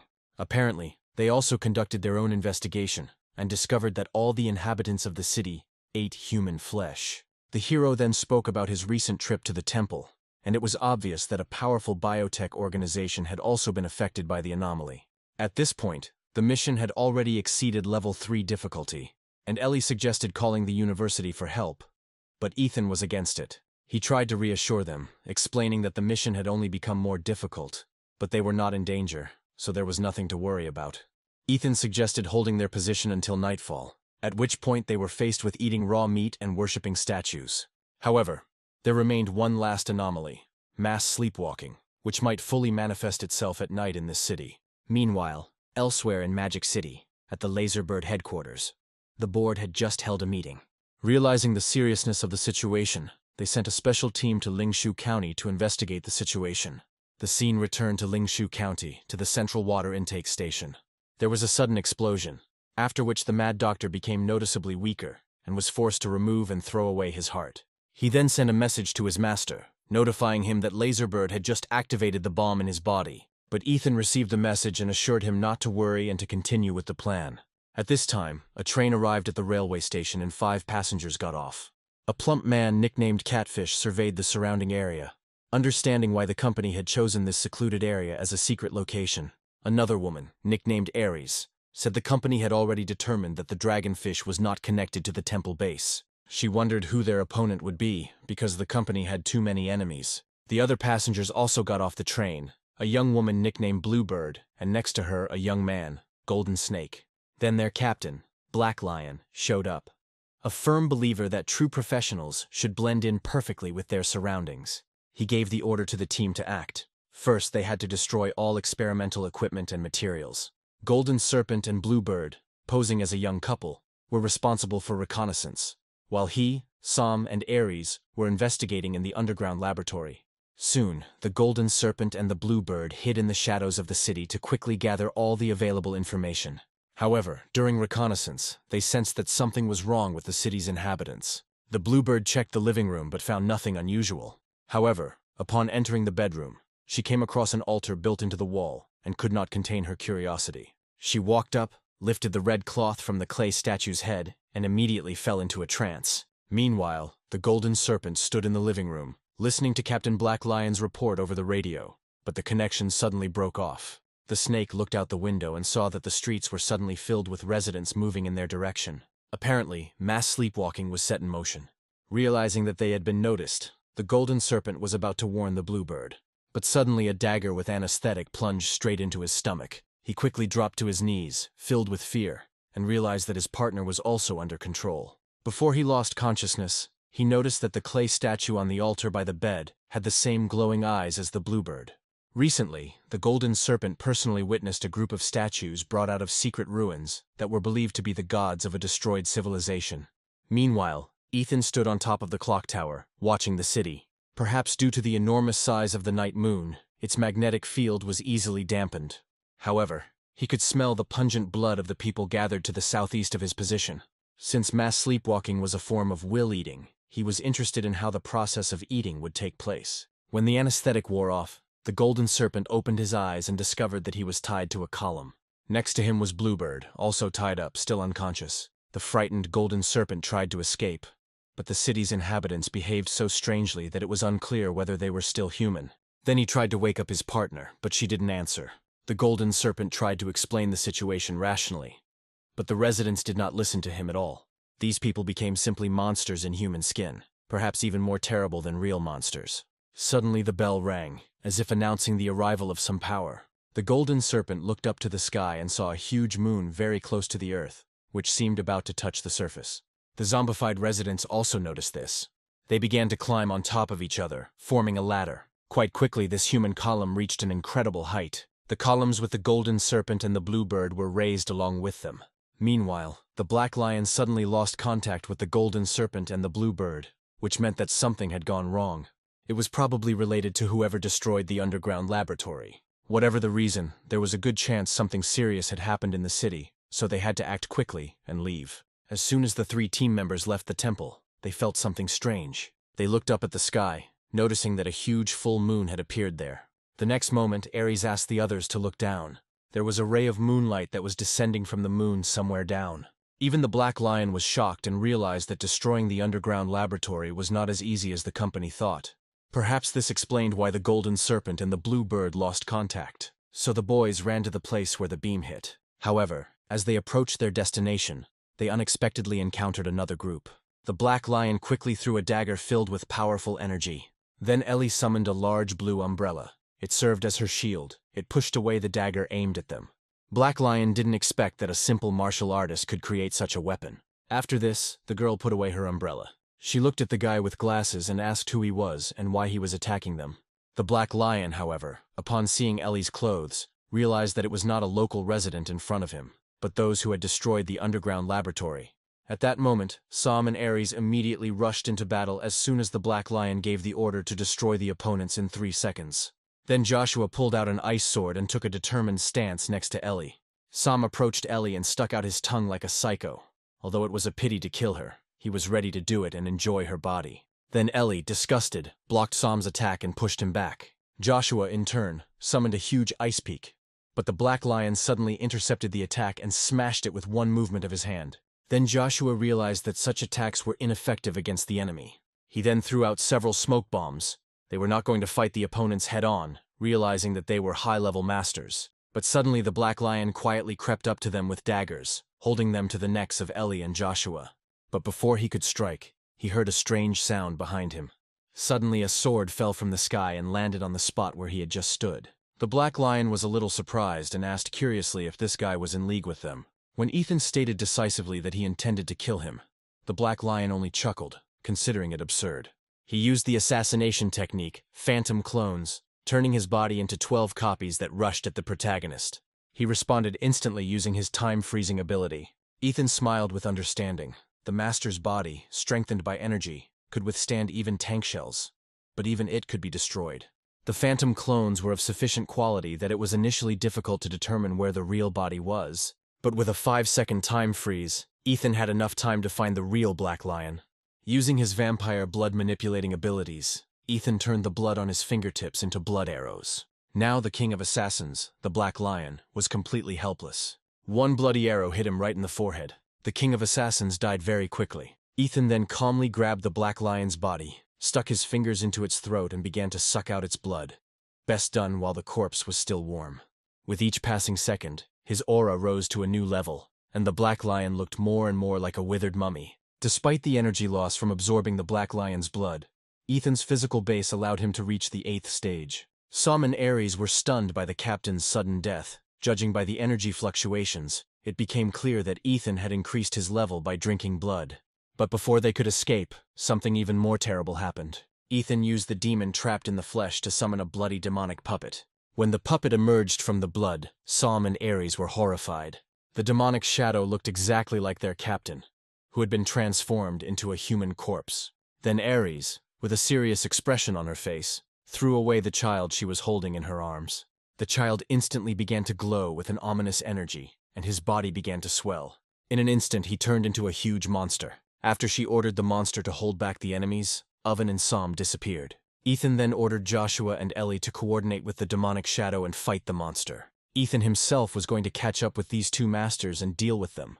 When he left the battlefield, Joshua did not hesitate and awakened his bloodline, the Ice Dragon. The monster even froze in surprise at that moment, as it was a completely new form. Joshua parried the monster's attack with his fighting technique. With a swing of his sword, he unleashed a massive wave of frozen currents that took the shape of a ferocious dragon's head. The monster roared again, colliding with the icy stream with its red-hot muscles. The collision caused a thick fog to rise. However, Joshua was hiding in this icy stream, ready to deal an even more deadly blow. The sword blade suddenly pierced the monster's neck. Joshua didn't expect a creature of that size to be able to react so quickly. But when he saw the sparking wires sticking out of his neck, he realized that the monster was also a cyborg. His dexterous movements were so swift that it was in front of him almost instantly. Fortunately, he didn't fight alone. The black lion's bloody demonic shadow had already turned into 12 bloody shadows in the air. Despite the monster's ability to regenerate, the speed of recovery could not keep up with the wounds inflicted. Meanwhile, Ellie concentrated her power, spreading huge purple wings behind her back. She rose into the sky and activated the genetic technique, Purple Dark Solar Flame. She released a huge ball that instantly burst into flames, as if turning into a purple blazing sun. At that moment, Joshua's ice sword froze the monster's legs, and a bloody shadow held it in front, securing it in place. From above, Ellie threw her energy ball at him. An explosion ripped through the battlefield, shaking the entire city and sending a giant column of blazing fire into the sky. Meanwhile, Sam was desperately running through the sewers. The last time a man ran so madly was on the battlefield of wars and drug lords in the Black Triangle. Suddenly he felt threatened and instinctively jumped back before the blue beam hit him. However, suddenly fear paralyzed him completely. Meanwhile, Ares ran, carefully observing the surroundings. Suddenly she saw the aura of a blade in the distance. She understood that the shining aura of the blade was directed at Soma. With Golden Serpent and Bluebird likely dead, followed by their captain and now Sam, Oven was the only one left. She didn't want to die and tried to choose the path where her chances of survival were greatest. But at that moment, an idea came into the girl's head. Ares' gaze fell on a strange beam emanating from the moon. Her only thought was to use this ladder to escape the protagonist's pursuit. She took a deep breath and hurried towards the moonlit staircase. but fear gripped her and she stopped. Ahead, she saw the bodies of naked old men forming a bridge between the earth and the sky, their life force seemingly drained by the moonlight. Suddenly a voice came from behind asking if she wanted to get up. Aries turned around and saw Ethan holding Sam's head. At that moment, she no longer thought about anything, and madly began to climb the moonlit staircase. Aries grabbed onto people's bodies and crawled upward with all her might. This staircase seemed endless to her, despite the fact that it was moving at an incredible speed. However, the girl was soon amazed to see what was on the other end. The ram saw a door with exquisite reliefs. The moment the door suddenly opened, emitting a bright purple light, she fell into a trance and saw her parents inviting her inside. She walked inside happily, admitting how much she missed him. Meanwhile, Ethan, who had appeared at the bottom of the stairs, smiled strangely when he saw Aries enter. Then he suddenly vanished into thin air, obviously not Ethan, but a phantom created to force her up the stairs. The real Ethan simply watched from afar, surprised that he used Aries' fear to create an illusion and force her to act. Now that 2 assassins were dead and 3 were doomed, the Divine Kingdom representatives were scheduled to arrive the next day. After all the work that had been done, the big show was finally about to begin. At dawn, the huge moon finally began to slowly move away from the surface of the earth, and the beam of light emanating from it gradually dissipated. The people who formed the human ladder to the moon also returned to Earth. Ellie was a little worried. The strangeness of this mission exceeded their expectations, and she wanted to know if Ethan really wanted to continue. But the hero reassured them. He was confident that he would see this matter through to the end. Besides, it wasn't just the 3 of them. They had a powerful ally. Joshua thought, in his opinion, Ethan could not have come from an ordinary family, as stated in his file. Meanwhile, Ethan assigned Ellie and Joshua an important task when countless demonic shadows burst out from his body. He wanted them, along with the demonic shadows, to destroy the clay statues in every apartment in the city. Joshua left immediately without saying a word, holding the sword in his hands and leading the demonic shadows behind him. Ellie looked at the protagonist with concern, but decided to follow his plan. But as soon as she turned away, Ethan suddenly called her. He told her with a smile to believe in him. Ellie smiled back. She replied that she believed him. But Ethan should have trusted his comrades more and not decided everything alone. Soon the hero returned to the underground palace of the temple, where the mad doctor was waiting for him. Time was running out, and he had no desire to listen to his flattering speeches. He stared at the mountain of reptile corpses in the pit of the underground palace. Now he wanted to give them a chance to resurrect. By activating the power of anthropomorphism, Ethan controlled the lightning energy so as not to damage the cyborgs' bodies. The summoned giant raised his arms and tore open his chest, revealing his pulsating heart. Then a huge stream of his blood poured out like a waterfall, washing over the mountain of corpses. At the moment of contact, the reptilian cyborgs, drenched in the giant's blood, suddenly began to tremble, their bodies writhing, gradually regenerating. Ethan wanted to first use the vampire virus to revive the cyborgs, and then use anthropomorphism to give them the power of giants. At the right moment, they will turn into an army of immortal giants, completely subordinate to his will. The mad doctor also sent out biomosquitoes to infiltrate every house in the district. They were supposed to deliver Ethan's vampire blood to all the residents, but the doctor's work did not end there. After the infection, he had to restore the golden Mecha Buddha, which had previously been destroyed. However, while Ethan was preparing for war, another force, the Sky Kingdom, was about to invade the city. The Heavenly Kingdom originally began as a sect and received powerful support from a mysterious pope. Thus, the small group quickly grew into the Heavenly Kingdom, whose goal was to bring the gods from the Secret Kingdom to the human world. After years of struggle, the Xia Kingdom, which was the most difficult to penetrate, was finally about to become part of the Heavenly Kingdom. The demon fruit had to be prepared within a few hours. The bishop looked closely at Lingshu County, where the archbishop had planted the demon fruit 4 years ago. One of the believers noted that the archbishop put a lot of effort into establishing the religion, but was ultimately killed by ignorant residents. At that moment, the bishop's face changed, and he declared that the archbishop's sacrifice could not be allowed to be in vain. Then the bishop proclaimed the approach of the gods. He declared that this would be a revolution for their children, and that they were going to free humanity. All the believers raised their hands in ecstasy, repeating over and over again that God had appeared on earth. Soon night fell, and a full moon rose in the sky. 2 huge craters and a long chain of cracks seemed to form a smile on its surface. By this time, the staircase to the moon had already been built, and was waiting for devoted believers to welcome the birth of the moon god. The bishop was extremely excited. In the entire history of their religion, only 2 divine fruits had been successfully bred. The first of these fruits caused global climate anomalies that resulted in the death, injury, and displacement of hundreds of millions of people. The second fruit was not as catastrophic, but contact with the Australian continent was lost, and the territory completely disappeared from satellites. The countries of the Blue Planet formed coalitions to study or attack, to understand the intentions of the god, and find out if it could be killed. Now the bishop was heading to the country of Xia to meet the arrival of the third god. The faithful formed a magic circle of human flesh and recited religious hymns, dripping blood onto a crystal brought from the ruins. The bishop climbed the moonlit staircase and gradually moved towards the strange moon. When he reached the gate, he fell to his knees. He then slit his wrists with a golden dagger and spilled his blood, as if to confirm his identity. And the next moment, a hall appeared behind the moon gates. The bishop kept his head down, not daring to look forward. A voice spoke in his mind, guiding him forward until he discovered a moonstone altar upon which lay a platinum coffin. Meanwhile, the believers were still diligently reading the sacred texts. When they raised their heads, they were delighted with what they saw. Their bishop carried the coffin containing that very demonic fruit. The believers cleared the way so that he could place the coffin in the center of the magic circle. In the center, the bishop raised his hands, calling upon the great moon, the god of nightmare dreams, asking permission to call him Lunar Nightmare Baros. At that moment, the bell tower began to ring.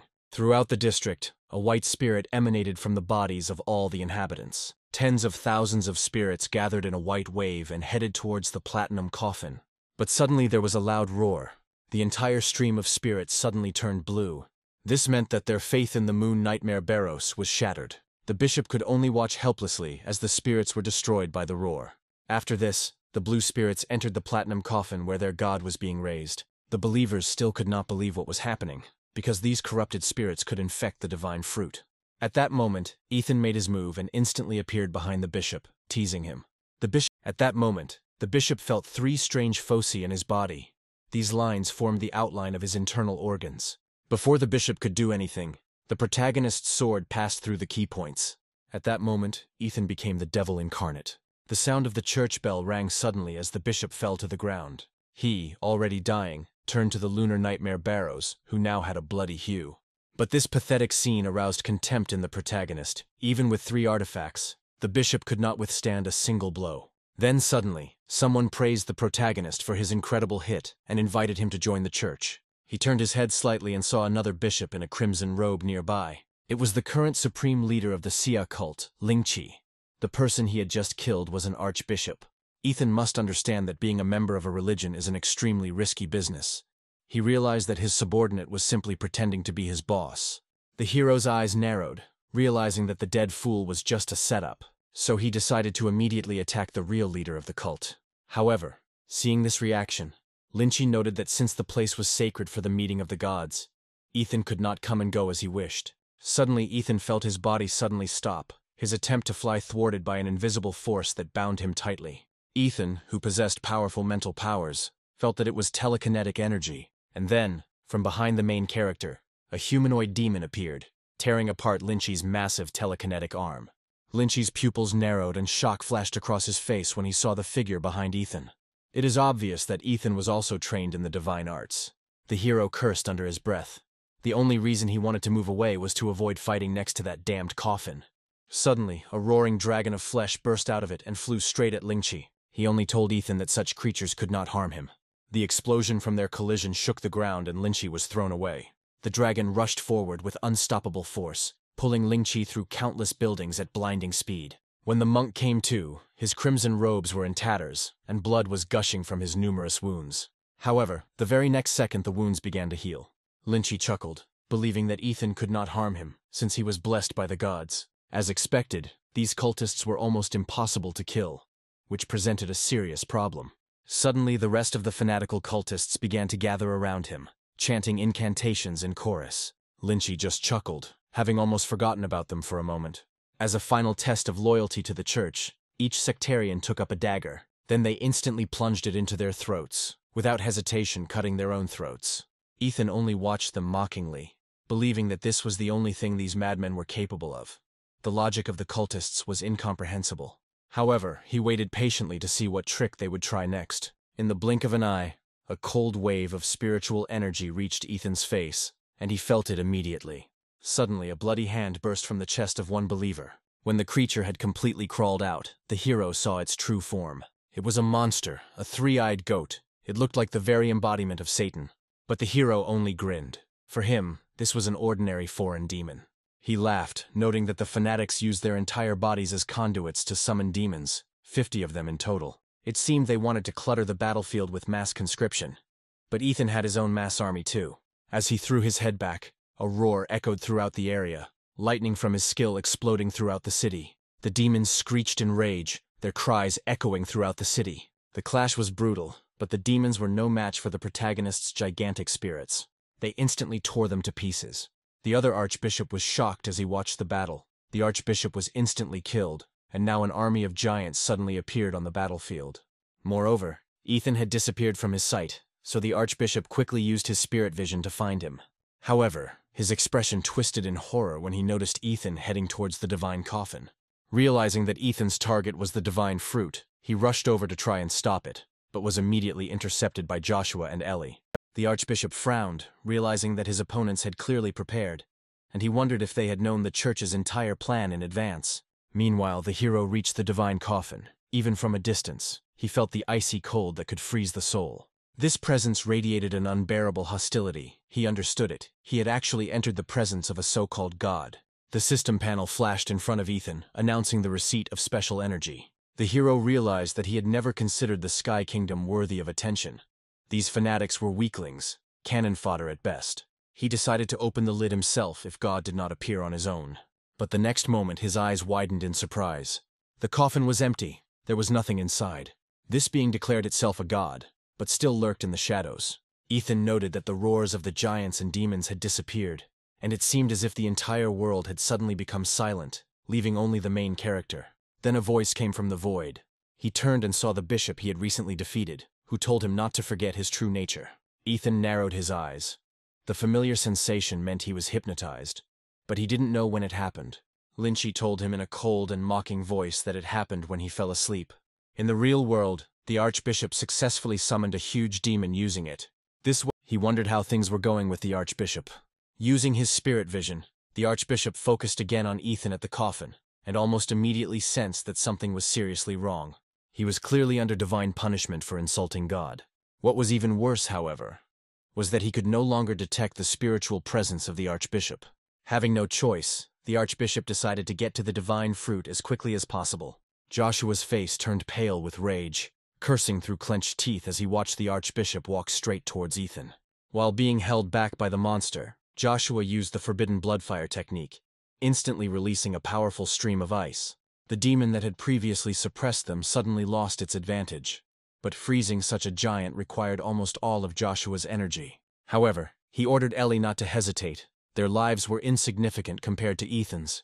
Ellie no longer doubted. Spreading her wings, she rushed towards the archbishop, first begging Joshua not to die. However, the situation soon changed. Joshua could not hold the monster indefinitely. With a loud roar, the flames evaporated the ice. The horned demon broke his shackles and roared. Joshua had no chance to dodge. He decided to meet the blow head-on. He roared, declaring his intention to carry out his revenge to the end. And then several ice needles struck the demon's pain points. The moment Joshua's blood power was activated, a powerful burst of energy occurred, restoring the lost power. At an increasing rate, even exceeding the previous peak, the rate of consumption of vital energy doubled. Joshua raised his hands, the invisible energy swirling and expanding. It merged into a giant sword tens of meters long, shaking the surrounding space with a deafening roar. The demonic monster, its eyes wide with panic, opened its mouth to release a huge flame. However, before he could do so, the enemy's overwhelming destructive force and momentum engulfed everything around. But suddenly, the blazing tongues of flame flared up fiercely, counterattacking Joshua. The clash of two forces occurred with wild force. Joshua's eyes widened in surprise, and his face paled slightly. He felt that something was wrong. The monster growled, ducked down and pressed himself into the ground, resisting the devastating blow, his whole body trembling, but he remained on his feet. Joshua watched as the monster gradually broke through his ice-key sword and eventually incinerated him with demonic fire. When Joshua's energy ran out, he became confused, but suddenly someone fired a projectile. The bullet flew right behind the monster. She pierced the demon's skull with all her might, exiting through its mouth, the monster's blood spraying in all directions. Before the monster could recover, a series of heavy shots followed, passing through other vulnerable spots. Joshua, almost completely exhausted, deactivated his blood technique and looked around cautiously. He wondered if the expert who had helped him was the ally he had spoken of. It turned out that this ally was a mad doctor. Fortunately, Ethan had supplied him with armor-piercing rounds absorbed with energy in advance. Initially, the mad doctor thought that Joshua was the weakest on the team, and did not expect that he had such a powerful ace up his sleeve. And since Joshua met his standards, he decided to send a drone to help him regain his strength. Meanwhile, the Archbishop's face was distorted with anger. He wanted to know who these children really were. Meanwhile, Joshua and Ellie confidently approached him and calmly explained that they were ordinary freshmen at Huadu University. At that very moment, perhaps sensing the helplessness of his devotees, the moon deity finally intervened. 6 coffins fell from above, shaking the ground with a deafening roar.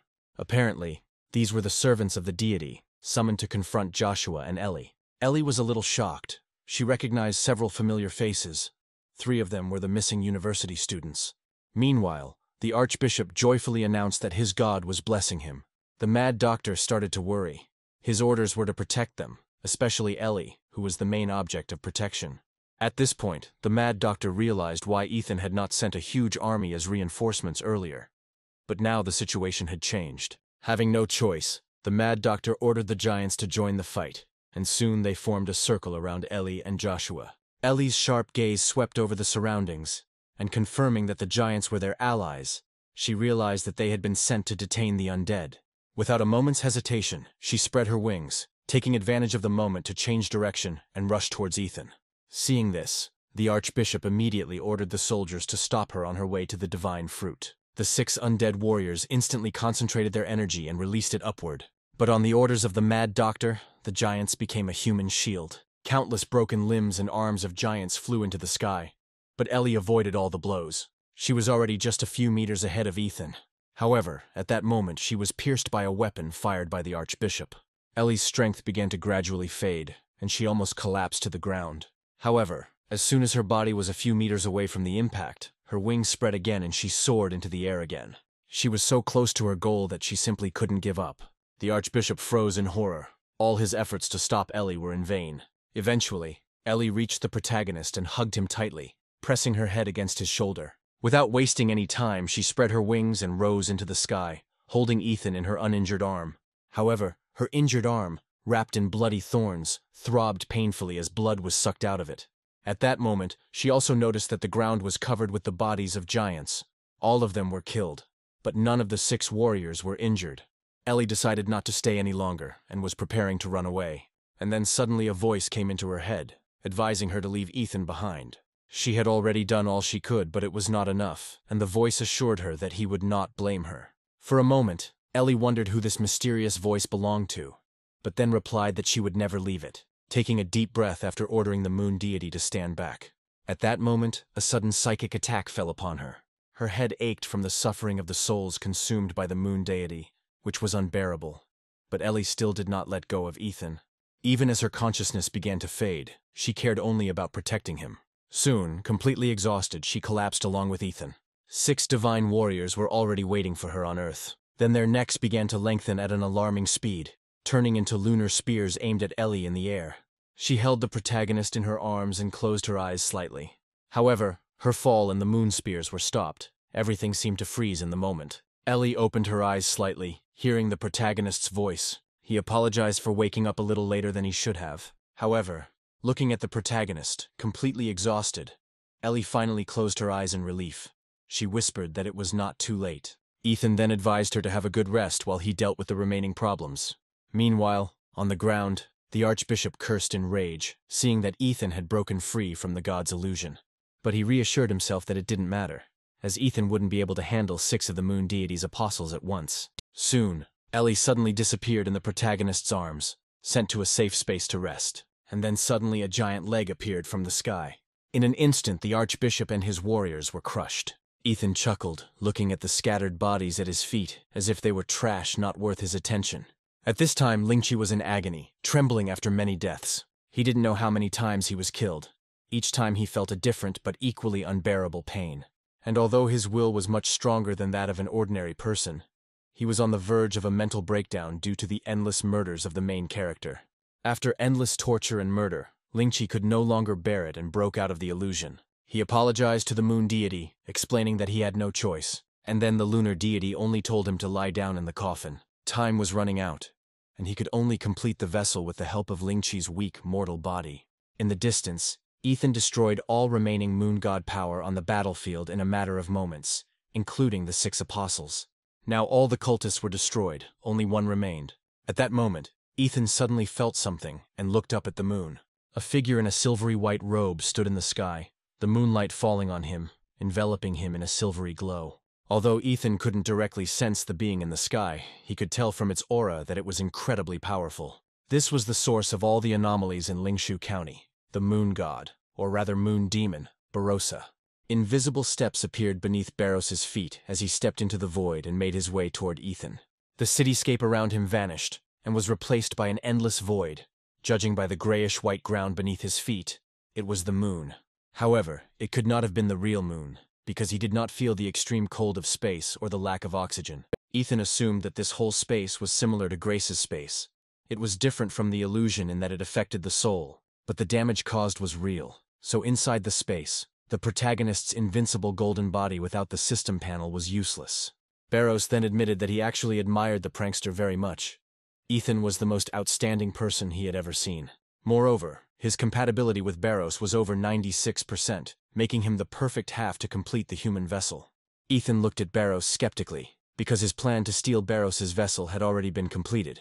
All that remained was to buy a little time.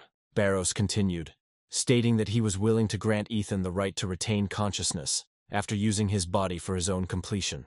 He invited the protagonist to join him, promising that he would rise on the moon and soar above the heavens. There might not have been many people on the blue planet who could refuse an invitation from God, but Ethan did. He initially found these mysterious gods impressive, but in the end they turned out to be just a group of highly advanced intelligent beings. However, Baros did not take this to heart, because once his vessel was completed, Ethan would not be able to resist. Eventually he too became food, ready to eat. Baros asked the protagonist's opinion simply out of admiration, but in reality it didn't matter. The end result wouldn't change anyway. He stretched out his hand, and under this terrifying pressure, flesh, blood and bones merged into one distorted mess.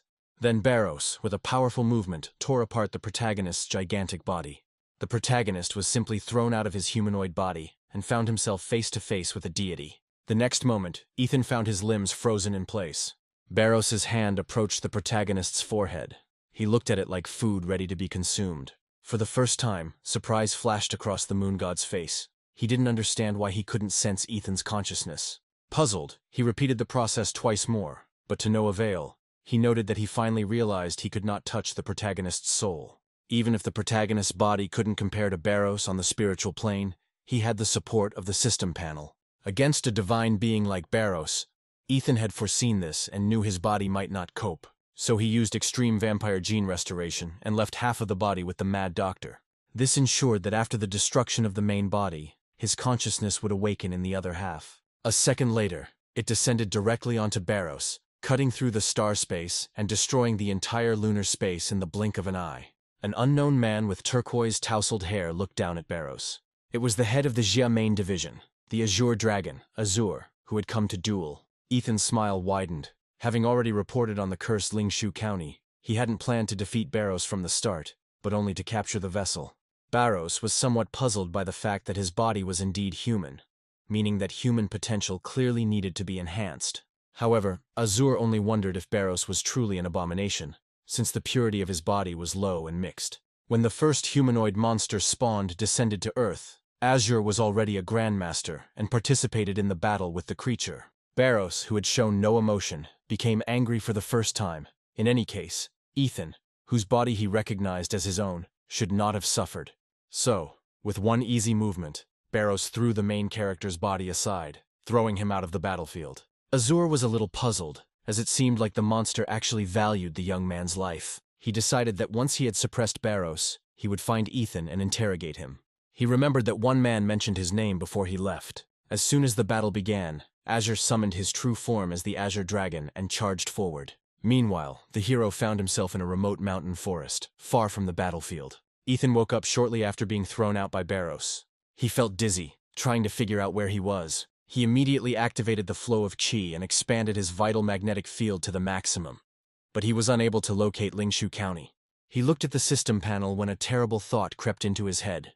It seemed that someone was following him. In any case, now that he was away from the battle, Ethan could finally study this so-called divinity. After so much effort spent on stealing this treasure, he hoped that it would not disappoint him. He read a post titled Divinity and got a general idea of what it was. It turns out that it can arise in two ways, either through constant cultivation or by birthright.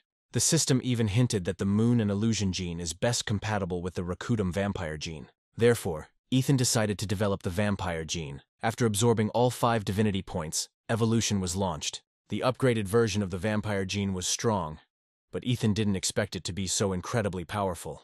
Essentially, it was a top-tier functional support gene, which, according to the university's evaluation system, meant a maximum-level reward. In one swift movement, Ethan climbed to the top of the tree. Encouraged by the improvement, Ethan felt a surge of strength as the moonlight-induced vampire gene enhancement began to take effect. With a loud whistle, he punched several times in a row, and relying solely on ordinary physical strength, caused the air to crack. The waves caused by the distortion of the air were visible to the naked eye. After a simple warm-up of his muscles and getting used to the physical parameters enhanced by the moonlight, he straightened his arms and moved through the forest. As a key figure in the incident, the Federation would certainly interrogate him, but he had too many secrets that could not be revealed. Realizing that lies are easily exposed under professional interrogation, he decided to re-establish contact with his old patron, the university. After all, such connections and patronage were used precisely in such situations. Meanwhile, the fighter with 3 important passengers returned to the Imperial University. Ethan and his 2 comrades were in the fighter. As the fighter's hatch opened, the ramp lowered to the ground, and Ethan stepped out, a little dazed before he noticed the old man in the suit. The old man introduced himself as Ivan, the president of Huadu University, and shook Ethan's hand, adding that it was a great honor to finally meet him. Ivan told Ethan to relax and not worry about formalities, so he immediately dropped all formalities and began to stretch his tired muscles. Ethan was slightly puzzled, and then asked directly if he had come for questioning about the events in Lingshu County. However, this turned out not to be the case. The old man simply reported that his team had successfully completed the mission, and Ethan did not need to worry about the consequences. The hero found this strange, since usually such serious incidents as sectarian sacrifices and the descent of a god did not go unchecked. But Ivan reassured him, saying that he should trust the university, and that the consequences of the anomaly would be dealt with by higher authorities. The old man also showed respect for the protagonist's personal secrets. In the upcoming report, the university mission will be mentioned anonymously. Ethan noticed that this treatment seemed unreal, almost like a dream, and he wondered if perhaps this old fox knew about his fraud with the system. The next day, in the president's reception room, the mad doctor finally sent his report. Although the terrain of Lingshu County was mountainous, what remains is now a huge crater. Ethan let out a nervous breath. Even with his current strength, he still didn't feel safe. The problem was that the moonlight, Barros's mark, still remained on his soul. At that moment the door opened quietly, and looking up, he saw the long-awaited person. It was his savior, Asura, but something about him seemed strange. His face was pale, and there seemed to be a coldness coming from his mouth. He was dressed in several layers of warm clothing. Asura admitted that he did indeed catch a bit of a cold due to the treacherous moon demon, but he still won that battle. If Barros hadn't had so many ways to save himself, he would have killed him long ago and wouldn't have waited here to help seal Barros's gaze mark. Ethan found this a little funny. He didn't expect Asura to actually explain anything to him. However, before starting, Asura took off his mink coat and other warm clothes. He explained that President Ivan was well versed in the fates of warriors, and had apparently already informed him of the protagonist's unusual abilities. So Asura asked the protagonist if he ever thought about the fact that monsters were once intelligent beings similar to humans. According to him, when he was still a master, he accompanied his teacher and 5 senior disciples to explore the ruins in the secret A-tier world. He ended up being the only survivor, but was infected with a terrible curse in the ruins. His body gradually began to transform into a beast, and his mind faded as the transformation progressed. Even the best doctors were powerless. And so Asura decided to exile himself. He did not want to turn into a monster and harm his fellow citizens, or be killed by them. So he went alone to the secret S-tier world, ready to die there. But a huge sea storm washed him onto the island. And then Asura stopped abruptly and explained that further details were top secret, and Ethan was genuinely upset by this. As he spoke, Azura removed the bandages from his body, revealing areas of skin covered with mysterious black runes. One look at them was enough to make Ethan feel pain in his eyes. It felt like they were pierced by needles, and a few drops of blood even trickled down his fingers. Although his eyes quickly recovered, he did not dare to look at them again, because he felt as if his soul was being sucked into the void. But Azura watched Ethan with curiosity. Even the great master would lose consciousness after just one glance at these runes, but Ethan only bled to death. Therefore, Azura instructed Ethan not to resist. He was going to place 2 runes on his consciousness. The moment Azura touched his forehead, runes slowly flowed from his fingertips onto his forehead. At that very moment, the moon demon's gaze mark suddenly disappeared under the influence of a mysterious force. After the seal was completed, Azure asked the protagonist if Grace was his teacher. At that moment, the hero remembered how the teacher warned him not to reveal this fact, because Grace was a bully at the university and offended boys. Seeing his doubts, Azure reassured Ethan, saying that there was no problem with Grace, and he only mentioned her because she was an excellent warrior. In short, Azure wanted to spar. He wanted to see how pure the hereditary power of the once infamous Rose of Murder remained.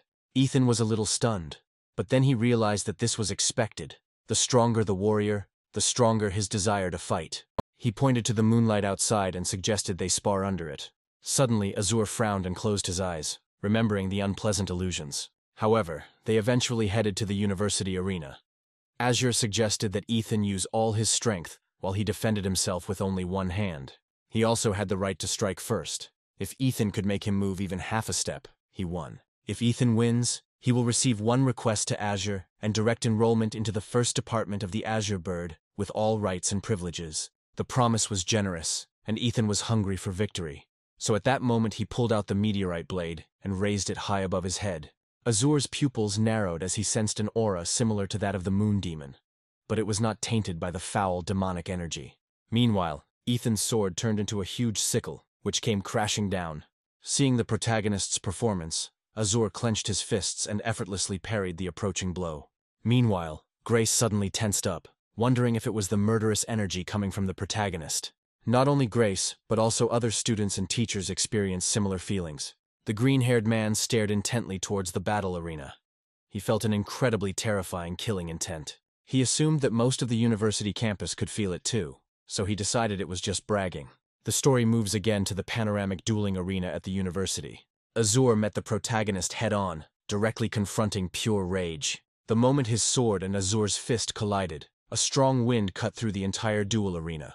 But Azure himself remained motionless. This was completely in keeping with the level of one of the best masters in the country. However, the battle was not over yet. His eyes widened as the man clenched his fist and went on the attack, activating his martial arts fist. A sudden, powerful explosion struck the hero as he struck, ruining his attack and covering the arena in a layer of bloody mist. Ethan fell back, barely able to stop himself from using too much energy. Seeing this, Azure was amazed. Ethan actually used such a serious forbidden technique for the sake of victory. He was afraid that the future pillar of the kingdom would damage its fighting base, so he instantly supported the hero who was about to fall to the ground. However, he realized he had been tricked. Ethan pointed out that Azure had moved more than half a step, meaning he had won. Then Azure humbly praised the protagonist not only for his outstanding fighting skills, but also for his cunning. Then the climax came. Azure decided to accept the protagonist as a student. Initially, he wanted to wait until the little rascal lost, but since that didn't happen, he decided to express his intention directly. Ethan nodded with a smile, although he secretly found the offer funny, since he hadn't shown his Demola body yet. Azure added that the key is the teacher, and since his physical base seems solid, there is no way to go wrong with a mentor. Ethan fully agreed with this, and informed Azure that he would contact the dean the next day to get guidance on physical training. This left Azure in shock. He didn't understand why the young man was so stubborn after he managed to pull off his trick, but he offered a compromise. Before leaving, Azure left Ethan a powerful but extremely complex technique, a martial art from one of the Western countries.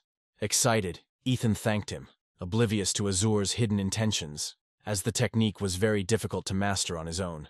After saying goodbye to Azure, the hero returned to his bedroom, realizing that he had already been at the Imperial University for more than 6 months. Looking at the martial arts badge, he wondered if he should use the sleep training method to learn and practice the technique. At that moment, the doorbell rang. Ethan placed the badge in his spatial ring and headed for the door. Opening it, he was surprised to see Owen, who asked permission to come in for a chat. Ethan wondered to himself why he had come. However, he still invited him inside, assuming that he wanted to persuade him to join the club.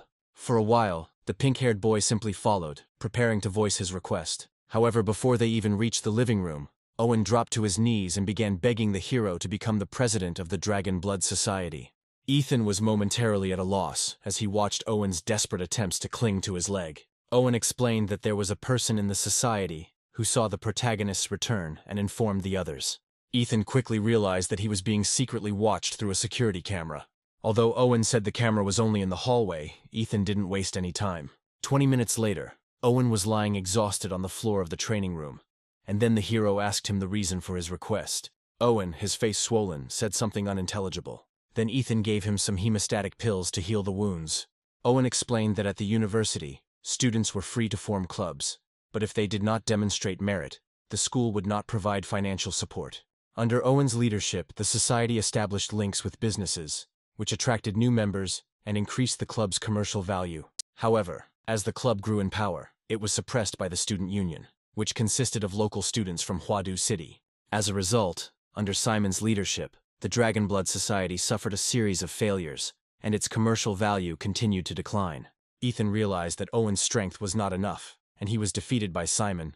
Owen admitted this, but added that the club wanted to suppress Simon. Then they can turn to senior students for help.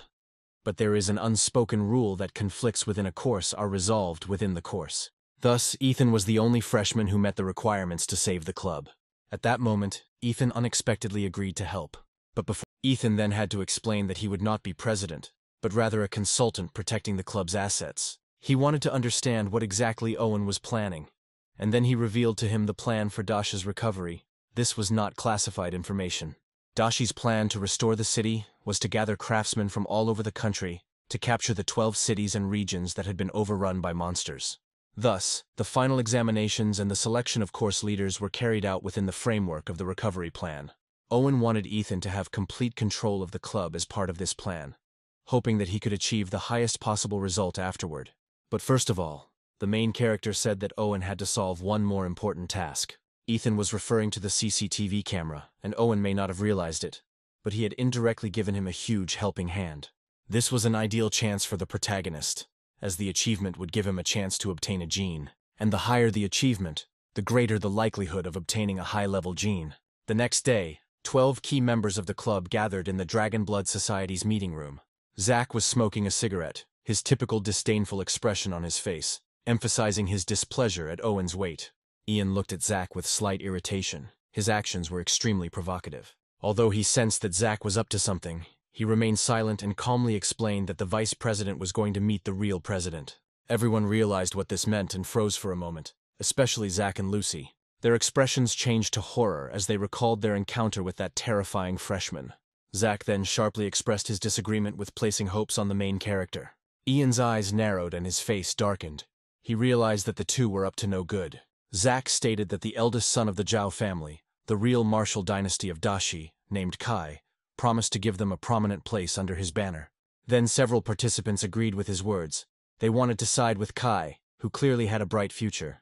Ian could barely contain his rage, not believing that 8 whole members had chosen to betray, leaving only him and 3 other members.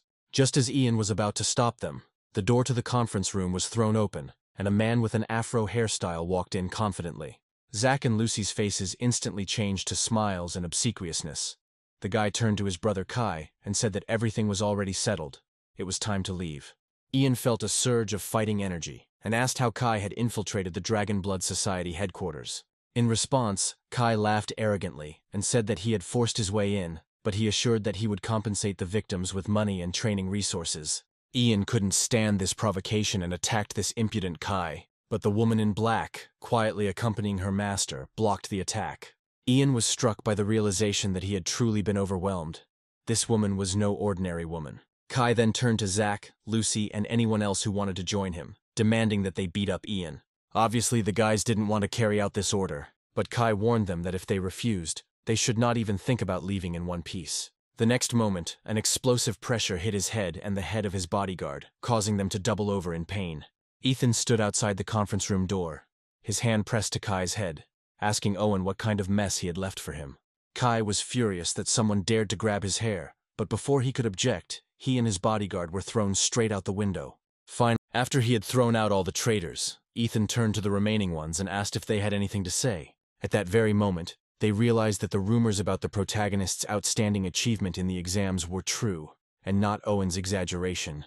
Owen said they would not be expelled, but their positions would be reviewed, and if they did not meet the requirements, they would be removed from their positions. Then Ethan asked if they accepted the punishment. In the end, the boys agreed in unison, very afraid of punishment. Ethan said that since returning to university, he kept hearing one name and wanted to challenge the man to a fight. The hero was sure that if he won, it would put an end to all their problems. However, the group looked at him with distrust. Unfortunately, on the same day, that person announced that he would enter seclusion to break through to the master level. Ethan was a little sorry that he hadn't managed to arrange a fight with him. But then he came up with another way. He suddenly asked the group what they knew about the Azure Dragon Division 1. When Ian heard this, his eyes lit up, and he explained that this was Dasha's most powerful fighting organization. Each year, it is likely that fewer than 3 university graduates are eligible for Division 1 admission. Ethan nodded, already forming a plan in his head. But first they needed to launch the club's media team to spread the word. Now the hero was going to challenge all the warriors of the university, whose cultivation level was lower than that of the Great Master. He then asked the others what they thought of his idea. But the conference room fell silent. Ian was completely unaware of this, and had no idea that such exams even existed. Owen then asked if Ethan was joking, as this was something that should not be taken lightly, but he replied that he was not joking. According to the protagonist, he can defeat ordinary warriors directly, but some talented ones will require a little more time. Unfortunately, if he wants to fight stronger warriors, he will most likely have to use his time-freezing ability. Owen looked at the hero carefully, and, although it seemed a little illogical, since the participant was Ethan, he believed him. Within hours, the news was plastered all over the Imperial University campus. Ethan, a top freshman who disappeared for 6 months, has become a Division 1 ace and is about to take on the entire university. This caught the attention of all the students on campus, who decided that Ethan was being too cocky, challenging the entire school. Meanwhile, at the university hospital, Joshua and Ellie also saw the news and were initially surprised why he couldn't just sit quietly. Owen helped Ethan create a buzz, and the news quickly spread beyond the university and was published online. People also debated the veracity of the protagonist's claim that he was a First Division Master of the Azure Dragon. At this point, the audience was divided into different factions. There were those who believed in Ethan, those who criticized him and expected him to fail, and neutral viewers. Now the story moves to the university hospital. In one of the rooms, Kai, lying on a hospital bed, read the news about Ethan and laughed with anger. He recalled how his energy was sealed, and a hidden power was cast on him that left him severely injured. Kai couldn't forget this humiliating event, but he didn't expect the boy to organize a competition to challenge the entire school. Meanwhile, the day of the protagonist's battle arrived, and the arena stands were filled with countless students. Suddenly, a helicopter hovered over the arena. It was rented by the Dragon Blood Society to serve as a platform for the protagonist to jump into. When he heard the leader's command, he jumped out of the plane without any protection. The atomic energy in his body flared, doubling his speed in the air, and he shot through the clouds before landing with a thud. The flow of comments on the live broadcast instantly increased tenfold. The protagonist's entrance into the arena was immediately hailed as the most epic introductory scene of the year. Meanwhile, Tao, a second-year student, watched him from afar and felt slightly irritated. His friend noticed this and asked if he was going to fight Ethan, and Tao replied that he had to show himself due to the huge amount of attention. He was a minor internet celebrity, so he planned to appear at the competition to increase his fan base. Tao hurriedly entered the arena, introduced himself as a second-level fighter, and expressed his desire to challenge Ethan. Millions of viewers on the live broadcast held their breath, eager to see the main character's reaction. However, Tao could not have imagined that he would be defeated before he could even understand what had happened. Ethan didn't give him a second to breathe and demanded the next opponent. The main character's next opponent was Lin, who single-handedly defeated 3 level 7 fighters. As soon as the match began, Lin struck from above, releasing aura from her sword to suppress her opponent. However, her sword was completely destroyed by one powerful blow from the protagonist. Then Ethan decided to speed up the process. Since the previous fights were becoming boring, he ordered the remaining ones to come out to him at the same time. The remaining 9 warriors rushed at the protagonist with contempt, because he clearly underestimated them.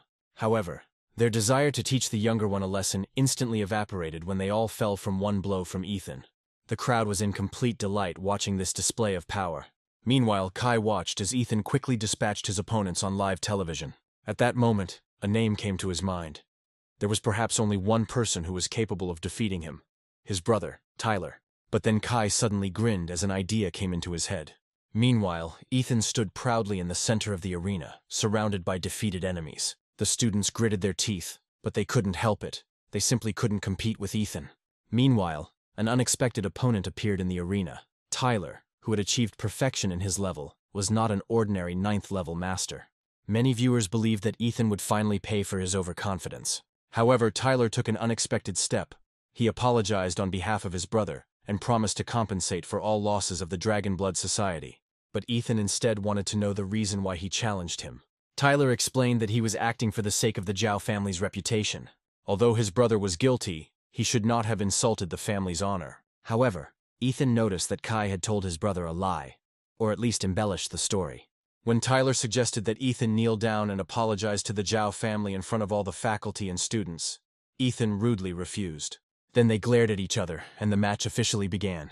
The boys immediately closed the distance between themselves, and their lightning-fast fists struck simultaneously. With a deafening roar, they collided, creating a massive shockwave of combat energy. It seemed that the blows from both sides were equal in strength and speed. And then Ethan noticed that the nano-armor on Tyler's hands was gradually disappearing. Moreover, the temperature of the whole body rose by several degrees. Hot air currents enveloped his hands, and his veins turned red like molten lava. It was the blood of the solar flame. The audience was amazed. These two were monsters on a whole other level. In the arena, the audience could only dimly discern blue lightning and crimson flames. Tyler was momentarily distracted by the protagonist's transformation into a monster. He felt the energy of a demonic creature. Then Ethan noticed the distraction and punched him with his right fist, causing him to spit out a stream of fresh blood. In the audience, a small boy, holding the figurine tightly in his hands, loudly encouraged Tyler, urging him to defeat the great Demon King. Tyler, wiping blood from his left cheek, was amazed that Dashi would take a fighter like Ethan into her ranks. His fighting style was wild. Moreover, he felt that the enemy right in front of him was getting bigger. It turned out to be no illusion. Ethan was actually increasing his size using the vampire's control, gradually unleashing the power of a giant. In this way, he could develop agility and nervous system reaction, while simultaneously increasing his physical strength several times every second. With just one punch, Tyler's knees gradually buckled, and his feet barely remained on the ground. At that moment, he understood why Ethan dared to challenge the entire school. But it was unclear how a person could possess such terrifying physical strength. The bones all over Tyler's body screamed in pain, and he could no longer withstand the protagonist's strength. Finally, he took advantage of the brief pause in Ethan's attack and launched himself into the air, flames erupting from the soles of his feet, lifting him high into the sky. However, something happened that caught him off guard. Apparently, Tyler didn't even have a chance to study the protagonist's previous combat data, and before Tyler could think of anything, he was forced to dodge as several streams of atomic energy flew towards him. Then he decided to use his trump card. Even though he could die, it was impossible to blame him for this. He activated the martial art, Sun Demon Fire Hands, and then the blood in his body burst out like a volcano. Tyler's palm, already red, suddenly stretched out, and all the strength of his body rushed into it. The live audience was absolutely delighted as the duel reached its peak. It felt like Tyler was holding a real hot sun in his hand. He shouted, using his earthly skill, Demonic Hand of the Blazing Sun. However, when faced with the flames directed at him, Ethan was not at all afraid. On the contrary, he was even glad that Tyler had finally shown at least something decent. But if he believed that he was the only one who could fire energy beams, Ethan decided to use him as a test for new skills. He focused his atomic energy and activated the new dragon cannon. He fired a powerful beam of energy towards Tyler, the spherical atomic energy turning into a huge blue pillar with a diameter of... Against the blinding blue beam, Tyler's blazing sun looked rather weak. At that moment, Tyler instinctively felt death approaching. With a deafening roar, a white-blue beam engulfed his figure and the blazing sun, piercing the night sky. Suddenly, a familiar voice caught everyone's attention, causing Ethan to be reprimanded for being overconfident. Meanwhile, Ivan, dressed in his usual suit, flew up to Ethan, holding a stunned Tyler in his arms. The director sighed, explaining that he had come to watch the popular tournament, but had not expected the boy to drag him out on display. Apparently, luring him outside was the main character's original plan. Ivan then carefully placed the unconscious Tyler in the arena. However, since he was already there, Ivan decided to continue the tournament. He invited the next participant to speak if someone else won the fight. If no one dared, the director would declare the victory of the main character. The seniors hesitated, wondering who would dare challenge Ethan next, but in the end, no one did. Ivan, seeing this, was forced to admit that first-year student Ethan, with the martial arts level of an ordinary student, had single-handedly challenged all the masters of the school. It was unprecedented, and now the name of the main character will forever be celebrated at the university as legendary.